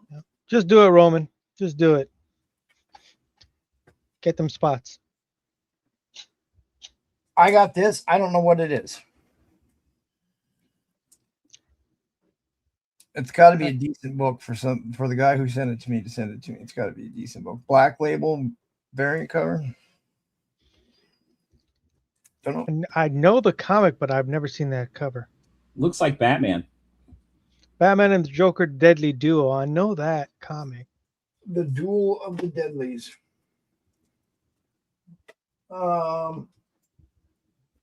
I have this $200 Mortal Kombat book. I should probably look up why someone would have had the audacity to put $200 on this book, but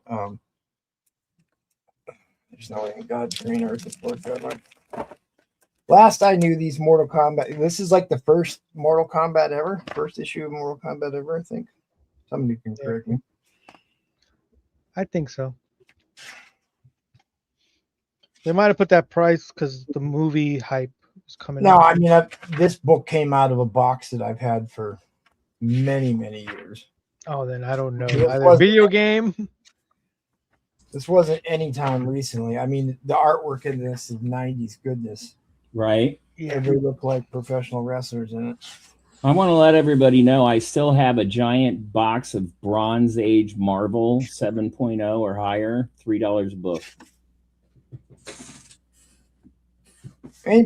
So if anybody knows if there's like some weird variant of this book I should know about, based on the hit arcade game, or what I should be looking for.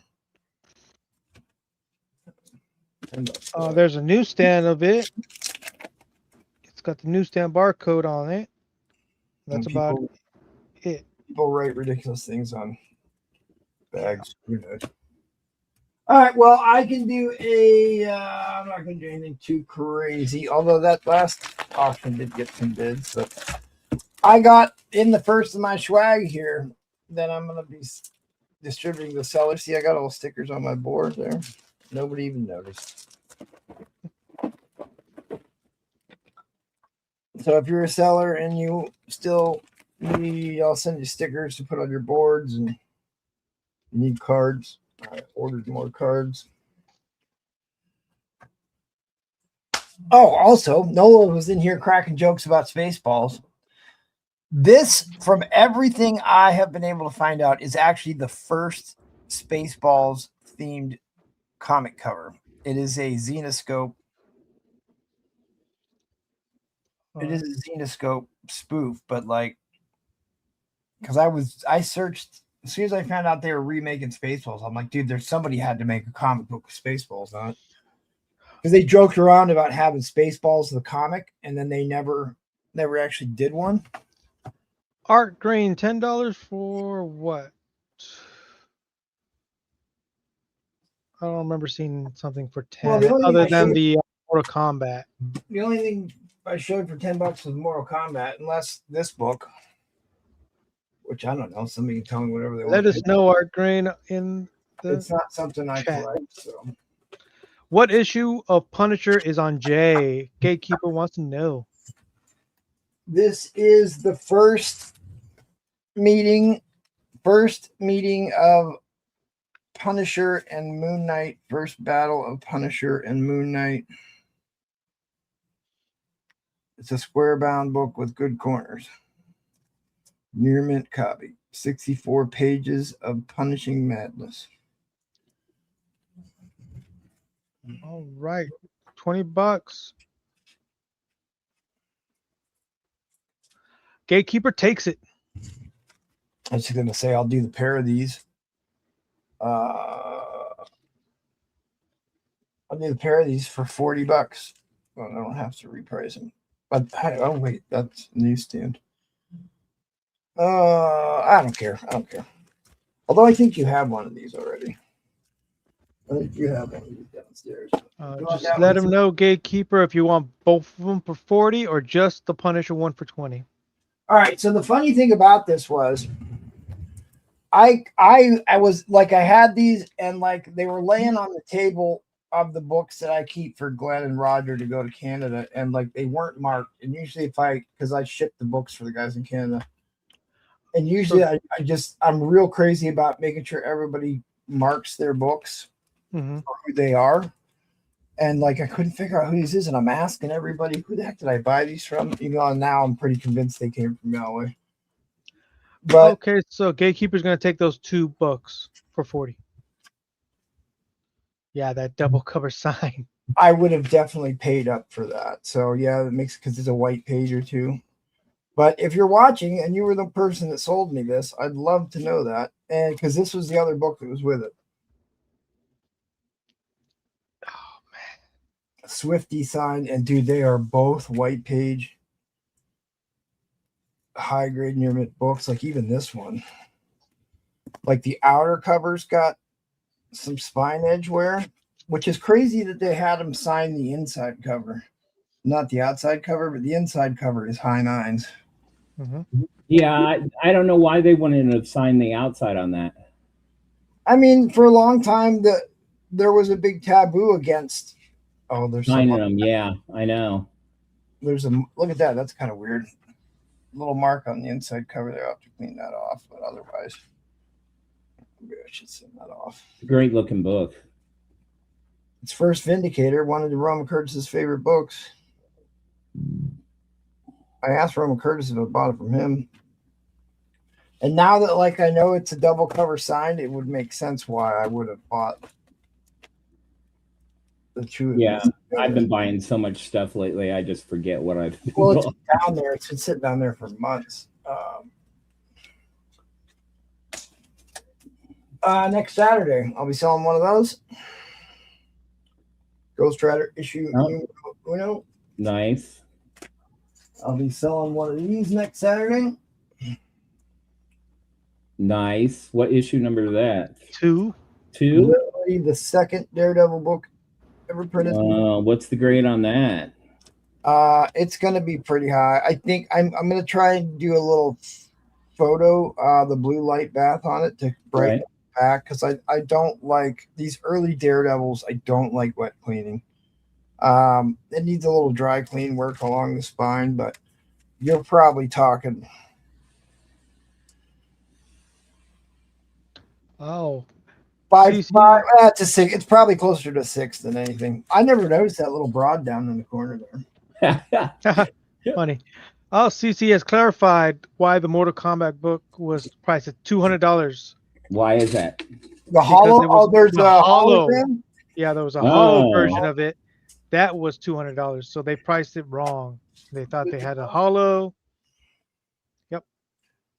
Thanks, CC. 11 on the census. Off-white to white pages. 1943. So this is July of 43. So that would have been what, right at the end of the war? Yeah. Sounds about right. Yeah.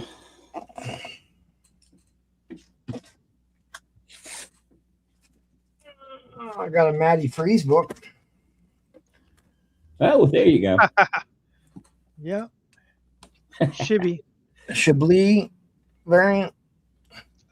It's Yep. a little too close to Scotty Young for me, but if you want it. Yeah, I agree.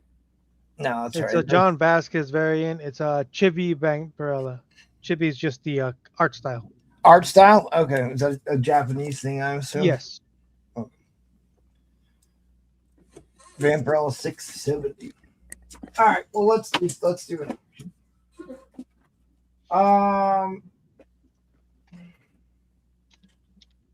I have a stack of Marvel team ups I could do, or I could do a 4-issue Gambit book. Roman Curtis wants to know what's the Amazing Spider-Man on the board. That is brand new Day Spider-Man. This is the one that, honestly, the steal of the night would have been the Avengers X-Men book, but although Trollfire buying that Tales of Astonishing was a travesty. This is the book that the movie's based on. The Brand New Day, the new movie. It's been on the list here. This is like when they first started going to 3 issues a month, and it was supposed to be a big deal, and it was right when I was like getting back into collecting and buying ratio variants and stuff. So I bought like 3 or 4 copies of this when it came out, thinking it was gonna be my retirement fund. So none of these, this one hasn't been read or anything. Howdy, JG Fantasia. But I have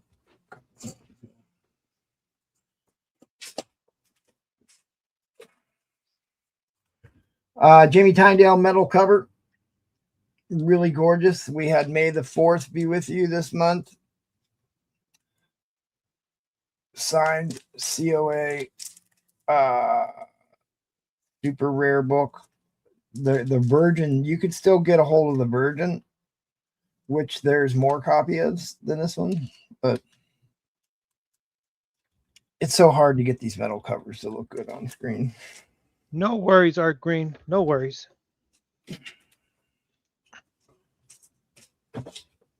Oh, you did want them both? I'm pretty sure you have Yes. a copy of this already, but Yeah, right. Gatekeeper wants them both. What did I say? $40? Yeah, okay, it's Gatekeeper.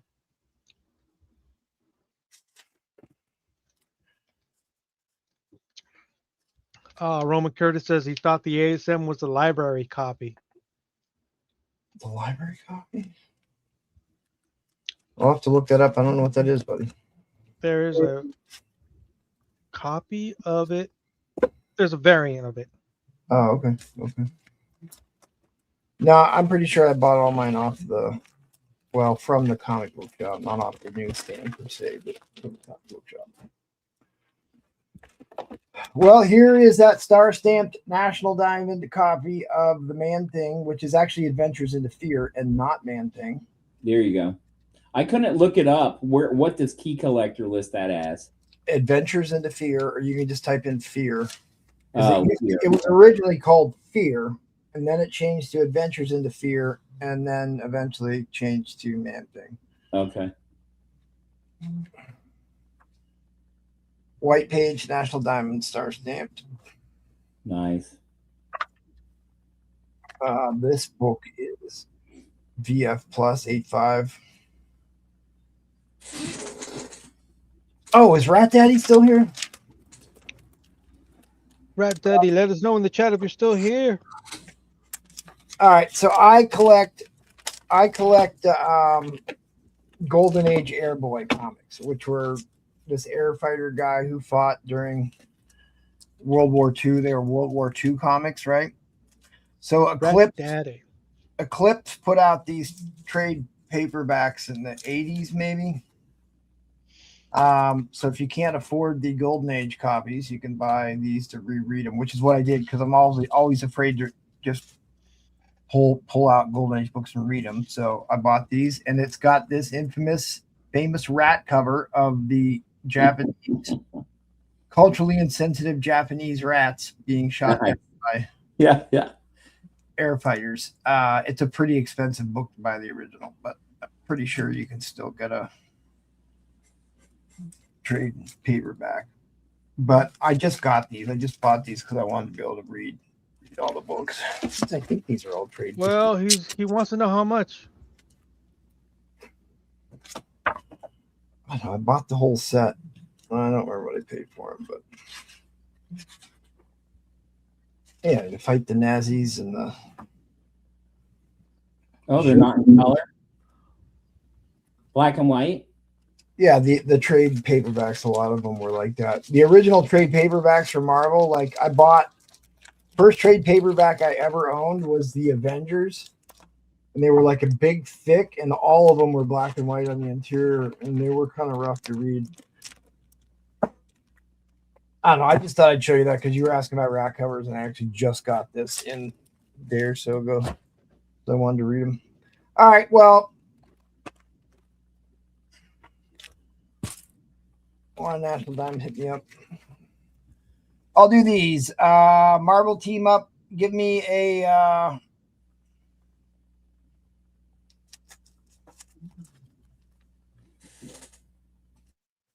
$5 starting bid. Every $5, I'll throw another one in.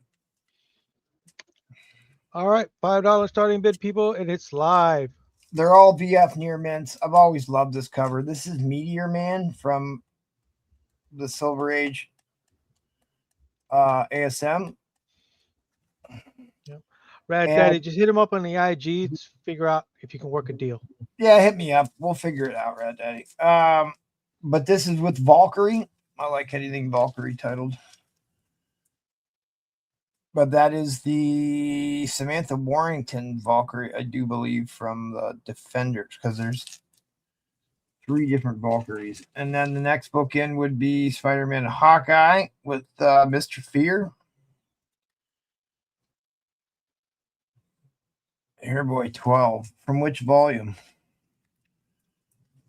There's about 1 billion volumes of that. Dude, I have a whole stack of Airboys. A whole stack of Airboys. I bought a whole bunch of them, and I'm going to sell off my extra copies. First, Palladian, old Paladin, who was Silver Sable's ex-husband. Oh, volume 2 rat cover. All right, I'll check that one out. There is the Spider-Man team up with Devil Slayer, which is not a character I'm even familiar with, but you can see that the Defenders, most of the Defenders are in that. That looks like Clea. That's obviously Valkyrie, the Hulk, Doctor Strange. That's Demon. Namor, 111. So, I mean, I'm pretty sure the Valkyrie book goes for $10-15 on its own. And maybe this Devil Slayer too, because I don't know what Devil Slayer ever appeared in. But check out that demon monster they're fighting there. That's crazy Steve Ditko type stuff. Yeah, guest starring the Dynamic Defenders. There you go.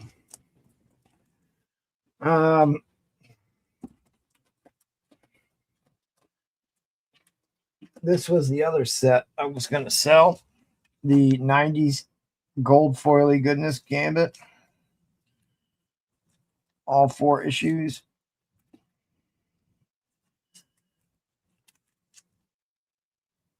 Black Panther.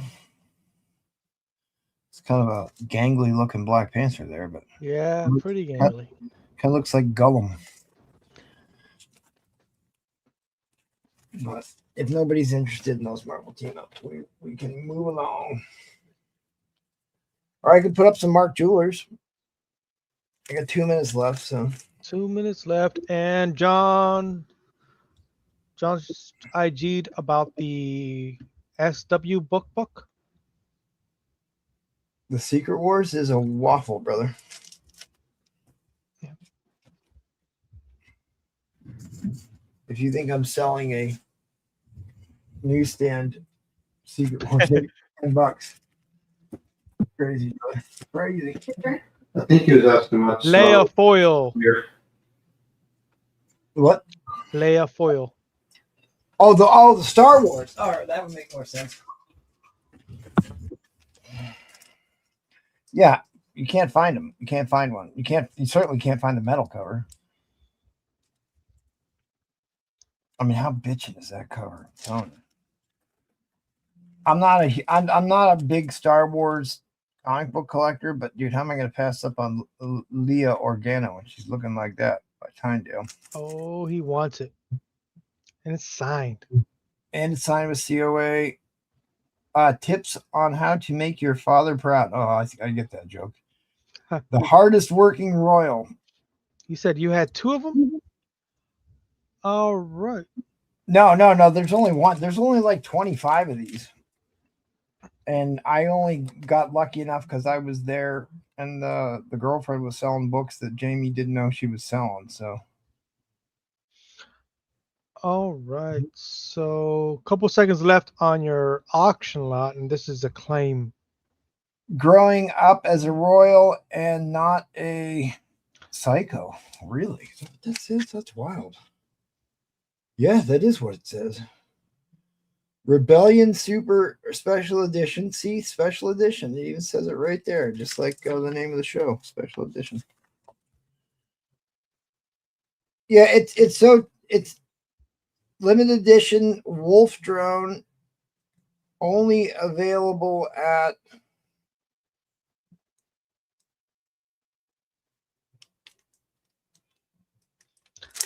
All right, couple seconds left, people, and that was for the Marvel team ups for starting at $5. I don't think anybody cares about that. What is it? Only available at something. I have to pull out my. At any rate, did you bin this? Did you want it? It's not a foil. It's a metal cover. It is a comic book, but it's a metal cover. So this is way better than a foil cover. You might want to know what the price is. Oh, well, I had it on there. I dropped it down to $90. $90, Johns. If you want it, he wants it. Hit me up, Jonesing for some. And I don't think I have your address. So, yep. Jonesy for some. Hit him up on IG so you can get your details from you. But $90. It's all Or if you're yours. an email guy, I mean, look at that signature pops. Like that's about the only thing you can see. I don't know. The showing these on camera is always difficult, but they look way better in person. Okay, so all right. I did a giveaway. I didn't get anybody else to pick up a waffle spot on the slab that I hit up myself. Show that one more time. I'll show that one more time. Oh, how much are you selling that for? 15. Wow. There's only one other copy. It's a 4.5. Right. Or it's a 4.0. Maybe it's a 4.0, and they want $1,200 for it. Man, I found a stack of those when my kid was young and I wasn't collecting at that time. I screwed up so bad. I sold them for like $2,000 and it was probably like 20 grand worth of fucking comics. Sorry. So this has got a very strong ink strike. All right. So the colors are very vibrant. It is a white pager, which is more impressive than the grade even. 5.5 is pretty high grade and golden age, but the book wasn't cleaned or pressed. So I had intentions on cracking this out, but I've got so many. it is Rat Daddy. He's got 2 long boxes of Turok number 1s. Don't say that too loud. My wife's in the room, buddy. She might hear. I might be getting arsenic in my oatmeal.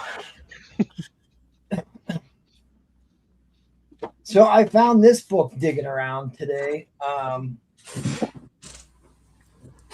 Vampirella pinup special, Adam Hughes cover with Frank Frazetta artwork in it. I've never seen that. How crazy is that? Adam Hughes with Frank Frazetta artwork in it. I'm gonna have to open this up and look through it. But no, I don't remember. I always buying lots of Vampirella stuff, but She looked like she hit the gym. It's got to be 90s because they all look like bodybuilders in the 90s comics.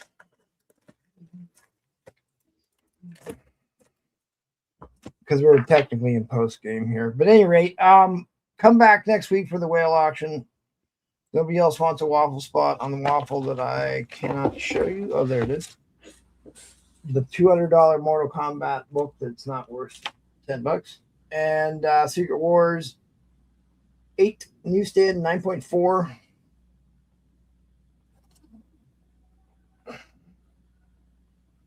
Which I think is a little harsh on that book, but I see why they gave it a 9.4. It doesn't look like it was pressed, and there's a dent. There is a dent right here on the top of the book that's like borderline crease, but it doesn't break color. This book might be worth cracking out. I have to look at it underneath the black light. But at any rate, yeah, the book was definitely not pressed. Which brings up a good point. Please sign up for the Patreon. Did I not have the music on this entire night? No, you had it on the entire night, just like for the last 10 minutes. Okay. Because I keep forgetting that Shotgun Screen made me this night Patreon promo, and I never use it. Become a true Patreon member today. That definitely needs a press. He's making fun of the fact that I say that too often, which I do. Anyway, thanks to all our wonderful Patreon members. You saw the ridiculous giveaway for this month, so sign up for the Patreon.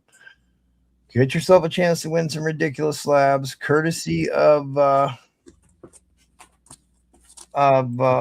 Captain Salty, who you can check out tomorrow on the show. This is the offering, so you get a chance to win one of these. I mean, this is so ridiculous. It's not even numbered. Dark Knight Compendium. Master Wayne edition. And then you can get this iconic Wolverine issue number 2, white pages, limited, or 3 limited pages, or limited run. It was only 1 through 4. Frank Miller, Chris Claremont, Joe Rubenstein. It's a replay book. And then he's got to be a vampire. Oh, he's a cat, maybe? I'm not quite sure what's going on there. No idea. Saladin Ahmad story, Martin Cocolo art, and John, how did you say his last name again? John Jiang. John Jiang. There you go. So you can pick from any one of those if you win this month's Patreon, but you got to be in it to win it, gang. You got to be in it to win it. All right. If there's nothing else, I'd like to make one quick offer before we roll out. Do it, because I'm cooked. All right. Who dat? Are you going to come back and hurl insults at the crowd before we go? All right. Wait, MT. 1 minute, Neil. MT. Right. DC Dave's got a question. Did you send my stuff out yet, or are you still holding everything? No, your stuff is ready. I packed up tons of stuff here at the end of the week, and yours is ready to go out. But you got that last slab win that I had to add to your box. But yeah, it's ready to go. All right, let's see this Avengers 55 now. All right, these were books that I showed before tonight, and I mentioned that if no one takes these tonight, I'm taking them to my LCS because they had made an offer. 12 books, $350, no shipping, shipping paid. I'm going to show them one more time because I've been through them all. 6.0 Avengers 55. Actually, one of the most impressive things you got for me, DC Dave, was that the 3-issue Thundercats set, or 3-issue Voltron set. Sorry, the 3-issue Voltron set. Strange Tales, First Gamora, 180, 5.0. Warlock, 7.5, 179. They were newsies. Strange Tales, Brother Voodoo, 5.0, 170. Brother Voodoo, 6.5 to 7.0, issue 173. Shield, 167, Strange Tales, 5.5. 166, 6.5. 162, 6.0. 159, classic cover, 5.0. 158. 156. 153. And 96. All of them for $350 shipped. Last time I'll be offered them. This is going to be for the giveaway. So we'll see if anybody takes a bite, and if not, I'll get you my names over to you for the giveaway. He has stepped out away. He's AFK. Well, no worries. I was going to show some books just while we were on for fun. These are some Golden Age that I have.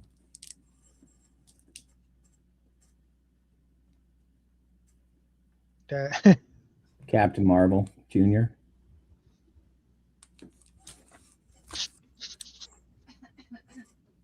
That's a one I got from MT. There's an Airboy. This one is one I picked up in the wild. This is another Airboy heap. This is one of the first inspirations for the Swamp Thing. The heap is on the right, and he's fighting Moon Boy or Man of Moonlight. Sorry. Oh.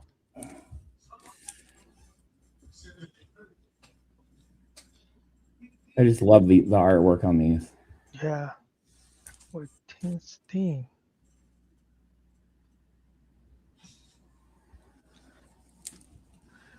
Uh-oh. How much for the Airboy heap?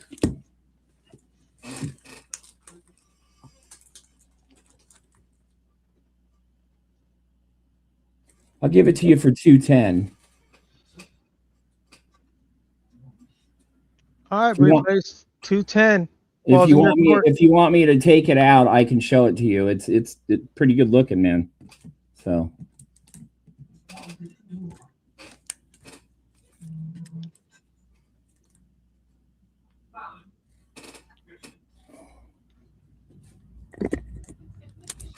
What's the grade? What's your grade? It has issues. I mean, it's really hard with me pinpointing a grade on Golden Age. All right, you can just send him pics, you said. Yeah, I can send you pictures. It's got issues on the spine down here. It's split. But if you like, I'll take pictures of it and send it to you. Yeah, it's a Golden Age book, so yeah, it's gonna have some issues. Yeah, I mean, well, depending on the book, you know, a lot of people don't understand that in the after the comics code came out, you know, there was a lot of like people burning books and churches burning books and paper drives, and you know, Golden Age just don't make it, you know, a lot of times. Yeah. Smash Comics, that's one of my favorite lines to buy. This is the first Golden Age book I ever bought. I just really like the snow covers. Classic Red Rider. Fred Harmon. I'll send the pictures to you. I like these kind of books too. I mean, the colors in this pop so good for a Golden Age book. All right, let's see if I can. Are you trying to run a race or? Yeah, a race for the people that bought from me tonight. It's not many. It's only going to be a few people. We got I got MT. I got Dr. Don. I got Ed. Okay. DC Dave. Let's see if I can. So that's it. That's all the people that bought from me tonight.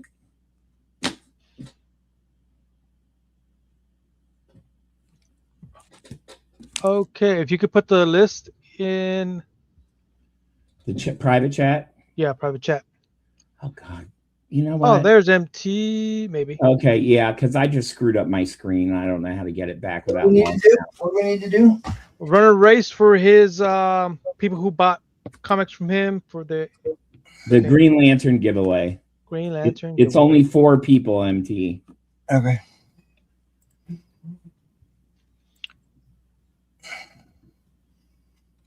I have to log in. Yeah.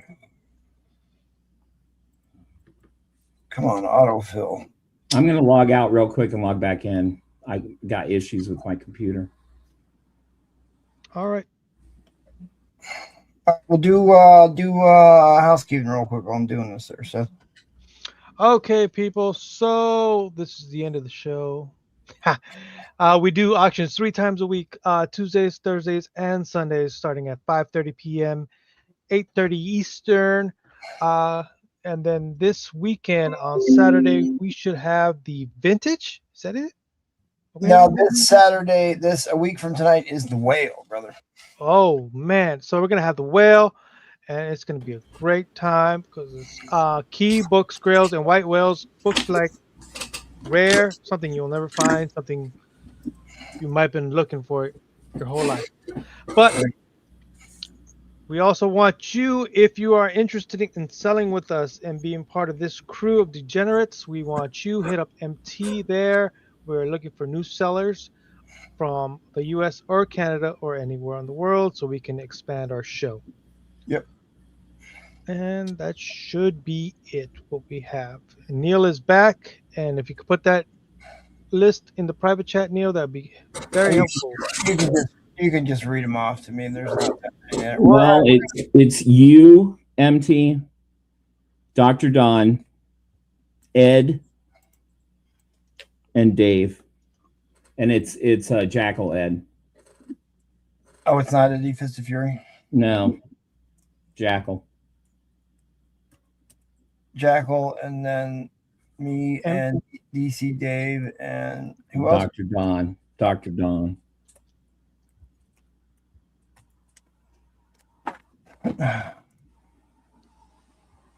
It's a raw book, so we 45 seconds for the raw books.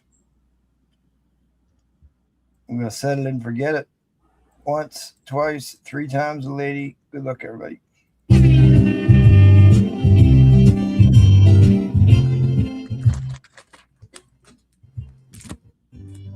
No way tractors go that fast.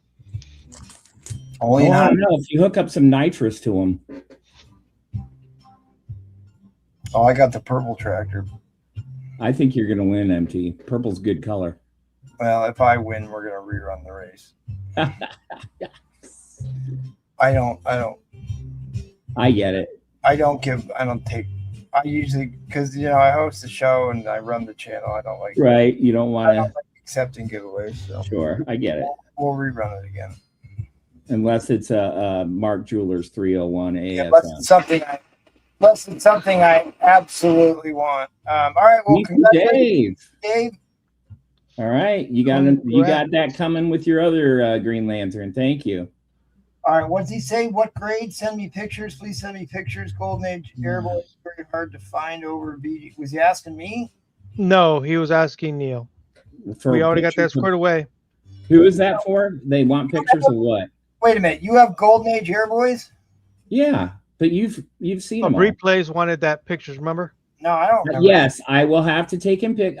He will get taken care of. I don't remember you showing Golden Age Airboys. Well, you were walked away. Oh, did I? All right. And I've just been going through showing. Show me again. This is one that. Hold on. Greetings, Tony Hayes. Accurate. This is one that I just got today in the mail. I love these Frisky Fables. This is Nettie. He is a popular character. That's not an Airboy book. Oh God, dude. Brian. I don't know who that bribe play guy is. He's not allowed to buy books on here. That came from you. Yeah, that's the Human Fuse. Great book. Oh, it's an awesome book. Did I get this one from you? I think I did. Because I've never actually owned that book. Oh, okay. This is a nice book. I love it. Great cover. Let me know if you want a price on it. And that one I got from you. I love it. And that is a fire book. I love the futuristic weaponry that they did. Oh God, yeah, it's great. It's got heap on the cover. The word heap swords on the cover, which only appeared in a couple books. He's fighting the tanks there, the uniwheels. Yeah, that was actually a really sharp copy too. For an airboy, that's a really high grade airboy book. Give me a second, and I'll show you the other Freeplay one. knows. Freeplay's looking the same places I'm looking for these books. Most of them are beat to living hell. Oh yeah, they are. You know, the majority of the Hellboys that I see when I'm shopping for them have major issues with like pieces of the cover missing or detached center folds. You know. Right. Yeah, you're not getting a lot of these in a high grade, and if you are, you're paying a price. Yeah, that second one you showed, that's an issue I've never actually owned. That one, however, great googly movie. That's an early Heap cover appearance. It's not his first cover appearance. I'm pretty sure that's his second cover appearance. Second, I do believe, but I just love the purple and Moon Guy reminds me of Swamp Thing, but then you got the Heap. It's just like that's everything I need in a golden age. The Heap is the inspiration for Swamp Thing and Man Thing. Yeah, but this is the Heap. This is Man of Moonlight. Yeah. Yeah. But anything that has Heap on the cover tends to go for a premium compared to the other issues, unless it's one of the really big cover art issues. But that's fine. I'll let Breeplay have first crack at that. But if he doesn't pop on that, Well, there's some issues with it that I got to go over with him, so he might not buy it. Breeplay can fix books. Well, I know, but we'll see what he says. If not, I'll get a hold of you. And then I showed. Well, I can tell you that one that you bought for me with the big wheels on it is a sharp book. Yeah, it is super sharp. I just love this. This is the first Golden Age I've ever bought. This is Red Rider. I'm never going to sell this. I just love the winter cover and everything. I like winter covers. Yeah, you'll shoot your eye out. You'll shoot your eye out. Another favorite line of mine, Smash Comics. That is Will Eisner's The Spirit. And if you've never seen the movie, there is a movie, The Spirit, that has Samuel L. Jackson in it and Scarlett Johansson. It is a great movie. It's shot similar to the format that Frank Miller was doing Sin City in. Nice. So like the cinematography is very comic book-esque, and it was certainly influenced by what Frank Miller did with the Sin City. I think Brian must be drunk or something, because he is just like berating me in the chat. No, he just loves to berate me. All right, last one. He's fine. There's a double entendre there for you, Brewfront.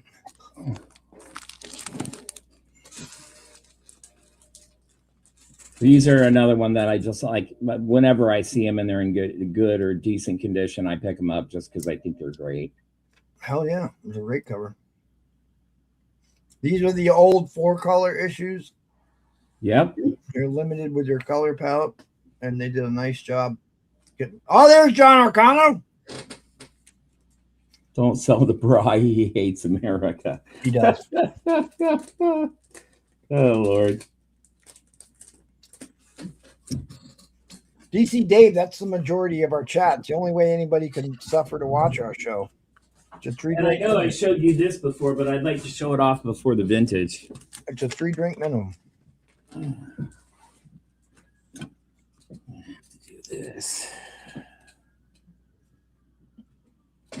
Is that a record?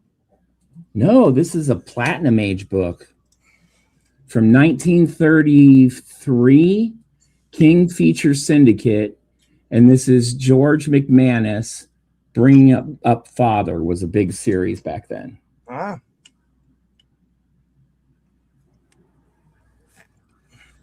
I've only found comps. There was an auction house that sold one that was in as good as condition as this one. Wait a second. Hold on.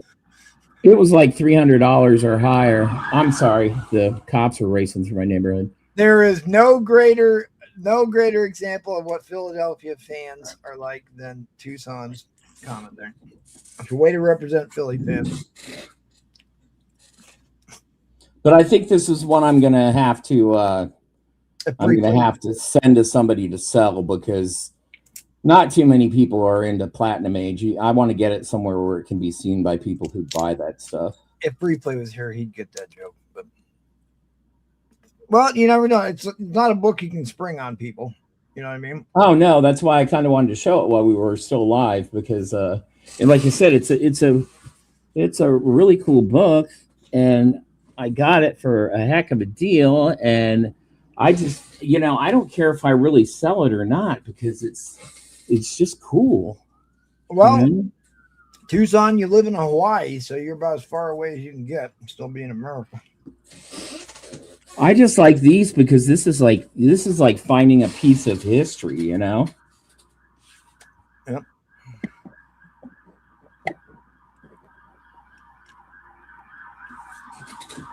Oh, we're on to you, Neil. Sorry, yeah, something's going on here in town, I guess. Who dat? Are you gonna come back and give us your closing thoughts here? Yeah. Let me summon his video. Well, we could watch. You'll never catch me, gang. There's the bid sniper! Get him before he wins any more auctions!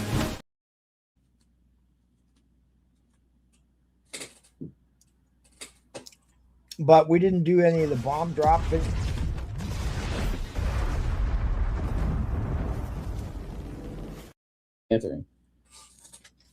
This is a pretty cool little big book.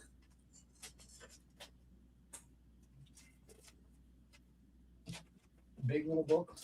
Yeah. Big little book. Well, let me flex on this. Flash Gordon or Rush Gordon. Flash Gordon. There you go. Yeah. This one's a keeper too. Oh, he's on the streets. He's on the streets fighting with the turtles. He's out going out for pizza. Right. But L.B. Cole is one of the most prolific four-color Golden Age artists. He sure is.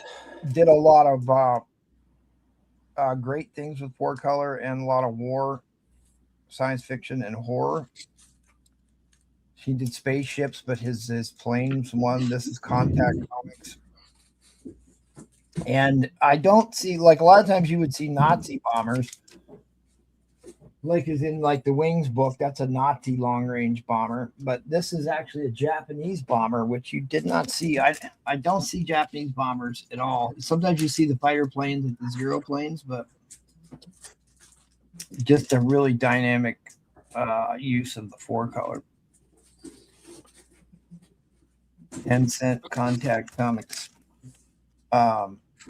The great L.B. Cole. Trollfire was here. Y'all guys still alive? Man, come on. All right, there he came back.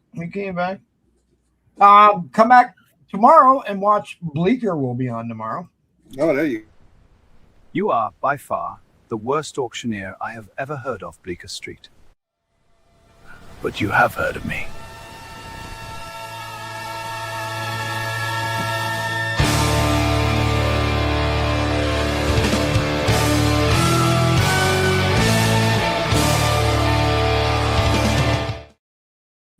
I love that one. Swimming with the dolphins. You can't be. Yeah. And I'm hoping to get Yaweezy on tomorrow. $15,000 starting bid.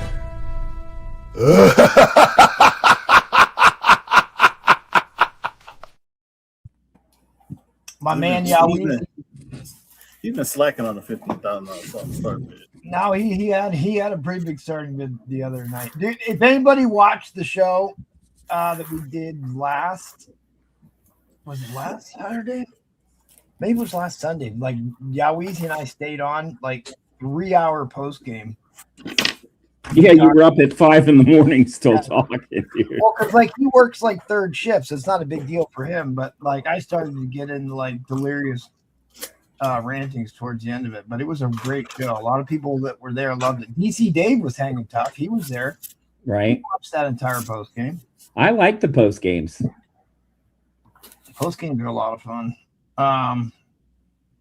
I'll play another one of the Shotgun Scream movies if somebody wants to see it. There is the Roman Curtis goes full Detroit style on Paul. Yeah, let's play it. You got the Bry Cave. That's a good one because I'm mentioned in it. In the Bry Cave one? Yeah. And then there is one where Roman Curtis is actually the one who blows up the building with Jackal in it. We didn't find that out. Oh, no. Yeah, I haven't seen that one. And then there's Paul berating the hostess. I love that one. That one's great. Yeah. About parking at the academy. Please show what's in the small weird door. No, we're not allowed to show that. We'll get the stream taken down. So Tony Hayes wants to know what's in the small little door. That's Replay who has the small little door. Yeah, I know you were, Dave. You were hanging tough with us. We had a good time. Talked about the history of the United States. Talked to Yaweezy about how we have 3 forms of government, the difference between the Constitution and the Bill of Rights. We had all kinds of fun talks. Had to explain what the 3/5 rule is because most people love to bring that up and have no idea where it came from. So we got into all that. You should upload the post-auction parts show to pay. Yeah, that's probably a good idea. Because like we got into some pretty heavy topics. And it's just like I don't want to, because we're here to sling comic books essentially, and that kind of like got a little too far outside of comic books. So yeah, but maybe we should do something outside of the show where we could all get together on a Zoom talk. You know? Well, we used to have that show. It was called The Arena. And it was on a Wednesday, and like, dude, even if I'm not on the auction that night, I'm still doing behind the scenes work for every show. Yeah, I mean it's a lot of work for you. It's 4 nights a week for me already, plus all the books I have to work on for people. It just got to be too much, so I didn't do that, but I'd love to do that again. And I don't know, because like there was a lot of other people doing shows on Friday nights, so I didn't want to step on other people's content shows that they were doing on Friday nights, but like Wednesday in the middle of the work week was just too much for me. So maybe we'll try and figure out how to do a Friday show again where we just come and hang out and all y'all just join Biggie Shack stream and we can stream it there. Hey. Yeah, well, we've been coming to that. He was looking for you guys this time. Oh, he didn't send me a link. He sent briefly. He forgot about it. Like when you were toward the end, he's like, "Oh man, I need to send. I could have sent these guys the link early." Well, because Trollfire, Replay, and I were all planning on doing the show this Friday, but then he didn't send us the link, so we just were like, "All right, fine, not doing it." He said he's gonna send it. He's gonna send it to you guys next Friday. Well, and I'd spent the entire day in the hospital. I was worn out. I was tired, so I wouldn't have been very entertaining in that show. But we'll try again this next week. All right, Mark MMM said he watched the whole thing.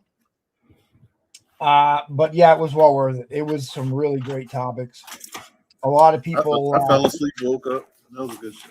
A lot of people get fed narratives that are just designed to get you to fight with your common human beings.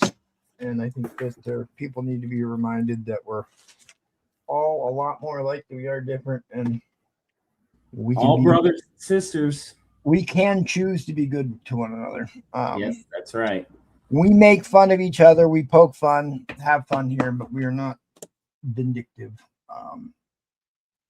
Unless it's against Paul, then we're totally vindictive. But I mean, our community's great. I mean, I wouldn't do this. It isn't like anybody's getting rich doing this. I do it because it's fun, and I love the people in chat. I love the guys I'm on the panel with. I mean, honestly, since Hoodat's here, shout out Hoodat. I probably wouldn't be doing any of this if it wasn't for Hoodat. Hoodat's the first dude I ever bought from I used to watch him for months, and I only bought from him for like the first 5 months or so. I started watching these shows, but it was a big reason I do all this was Who Dat. Shout out Who Dat. Yay! That guy is awesome. When he's not out fighting crime, yeah. running through sewers. I'm glad I found the channel. I'm glad I found the channel when I did because I needed something to do with my time. I was so tired this morning that I turned on the Robert Pattinson Batman. Yeah. I kind of fell asleep a couple times. Easy to do on that one. Oh, I don't know. You like that one? Oh yeah. I liked it, but I didn't think it was as good as Dark Knight Returns. It's Pattinson, whatever the semen skin vampire guy was. Right, yeah. Is he he's certainly not physically demanding enough. He doesn't look like a big Batman, but really Jim Gordon. God, what's the actor that played Jim Gordon in that? Oh, I forget who played Gordon in that one. He was in the Westworld show too. Oh yeah. He fucking killed it in that movie. Like he was really good in that movie. And like the storyline was excellent. The guy who played the Riddler was perfect. And like the writing and the plot line to that, I thought was excellent because it was, because Batman was originally like Detective Comics. He was the detective. This was more street crime type. And then Colin Farrell as the Penguin led to its own series, which I thought was excellent. What did he say? Yeah, I need to watch that one. Yeah, what happened with Bonnie there? Oh yeah. She got third place in the quarterfinals, so she didn't move on to the. She made it pretty damn far, though. Yeah, got to the quarterfinals. I think it was like 2 steps left. That was it. It was like whatever the next stage, and then the finals. So it's gonna be it. And what is she studying again? That was for I guess STEM, basically STEM, because it was from the Planetary Society dealing with science and math and all that stuff. She's really more on the math side. She's really good with math. Like math, very good at math. I was horrible at math. Yeah, I was really good, but I could have did more with it. But you live and you learn. But I'm not. For all the math I had to take in college that they told me was so important, and I'm actually in a pretty heavy STEM field. I'm about as STEM as you get, and dude, I don't use anything beyond basic math. Yeah, geometry is about the most I use. Well, the good thing I know, I make sure to teach my daughter the math we learned. Right? Yeah, not that crazy stuff that they do nowadays. Well, she can learn the one they do, but I want her to learn the math that she's going to use also. Right. I remember when my kid was young and he was having a problem with math, and I had to sit him down and be like, okay, you've got 10 fingers, you've got 10 toes. Here's a bag of marbles. We're going to sit down with a bag of marbles. And he figured it out right away as soon as I did that for him. What field does she want to go into? Who that does she know? She's all over the place, huh? She said she wanted to be what did she say? She said she wanted to be, this was recently. She said something about a lawyer. She said, oh my God, I forgot what she said, but it was hilarious. I said, what? There's been a lot of the biggest increase in females entering the STEM field has been in the biology fields. Biology. But, yeah, Penguin was phenomenal, and like, that kid who was a no-name actor who played Victor in that show. I mean, I understand they're trying to establish the Penguin as a villain, but why kill that kid off? He did so good in that series. I don't know. Same reason why Marvel killed off freaking what's his name on Black Panther. Why would you kill off freaking? And I'm not talking about Killmonger. I'm talking about the other character, freaking Claw. Why would you kill Claw? You got to break some eggs, you know. Oh, Ulysses Claw. Yeah. Yeah. I mean, well, if I'm not mistaken, the Batman universe basically brings all these characters back to life using what's his nose from Arkham Asylum. So I don't know if they're going to bring that kid back to life which would be cool. I don't know. Lazarus Pit does exist in Batman. Soldier Boy was a pretty good Johnny Cage. That wasn't, but Soldier Boy is not Johnny Cage. It's the guy who plays. He's not. He got his characters mixed up, but I know who he's talking about. Talking about the guy who played Judge Dredd, the most recent Judge Dredd. Oh, Carl Urban. Carl Urban, yeah, he's not Soldier Boy. Well, they are. Roman Curtis was the one who leveled this criticism, and it's probably true. It's like Carl Urban's good, but like he's like in his mid-60s, a little late to be playing a action hero. Well, it made sense because you remember Johnny Cage is like an action hero who lost. He's not anymore. He's like he aged out. Yeah, he's like aged out, falling off. So it actually perfect casting. Yeah, he played Butcher, right? He played Butcher, and dude, the funny thing about The Boys is like the first 2 seasons were really good, and then like this last season is just so over the top. All the girls are constantly talking about my dick and this dick, this bag of dicks. It's like, dude, it's way overkill. I know what you're trying to do, and it's super obnoxious. They're just saying how let's keep pushing it overboard. That's all. They just pushed it because like they were taking shots at both sides of polarized America, like in the first couple series, and then they just went way left on this last series, even the last 2 series. And you need to be able to make fun of yourself, type of thing. And they were really good at that. And it always happens with a lot of these shows; they just go a little bit too far. But because I almost didn't watch this last season, but like a lot of the criticisms were like way overblown. Yeah, there were things to be critical about, but it really wasn't terrible. The funny part is they do actually realize at the end of the show that they're the villains in the show, Starlight and Mother's Milk, and they actually, I didn't think they were going to admit that on the show, but they actually did. Like they're out there trying to mass murder people. That's the goal of the series. They want to go mass murder people. It's like, yeah, you're kind of, and like they went to go kill the lava guy. Who did we lose? Slab is gone. Oh, he gone. Yep. I'm about to go. I was here to help out. I'm glad I did. Well, tell us what we should be watching here. Estreth, give us your hot take on what show we should be watching. What hot show should be watching? Well, this coming Tuesday, I can't do it. What? Because okay, so we got Tuesday show, and then we have Punisher special movie. Also, the Bernthal? The Bernthal's come? Well, I did know that you were a Creature Commando fan. And they are coming out with a second season. Yeah, I can't wait, but nothing has been really released. So tell me what apart from GI Robot, because dude, I really wanted to do a podcast on that show because the psychology behind that show is utterly fascinating. But what was your favorite parts about that show? Why did you like that show? Basically, it was just goofy. It was just a goofy show. I liked it. Some serious parts, some not so serious parts. So I like G.I. Robot's character. He's well done. Weasel's character and story, the way they made that episode of him. How he's human, but everybody treats him bad, but he has good to him, but he just misunderstood. That was the best episode they had. Because he was accused of killing a whole kindergarten class full of people or something.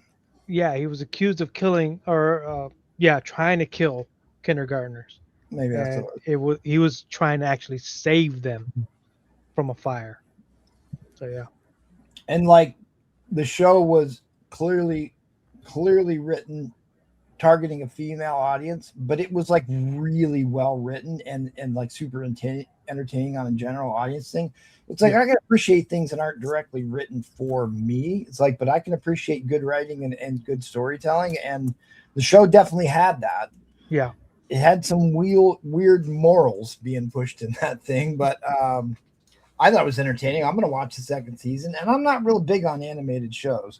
But because I remember Seth even drew a Guy Robot cover. I did, and I did actually sell it. Oh, did you? I don't remember Yeah. that. Maybe I wasn't there for that. I sold it. It got sold that very day. No one is safe. Only 2 episodes to go. Well, the final episode of The Boys is being released in the theaters. I think they're going to struggle to get people in the theaters to see that one. But if you probably will be. It's not going to be like Stranger Things. Yeah, right. Did you watch The Boys, Seth? I watched the first season. After that, I was just like, I just can't deal with it anymore. Yeah, it's like gratuitous, bloody, goriness. Yeah. Like for gory's sake. And like I got the guy saying, "Oh yeah, his somebody messed with his life or something," and then he went to Carl Urban's character trying to fix something. I'm like, I got that story, and then it just lost it for me.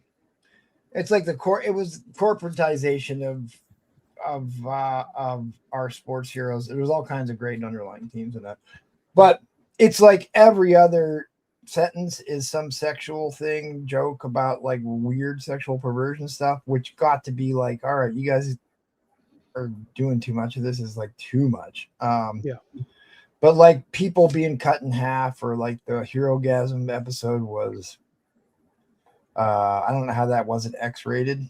It was out there. It was out there, but like the actors in it are great. I could really get into the psychology behind The Boys, which is crazy, but I won't. I will save you. I'll save you. Yeah, it did kind of take a dive, but again, it's like they get pressure when a series is successful. They get a lot of pressure to keep doing successive series and drag the storyline out, and I don't think they have exactly good enough stories to tell, so they tend to fall off a little bit, and they just put money into like the gory special effects more than anything. Yeah. Ripped off somebody's arms. Yeah, there was a lot of that. It'll be in theaters on Tuesday, but will come out on its regular. Oh, okay. So you just, if you want to see it early, you can go to the movie theaters, is what DC Dave is saying.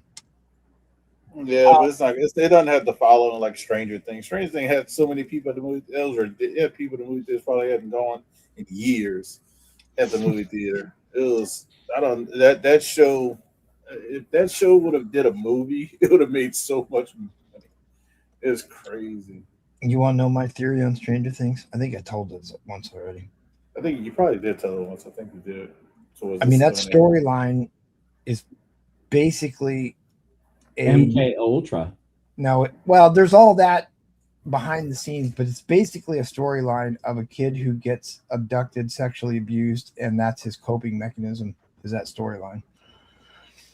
Okay, what was the first series about? It was about the buyer's boy, right?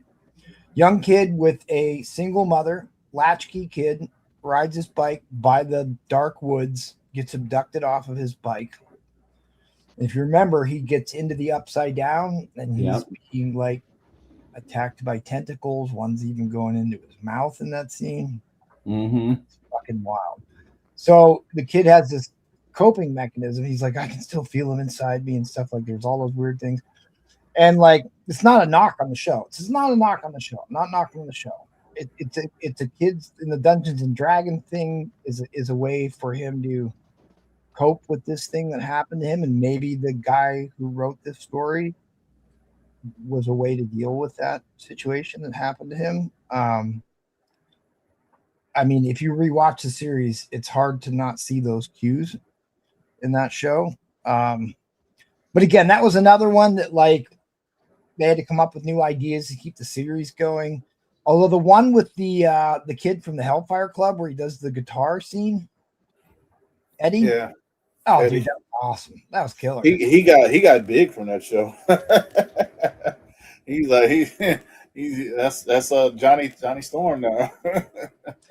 But like, you know, it was all these big these all themes from the 80s, all the stuff that was really popular when we were kids, Ghostbusters, and you know, the music was a big part of that show. Although they did beat that one song into the ground that the redhead listened to the whole time, Sadie Sink. The Kate Bush running up that hill. Running up the hill, they just ran that into the ground. But they were going to the arcade. Arcades were big back in the day. You know, I mean, there was a lot to like in there. And the fact that we were like in the Cold War with the Russians, so the Russians were always the monster under the bed type of thing, and they tied that in real well. The major issue I had with that is these guys live in Indiana, Hawkins, Indiana. The biggest thing in Indiana to come out of Indiana. Oh yeah, you talking about the French Larry Bird thing. Not one mention of Larry Bird that entire time. Nobody wearing Celtics jersey or nothing. Like, dude, that was the most unrealistic thing about it. It was like there ain't much going on in Indiana, but like, dude, Larry Bird was the man. And the funny thing is, I know they couldn't wear a Celtics jersey, but they could have wore a green 33. You know what I mean? Green jersey with 33. Yeah, if they didn't want to. Yeah, you have to pay the NBA. So that's a good point. That's a fair point. But they could at least got away with it that way, though. Well, I thought they were going to do that because they had the boys basketball season, and it's like so over the top that you've got jocks that are out to kill everybody. It's like, dude, all right, that theme is so beaten in them. They killed them really quickly. They killed them. They're like, all right, we're gonna kill them.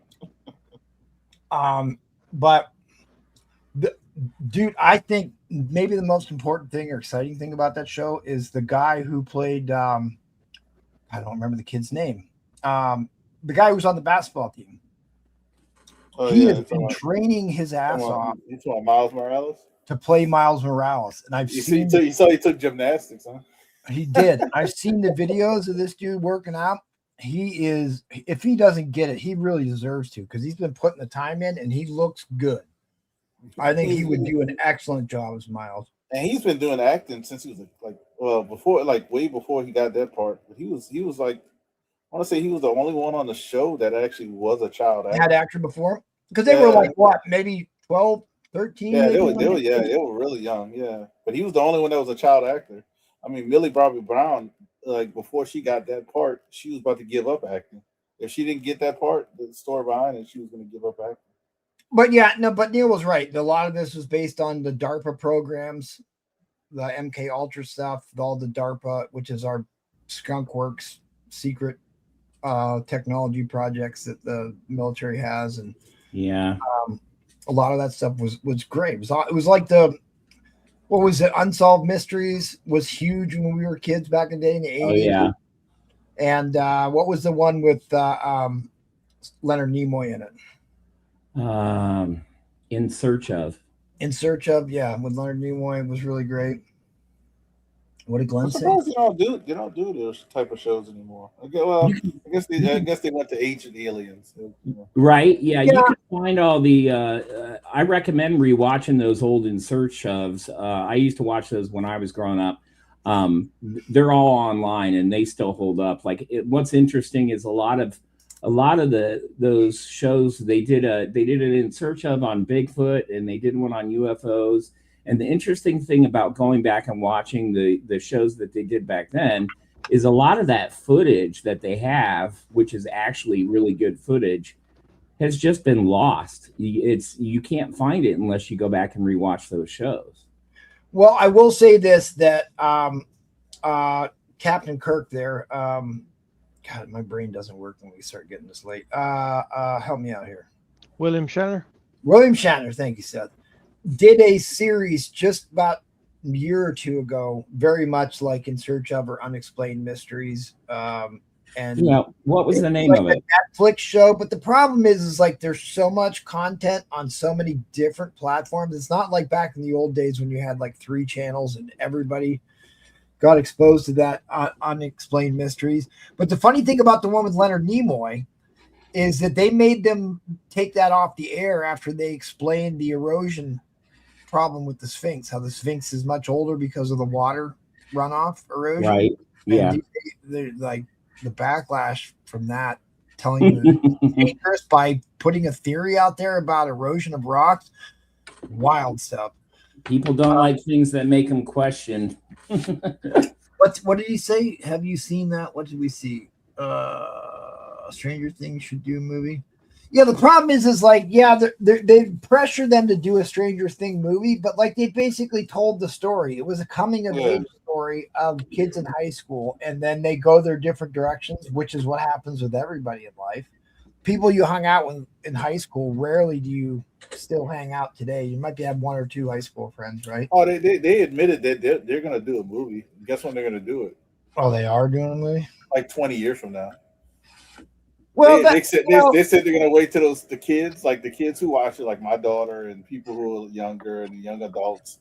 Yeah, do it 20 years from now. Those kids are going to be like 30, and they're going to freaking they'll want just like we want reboots of stuff we watch. Yeah, yeah. So they said, when we think like 20 years from now, we'll do a movie. Well, that's what was good about the It reboot or the It sequel or whatever that they did. That those, they were 30-something-year-old guys returning back to whatever that town was. Derry. But, that's the thing is like you could do it with like the kids of Hawkins if they actually stayed around and were townies and didn't move away for college. And but again, it's like, there's a lot of pressure because the money is there, but like really to make a good story, probably going to take a couple years for them to actually develop a good story because the guys making it get burned out. It's not good to come up. It's not easy to just keep coming up with hit ideas to do like 6-7 series in a row. Yeah. Sure, that's not easy to do. It's all right. Well, who dat? What should we be watching right now? Or what are you looking forward to watching? I'm gonna watch the Punisher thing. That's about it. And I want to go see Mortal Kombat in the theaters, but that's the two things that I'm really into. I don't know what else is coming out for us. Dude, well, like all the like non-paid access media guys absolutely love that movie, and then the paid media guys seem to not like it, which usually. Oh, you talking about Mortal Kombat? Yeah, which is I've heard people say. Well, a friend of mine, he saw it and he says, "Man, it was really good." He says Street Fighter has a lot of uphill battle. That's what he said. Street Fighter has an uphill battle because it was good. He said it was really good. Yeah, it's like all the audience reviews have been really high, and like the Rotten Tomatoes, like official paid critics have been really hard on it. It's just like, all right, yeah. Granddaddy, Wonder Man's been out. I want to see that new RZA movie. Something like A Small Piece of Chocolate. It's called. It's a Quentin Tarantino movie. Have you ever watched Tarantino movie coming out? It's produced by Tarantino. It's RZA from Wu-Tang Clan.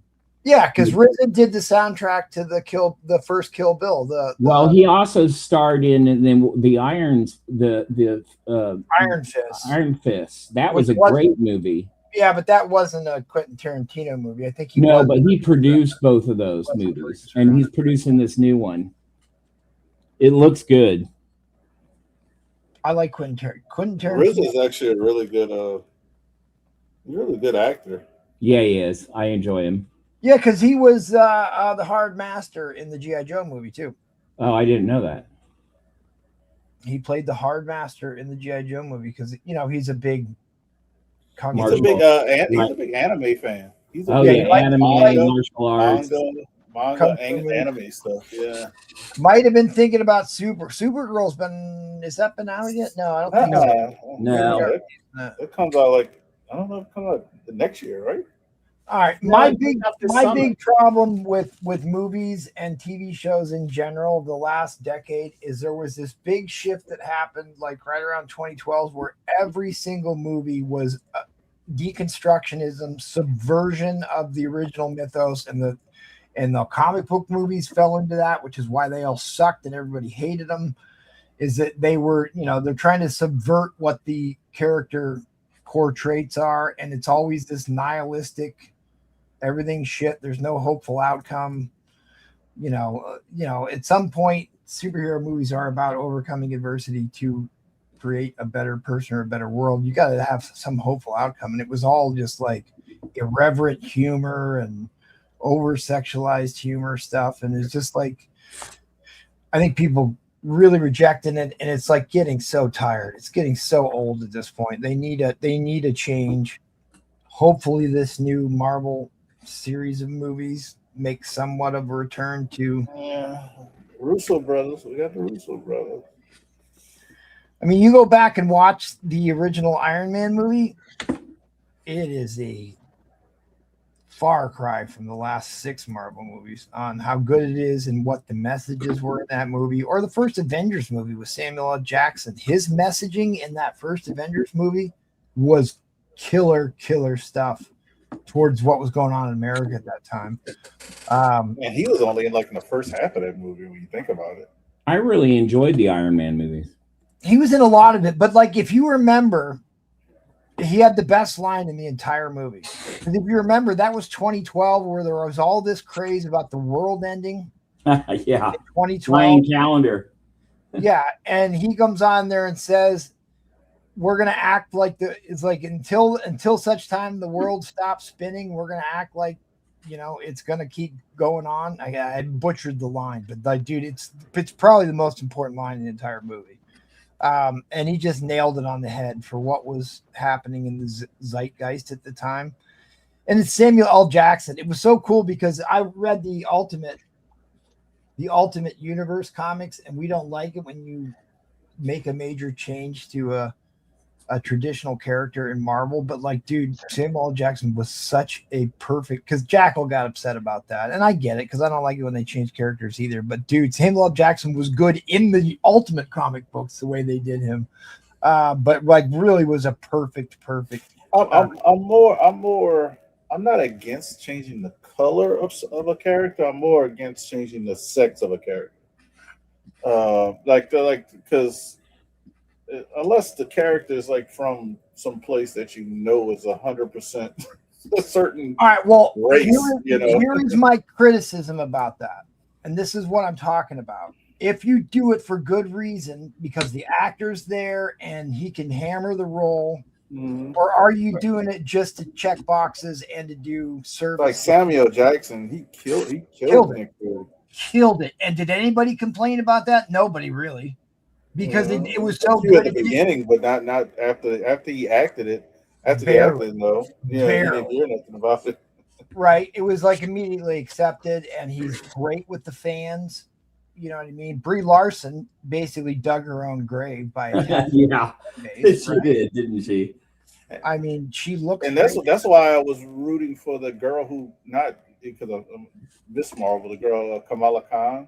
Girl played that character, because if you hear her backstory and you hear her her real how she got the role and all that stuff, you I actually root for her as an actress, because she's really she really likes the Miss Marvel character. That's she did. I saw the interviews where she was talking about loving the comic books, loving the character.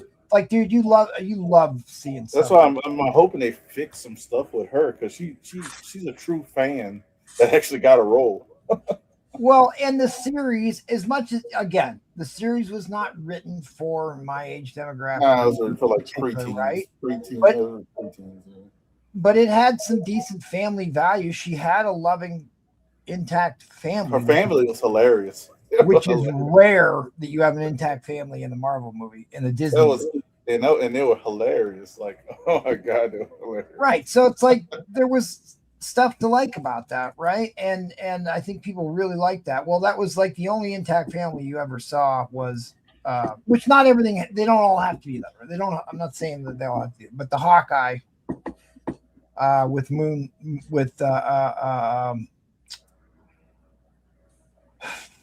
Mockingbird. Yeah. They should have given her 5 minutes of fame, I think. Yeah, they didn't go. They scratched at the surface and left it alone. Yeah, and kind of disappointing.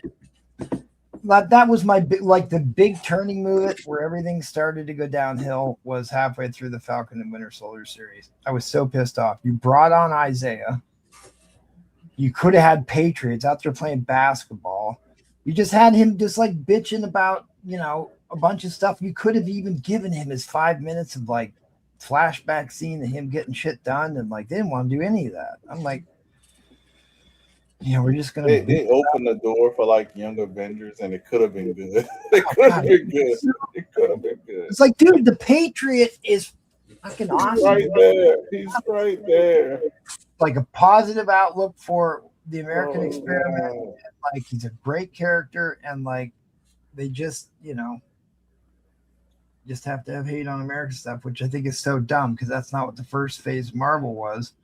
Because at the same time, there's got to be something that unites us all as people, and they seem to try to strip as much of that away from us as possible, which I think is unfortunate. But Marvel had a chance to do that, and for whatever reason, they wanted to go in a completely different direction. And the box office ticket receipts would certainly indicate people rejected that pretty heavily. So, I mean, did you watch Wonder Man? Who not? Yes, I enjoyed it. Yeah, my son saw it. He said he liked it a lot. I didn't get to watch it. The only reason I liked it, it had two very good actors in it. Two very good actors. They did. And they played when they were in the scenes together. Yeah. They played off each other perfectly. I was like, I was amazed. I was really amazed. I thought it was really good. Like I'm not a if I was an actor, I'd probably be like, man, these guys are really doing good. But yeah, I thought that was a good building block, and I wish they would have dug deeper into it, but it's hard to do that when the show episodes are not super long. But I thought it was good. I mean, I don't think it definitely was better than a lot of the other stuff Marvel's put out. My issue with that, like again, the actors were fantastic, did a great job. Especially that's the number one thing you hear about. What was good with that show was the back and forth between him and the Mandarin guy. Yeah, he was good. Banter back and forth, but like, dude, the overarching storyline in that, basically, apart from like Hollywood tooting their own horn about how important and difficult their life is, which was kind of obnoxious, but it kind of read like a supervillain origin story and not a superhero origin story. And I think that the actors, despite how bad the plot was, like made that show good by how talented they were.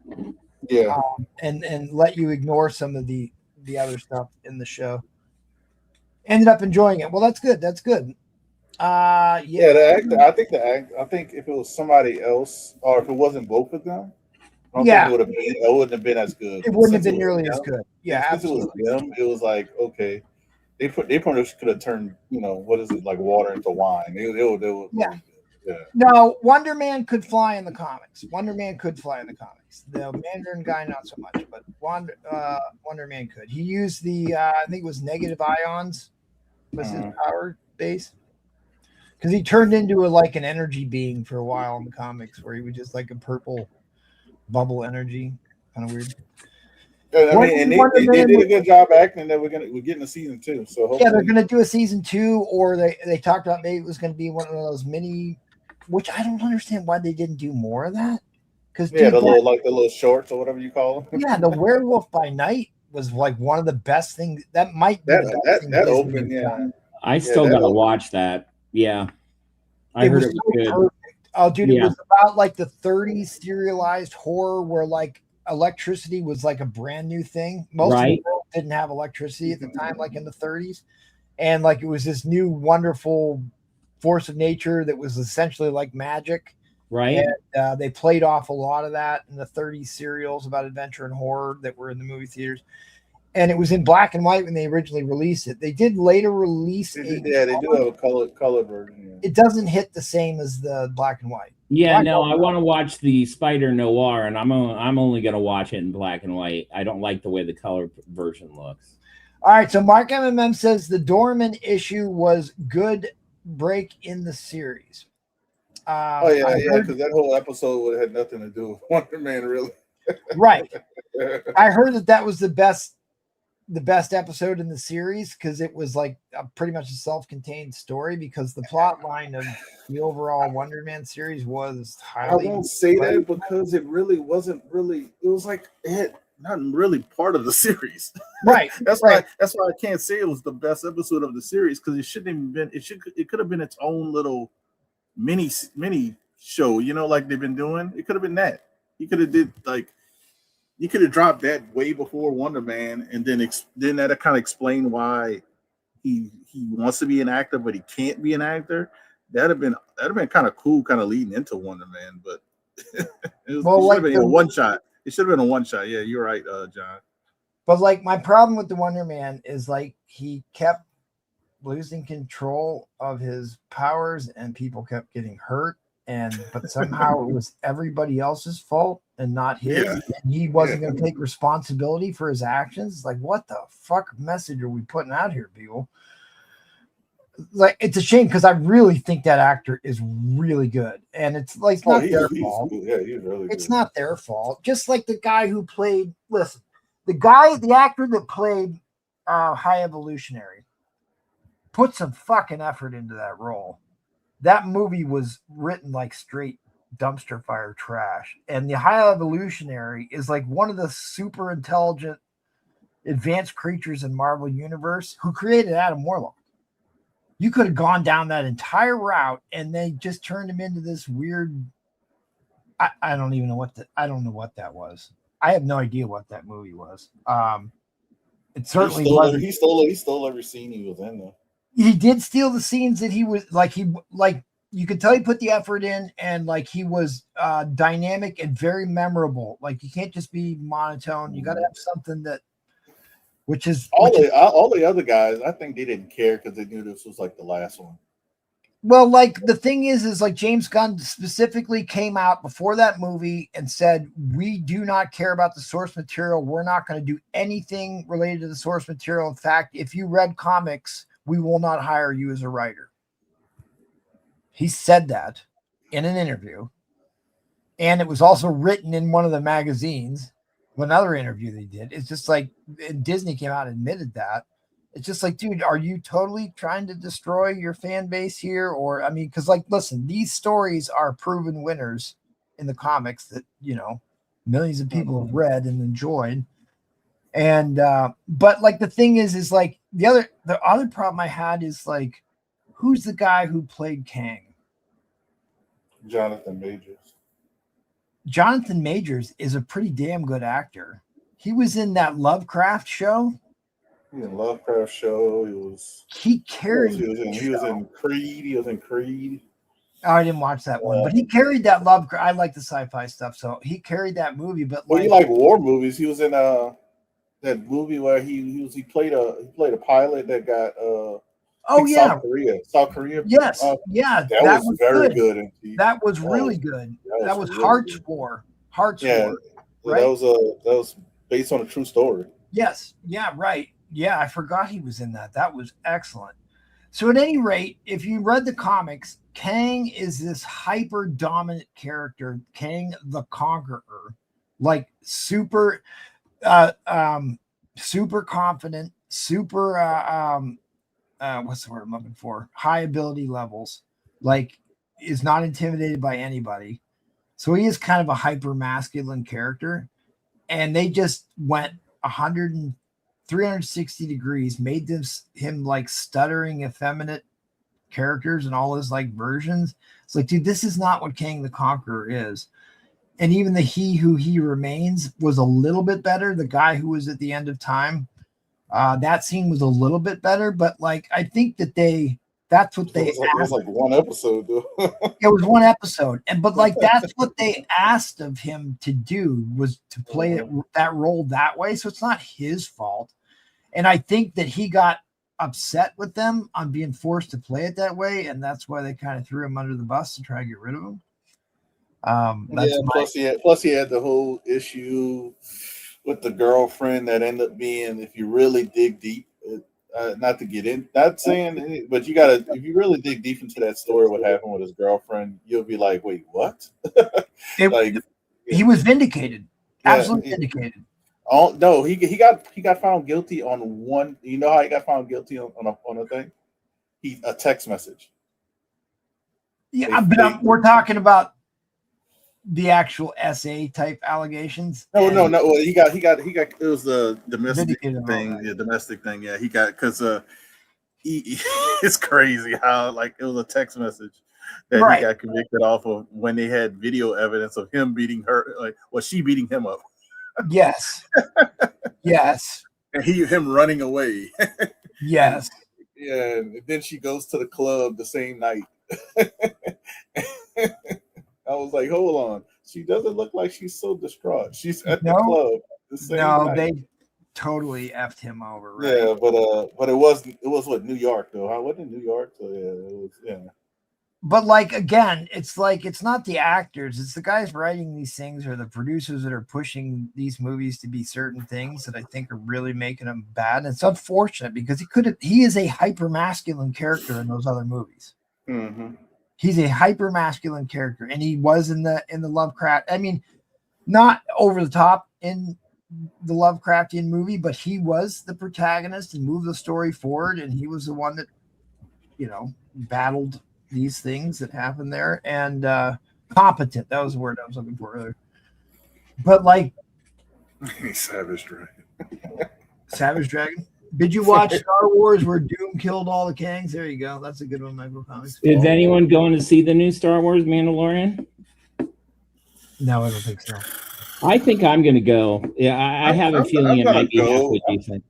I'm going to go just because I want to see. I wanted to see what's going on. Yeah, I mean, I have so fucking lost faith in Disney. Disney is just a horrible company. It's not even Disney. I have lost faith in Star Wars. Since Disney took it over, since Disney took it over, and right, yeah, they destroyed it. They destroyed Luke's character. Those last three movies were just horrible. I didn't watch the last one with the magic butt plug. You're probably lucky that you didn't, because it just totally ruined Star Wars for me. Well, I mean, the thing again, it was more deconstruction in them and subverting the original ethos and mythos of the storyline that made Star Wars, like, had very distinctive hero's journey type things. And and they destroyed all that. And you take all the legacy characters and completely subvert what their core characteristics are. Like, you made Han Solo into a fetless. I just couldn't stand what they did to Luke. They did the same thing with Luke, and the people that have the money, they're going to spend tons of money on your movie, are the people that you attacked. And like when they burned the books of the Jedi was a basic middle finger, basically giving a middle finger to the fans. And like, it's just like, why are you doing all of this? They wanted that new young fan base and that the female audience, but they didn't like it either. Oh, I know. That's what's her face who was running the company then. Well, I can tell you why they did a lot of that stuff is because they actually that's why they didn't care if they failed at the box office, is they actually got paid millions and millions of dollars to include certain messaging in their movies. Of course. They got paid to do that. So that's like, they didn't exactly care that they lost at the box office, because they made it up which is like, you wonder, why do they shoehorn the stuff in the movie that doesn't really have anything to do with the plot line or whatever? Right. Like bringing gay characters into Star Wars. Well, I mean, it's like, I don't think anybody really cares about that unless it's like overtly shoehorned in with no context whatsoever. Right. And you're just, I mean, I don't care if there's gay characters there, but I don't think that, like, they shouldn't be sexualizing Star Wars. It was never like that in the first three. Well, Han Solo and Princess Leia, but I mean, that's your classic love story, It was never anything beyond the one kiss scene, right? And they never talked about bumping uglies or anything. No, but obviously did. You got Kylo Ren. Well, that was after the movies, right? Mando season 2 ended for me. I'm guessing you have no Savage Dragon. Yeah, I have Savage Dragon. Are you really wanting to buy Savage Dragon? What do you want? I got like 2 Savage Dragons. I don't own any. They're pretty rare, so I don't even want to.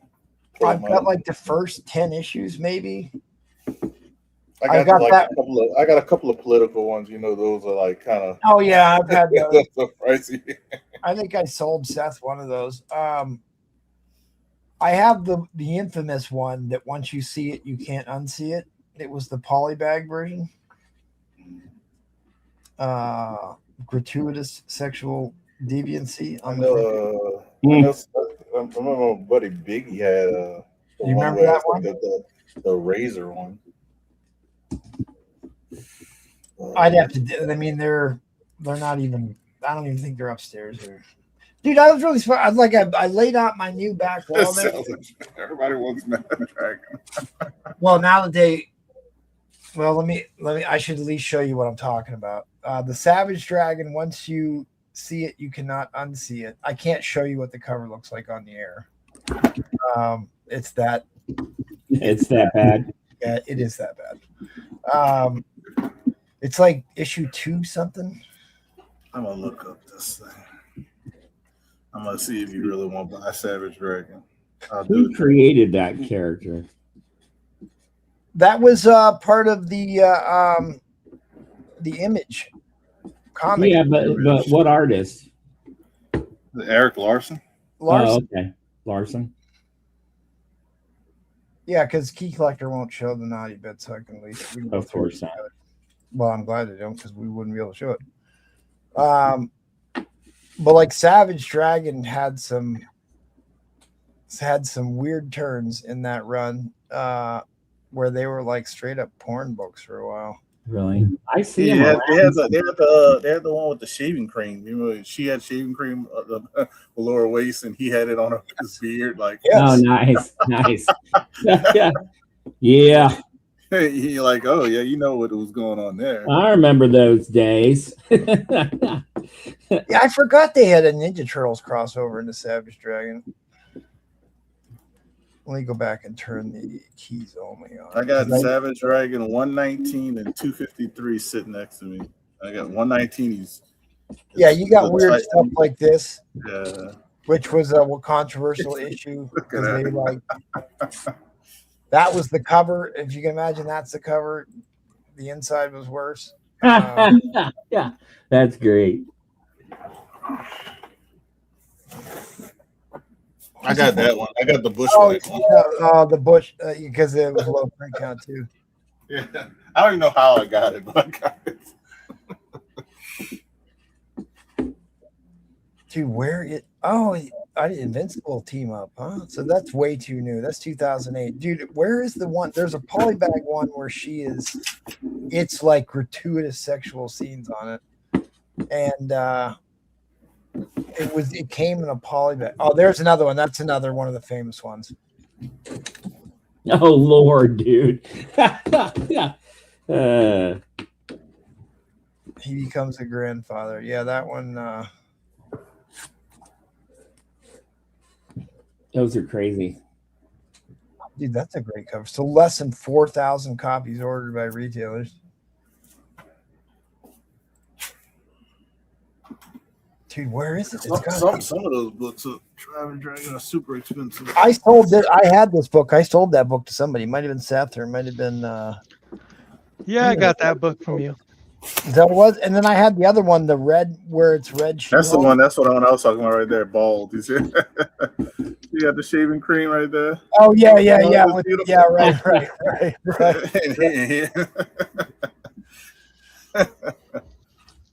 As seen on TV, bald is beautiful. And I think it's worth more than $30. That's good old Key Collector for you.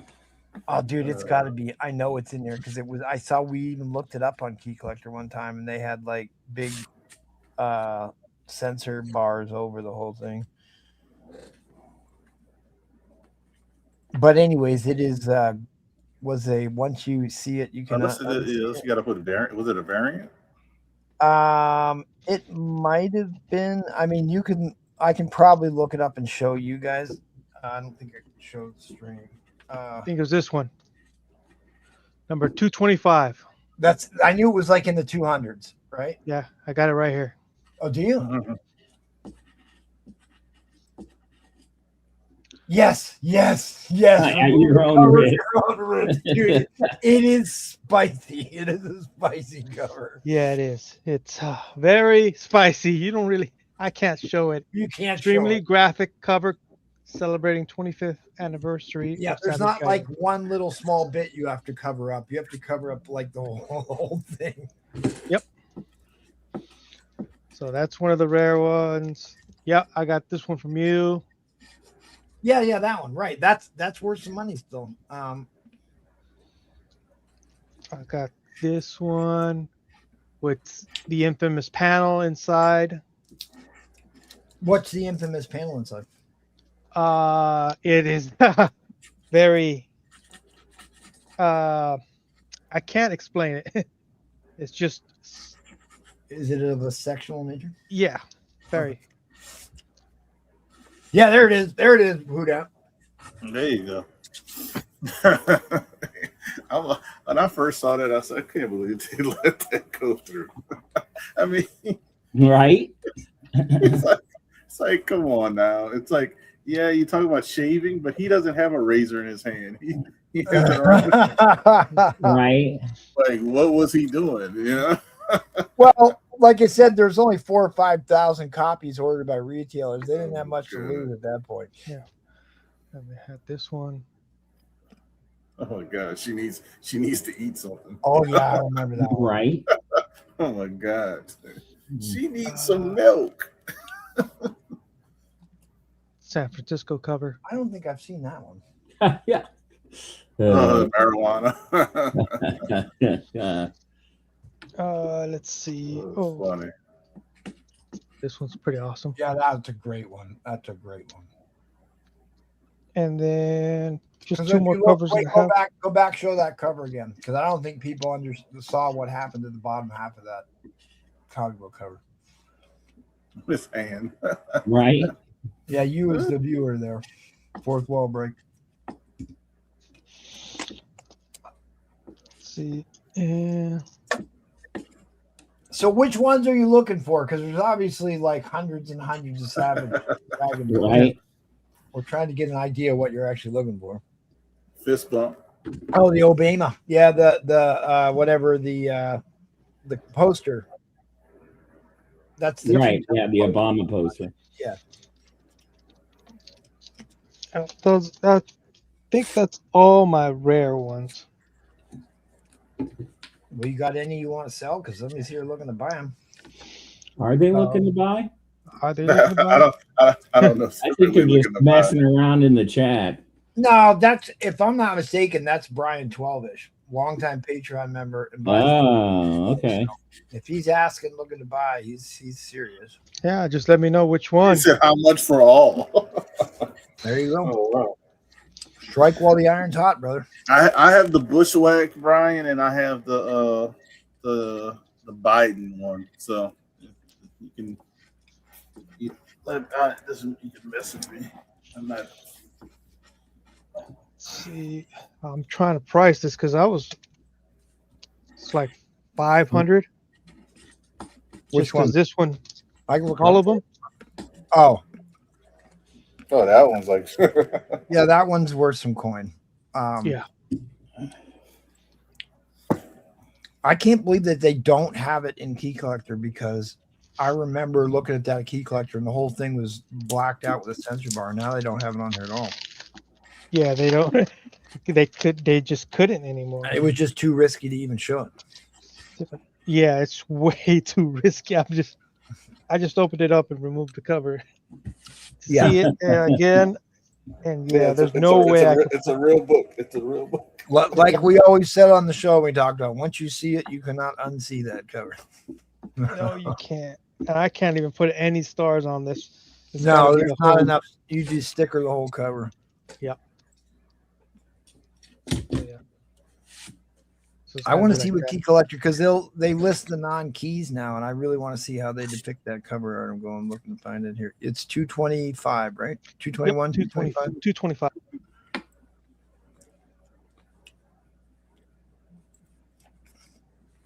All right, we'll show him what all he gets for his $500 then. So you get the 225 one. You get the Bush, That is a great one. the variant, Yep. the other variant, 266. She Dragon.